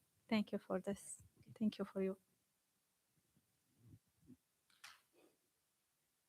One last question.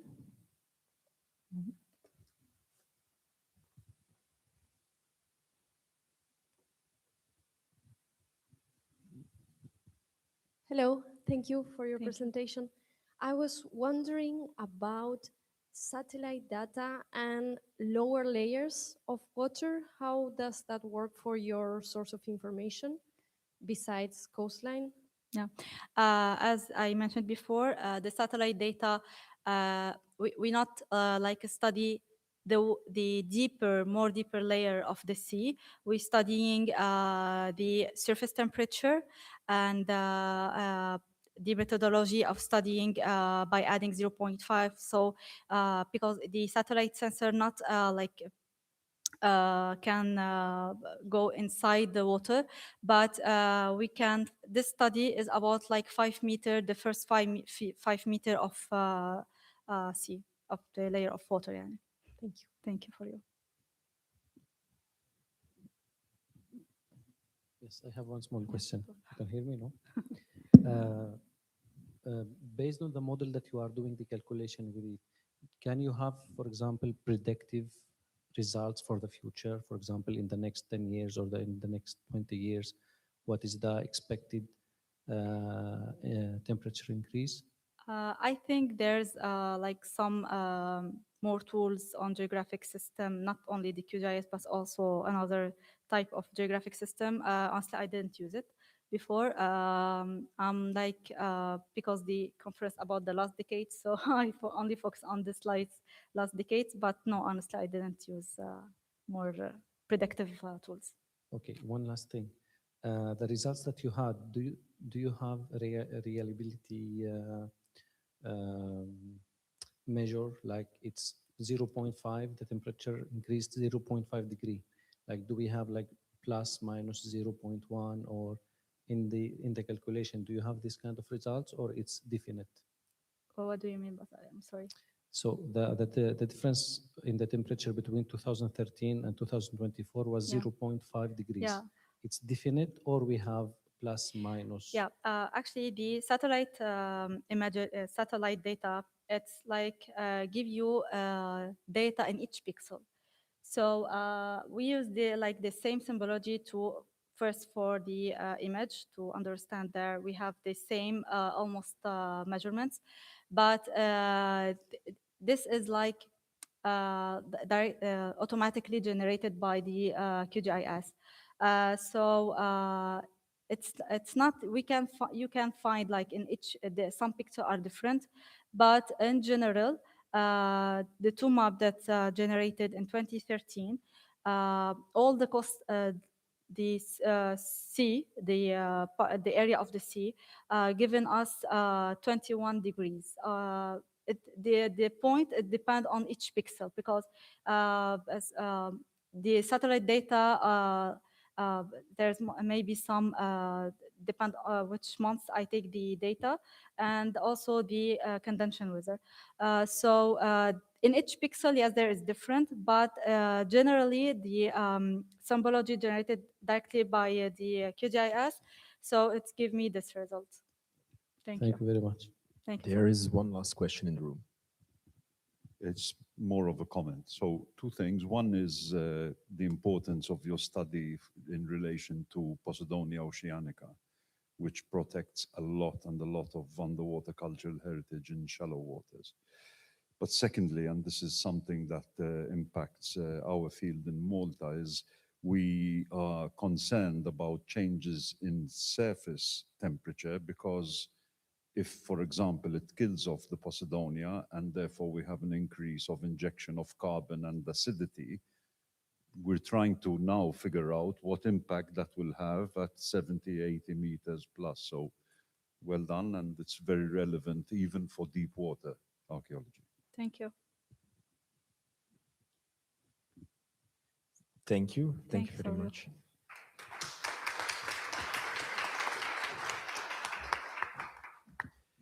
So for the last two presentations, we're gonna change the topic a little bit, and we're gonna talk about interpretation centers and the case study of the Cosquer Cave. First up is Jean-Pierre Bracco. The floor is yours.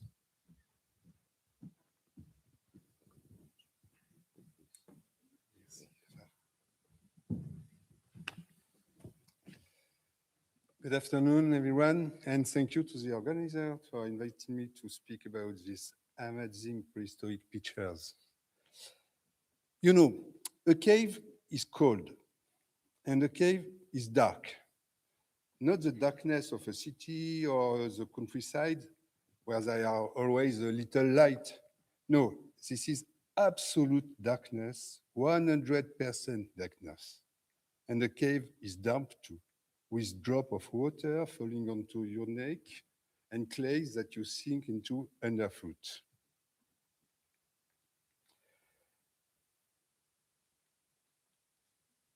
And yet, in Europe, for 25,000 years, 25,000 years, imagine that, humans entered hundreds of caves with nothing more than small portable grease lamps and torches with that barely illuminated more than a few meters.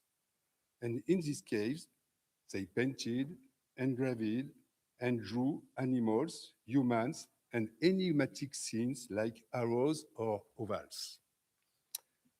So, who were these men, women, and children who entered the cave? Biologically, they were humans exactly like us, Homo sapiens. They were migrants who arrived in Europe, from Africa, around 40,000 years ago. There, they encountered the Neanderthals for a few millennia. The two human species coexisted, but the Neanderthals eventually disappeared. At that time, the environment was very different from today. No, so it's good. We were in the last ice age, much colder than now. Northern Europe was uninhabitable, buried under the Arctic ice sheet, which was far larger than it is today. The landscape was mostly steppe, home to cold-adapted animals. Herbivore included horses, reindeer, deer, mammoths, bison, and deeroks. And carnivore included cave lions, hyenas, and cave bears, giant bears much larger than today's American bears. With so much water looking up in the ice, sea levels were much lower, up to 120 meters below today's level. This changes the shape of coastline. For example, you could walk from the European continent to the British area. How did these Homo sapiens live in this glacial Europe?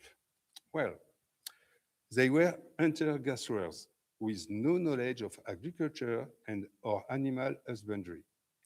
They therefore lived by extracting all their resources from the natural environment. For food, they hunted and trapped animals and gathered plants.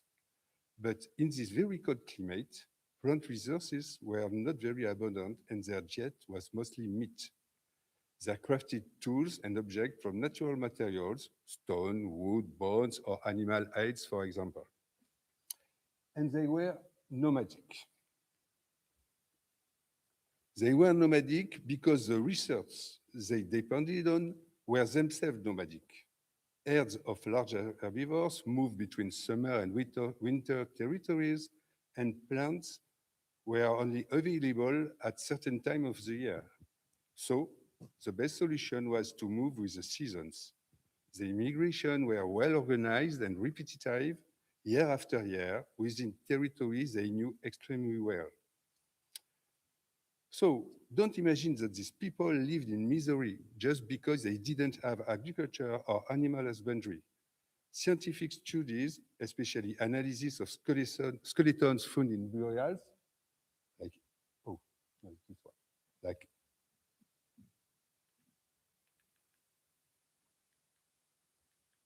là, the burials area, show excellent health. Life expectancies over 40 years, which is a lot, and no signs of malnutrition or deficiencies. Moreover, these skeletons are often adorned with beautiful jewelry and decorated objects. These societies had the time and means to develop artistic practices. They were well adapted to their environment and live in good condition. And from time to time, they entered caves to create image. But what kind of image did they make? First of all, Animals. The most common are large herbivores, horses, bison, aurochs, deer, and mammoths. They are also carnivores, but far fewer lions, hyenas, bears. There are also human representation in these caves, but they are much rarer than animals. Humans are depicted or painted or engraved very differently from animals.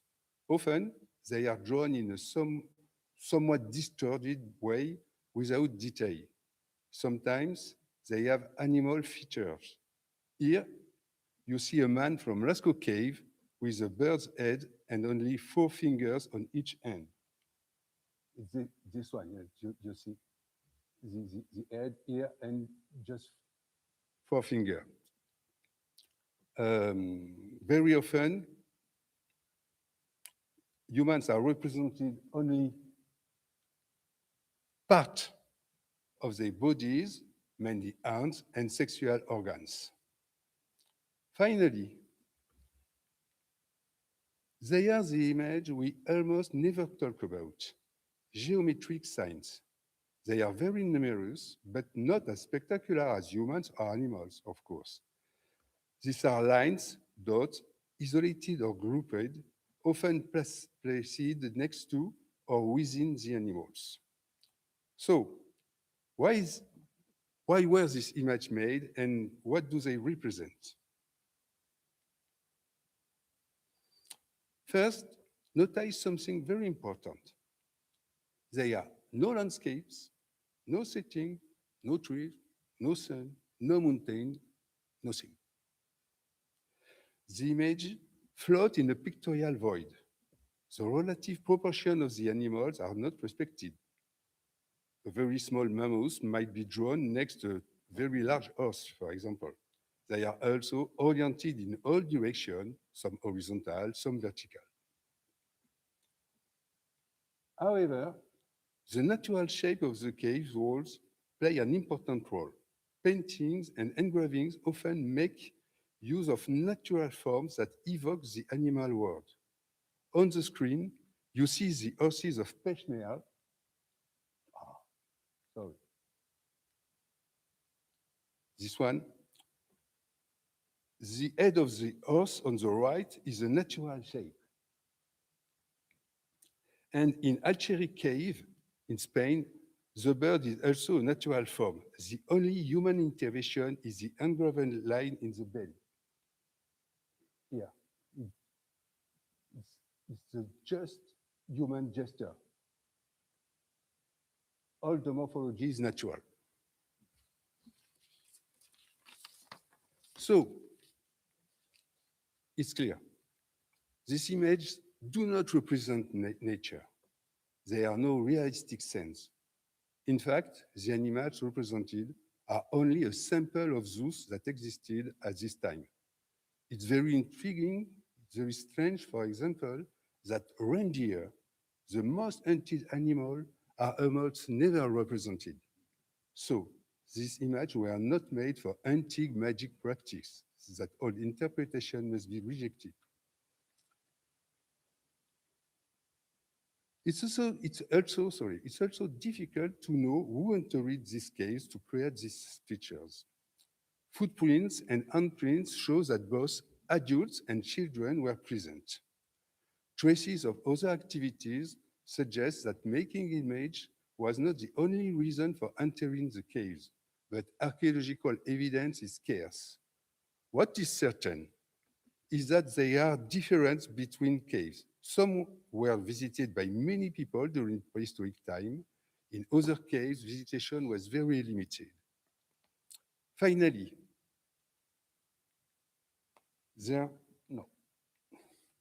there's a big question. Why?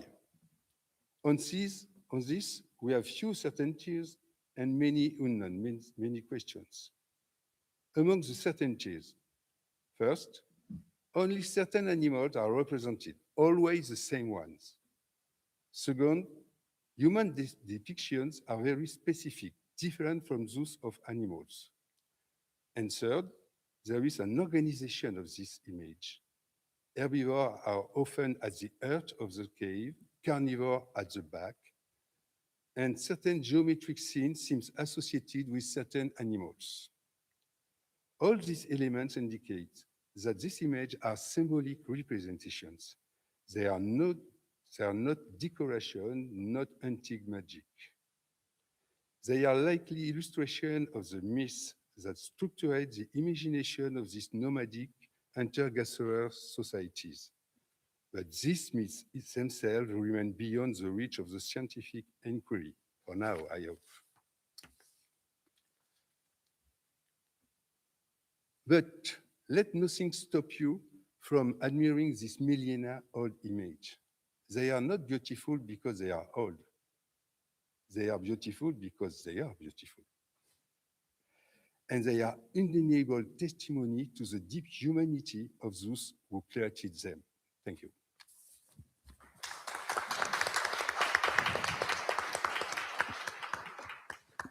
Thank you, Monsieur Braco. Are there any questions in the room?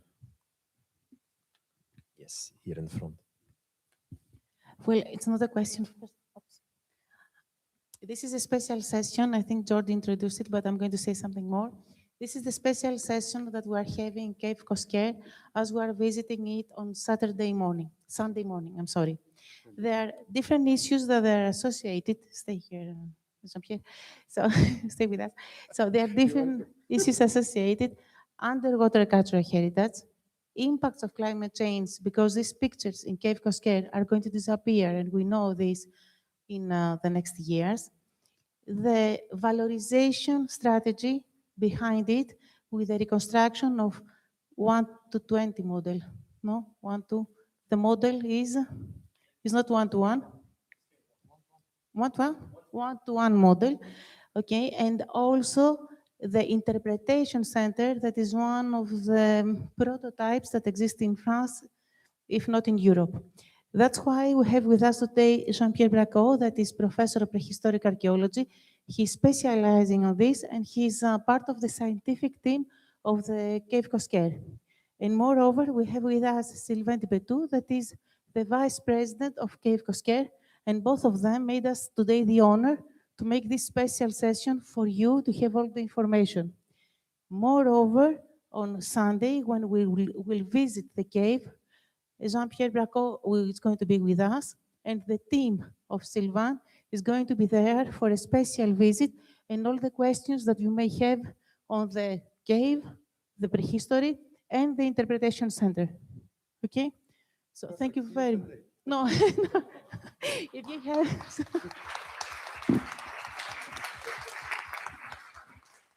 But if you have questions for Jean-Pierre, for why people are actually painting on caves or on Cave Cosquer in general or in precisely, please don't hesitate. I don't know if there are any. I don't know. I know it's not your exactly your subject, but this is an opportunity. If you don't mind, I actually have a question. I can answer for you, Jean-Pierre, if you want. You said in your presentation that some of the caves were visited by different groups of people. So some were visited by men, some women, sometimes there were children. How can you tell? What's the evidence behind? Yes, because we have footprints and handprints too. So the difficulties with the handprints is you have very little, okay, it's children. You have very big, okay, it's adults and male adults. And you have at the middle. And the middle, perhaps it's a woman or perhaps it's a young male. And it's impossible to make the difference. Thank you. And Jean-Pierre, can you also tell us a little bit about the environment of this period? You talked about the environmental conditions of this period, that they are completely different from today. Yeah. Can you explain a little bit more? Because we are not aware, actually. Yes, you know that the climate change, they change now because they are human activities, but they change in the past and today too because they are astronomic condition. And we have an alternance between glacial and interglacial periods since about 3 million years, about. And so during the period in which the prehistoric population made the decorated cave, we are in cold, very cold period. And so the water cycle is the same, but it's blocked at the Arctic and Antarctic area. And so the sea level is largely above now, about 120 meters. So below. Yes. Sorry. And it's why the Cosquer Cave is now under the water. In the part of the Cosquer Cave is now under the water, because in our actual interglacial, of course, the sea level go up, and the entrance of the cave was submerged. About, if I well remember, 6,000 miles, 6,000 years ago. Yes, 6,000, and hopefully not all the cave is submerged, because we have lost 50% or a little more of the cave, and we have lost 50% of pictures too. Thank you very much.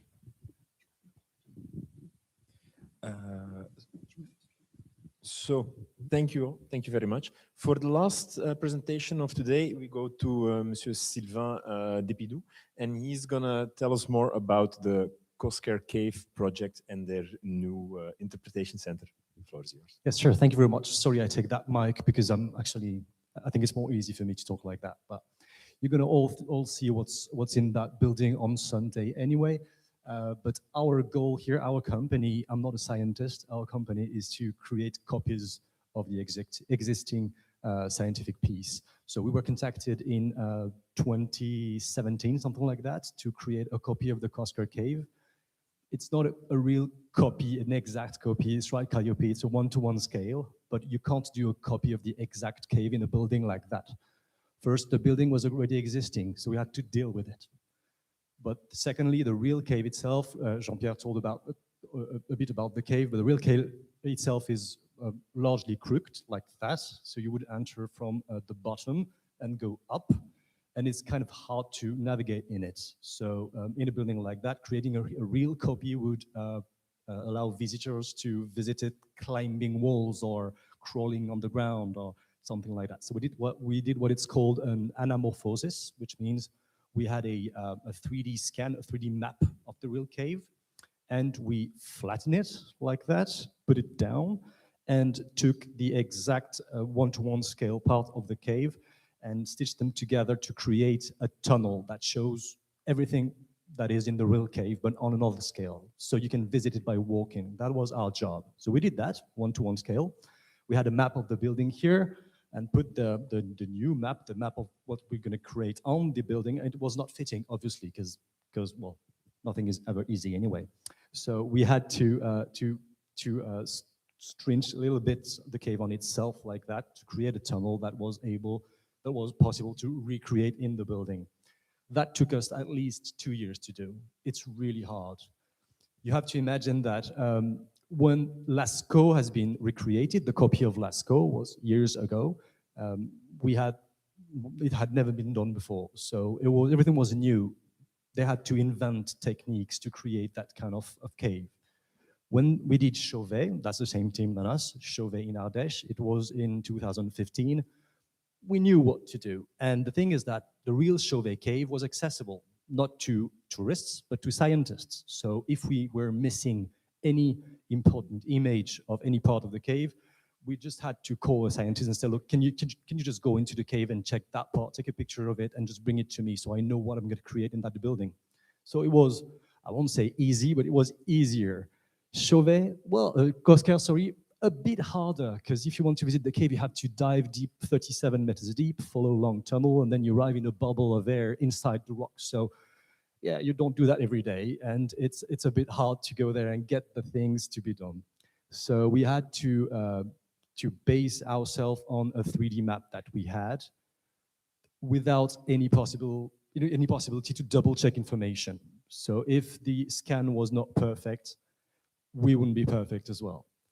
Second important thing is that, as Jean-Pierre said, the cave is in danger. The real cave is in danger. It could be the rising sea levels, it could be earthquakes, it could be anything, but the real cave will eventually disappear in years, 10 years, 100 years, 1,000 years, I don't know, but it will disappear. So the copy we did might be the only witness of that cave in the next few years. If tomorrow, literally tomorrow, there's an earthquake in Marseille, the real Cosquer cave might disappear. So that's going to be the only witness. So we had to be perfect. It had to be perfect. So we had scientists, we had geologists coming every week to double check our work, checking that it was exactly the same, that the real thing, and then asking us to destroy it if it was not. And it happened a few times. We had little difference, like 2-3 millimeters, so we had to break everything and start all over again. So it took us about a year to create the whole thing. It was quite hard, to be honest. More than 400 people worked on it. It was a long job. We are really, really, really proud of what's been done, really. I'm just going to show you some. I'm not a big fan of big presentations, so I only have 3 slides, and I'm going to talk over them. There you go. Some pictures of what we've done. So when we got the building in 2019, something like that, it was pretty much empty on the level we created the cave in. So that picture on the top left side is what we started with, meaning when we created the tunnel that will become the cave that you will visit on Sunday, we created a 3D model of that, sent it to a company. That job is to create grills, like the metal pieces here that are shaped at the shape of the tunnel we want to build.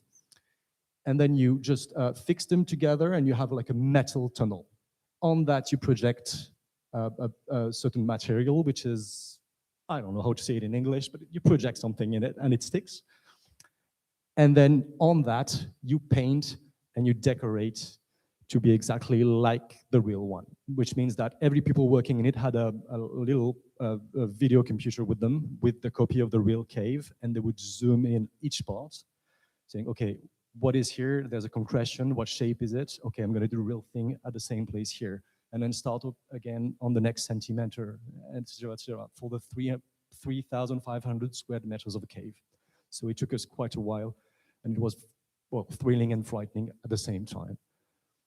So at the beginning of the project, we said that we would open on June 22. We finally opened on the 4th of June 2022, which was a real success for us. This was a big project. You will see it on Sunday, but you don't visit it walking.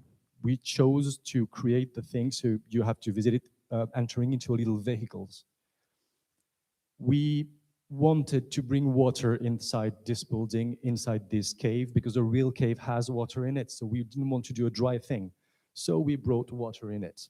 In the real cave, you can't really walk, because it's like that, you've got holes, you have to climb, so we didn't want people to walk inside the cave as well.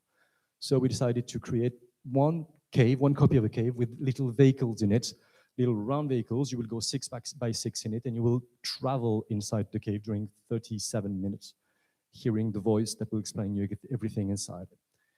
This was brand new. This had never been done before, so it had a huge success. We opened 3.5 years ago, and we just reached 2 million visitors, which is, well, pretty good for us, actually.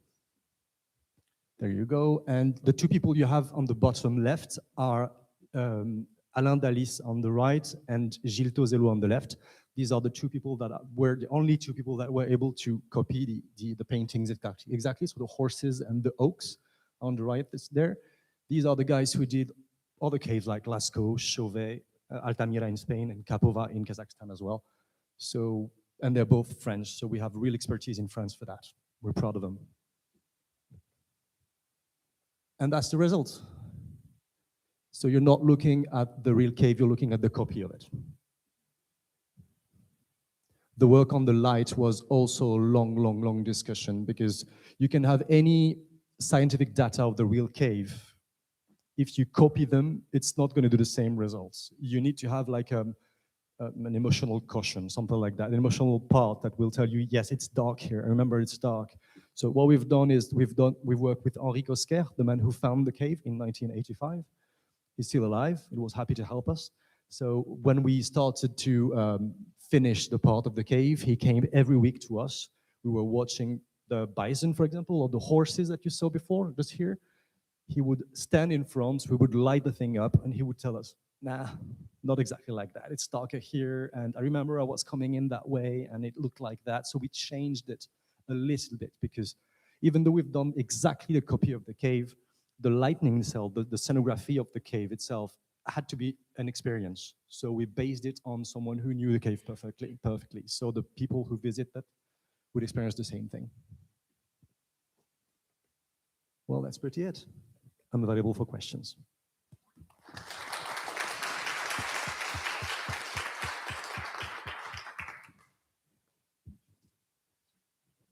Yes, I see a question there in the room.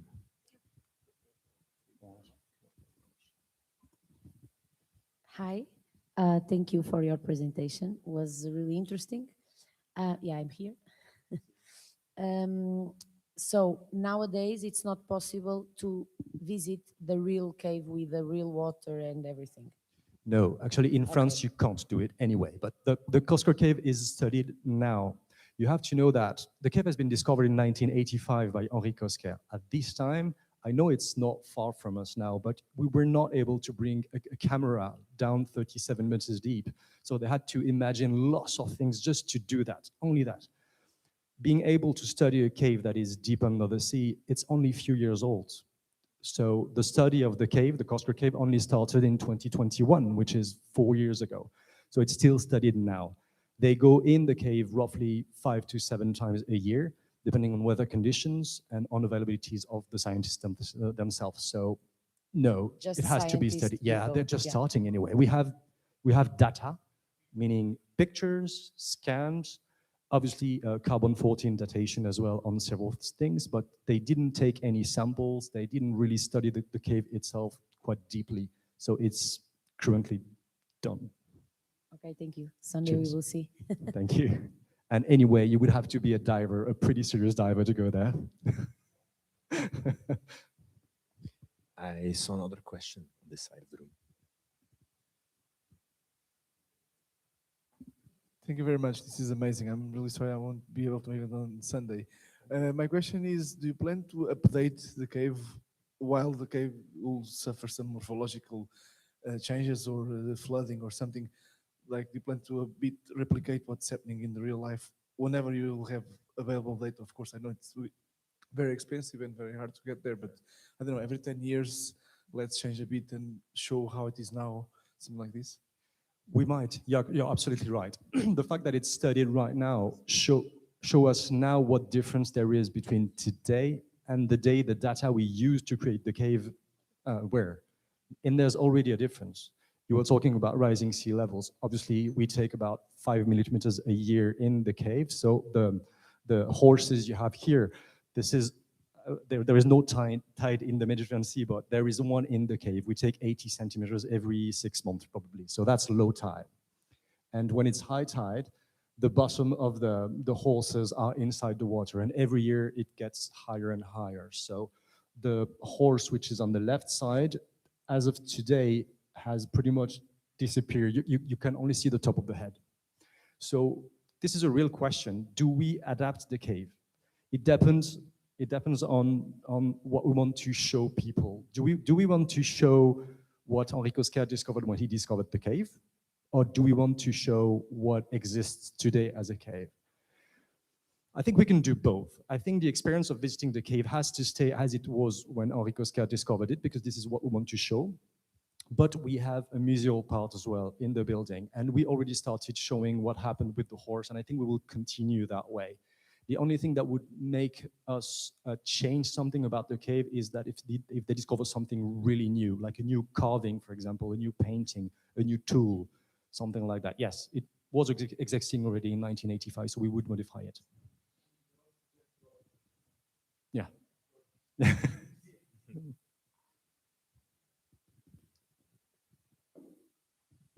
I just want to tell you both that your work is excellent. I'm that person that dislikes very, very much representations, copies, and et cetera, et cetera, et cetera. And I think we don't need it. But the COSCARE project, because I've visited 2 years before, it's excellent, even for me, who I'm not a very nice you. person to things like that.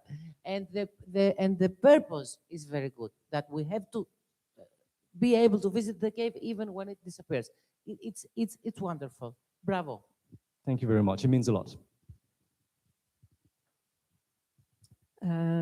Thank you very much. I visit the cave, and like the Spina, I'm not really fan of this kind of reconstruction, but this one, like the other one, Chauvet, is very fantastic. But only one precision. The growth has been documented and planned in the 90s by Drasma completely. So this is not the first study. The study start again last year, directed by Cyril Montoya of the Service Régional de l'Archéologie. But there was a first study after the declaration of Yes. this cave made with photo and so on. For this, thanks to this first study, we know now that some horses are disappearing, and there are a lot of problems linked to the Monte des Eaux. Rising sea level. Thank you. Exactly, you're dead right. I didn't want to go into the details, but yes. And Cyril Montoya is the person who's driving the expeditions to study the cave right now. Thankfully, and thanks to him, we are updated once or twice a year, depending on what he found. The thing is that if they found something, the time to study what they found and to, well, do the whole thing around for us to be able to show it to the public will be at least 2, 3, 4, 5 years, or maybe more. So, but we're here for a long time. Thank you very much. Thank you.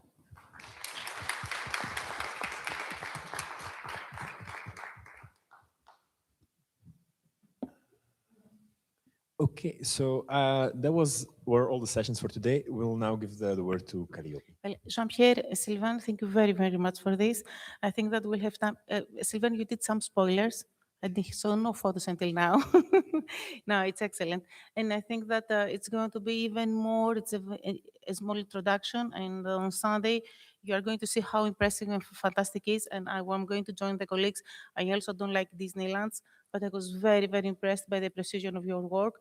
And we must say that France has one of the biggest expertise in cave archaeology. Yeah. And in this kind of reconstruction, starting from Chauvet and other reconstructions that they didn't know. So, And on Sunday, you will have one of my best staff with you, which is called Séverine. She will spend time with you, and she knows even more than me on the Coscar Cave. So we'll be able to ask any questions you want, and she'll answer that. And Jean-Pierre as well, obviously, who's a well of knowledge. exactly. Actually, we're going to have a special visit for us in the interpretation center that is very important. In the morning, we talked about interpretation centers, the objectives, and how they are implemented in different ways in different regions of the world. Jean-Pierre is going to be with us and the team of Sylvain, but Sylvain is going to be with us now. He's going to have a tea with us. True, exactly. So if you have more questions or you want to engage conversation with him and discuss, he's going to be available. So now I'm going to explain the evacuation plan, okay? So bear with me only 2 minutes, and we really need your cooperation. So what we are going to do is that the first team that is ready, feels ready, it's going to be the first invasion team, is going to come with me, okay? We are going, there is the bus A that goes directly to the rotonde, and then is 100 meters the Centre Commun via the historical Mazaron quartier of Aix-en-Provence. So there are going to be different teams. We are going to meet in front of the bus, and with the students, you are going to come all together. The first that arrives gets served his tea and his patisserie, so that gives the other time so that we are all going to be served and have time to enjoy. So when you arrive, Laetitia Cavassa is there with colleagues, and you are going to have 2 small tickets. One is tea and dessert, okay? And please keep your badges because we are too many. The salons, the pink, the green, and the blue have opened with us, and they are waiting. So this is your tea and patisserie. If somebody wants to visit the exhibition, this is optional. You are going to have a discount, okay? At the moment is the exhibition on un collectionneur. No? Yes, it's very nice, very cute, very small, but you can also just enjoy the tea in the tea room. So who feels ready comes with me. And the others, slowly, slowly, you can go to the bus stop. Don't cross, it's just the bus stop. And students will come with you and accompany you. See you all very, very, very soon. Okay? Thank you very much, guys. Thank you so much for coming.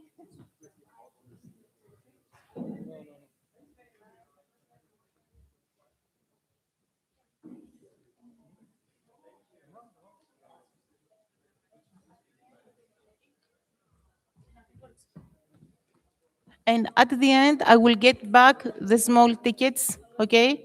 So that I can.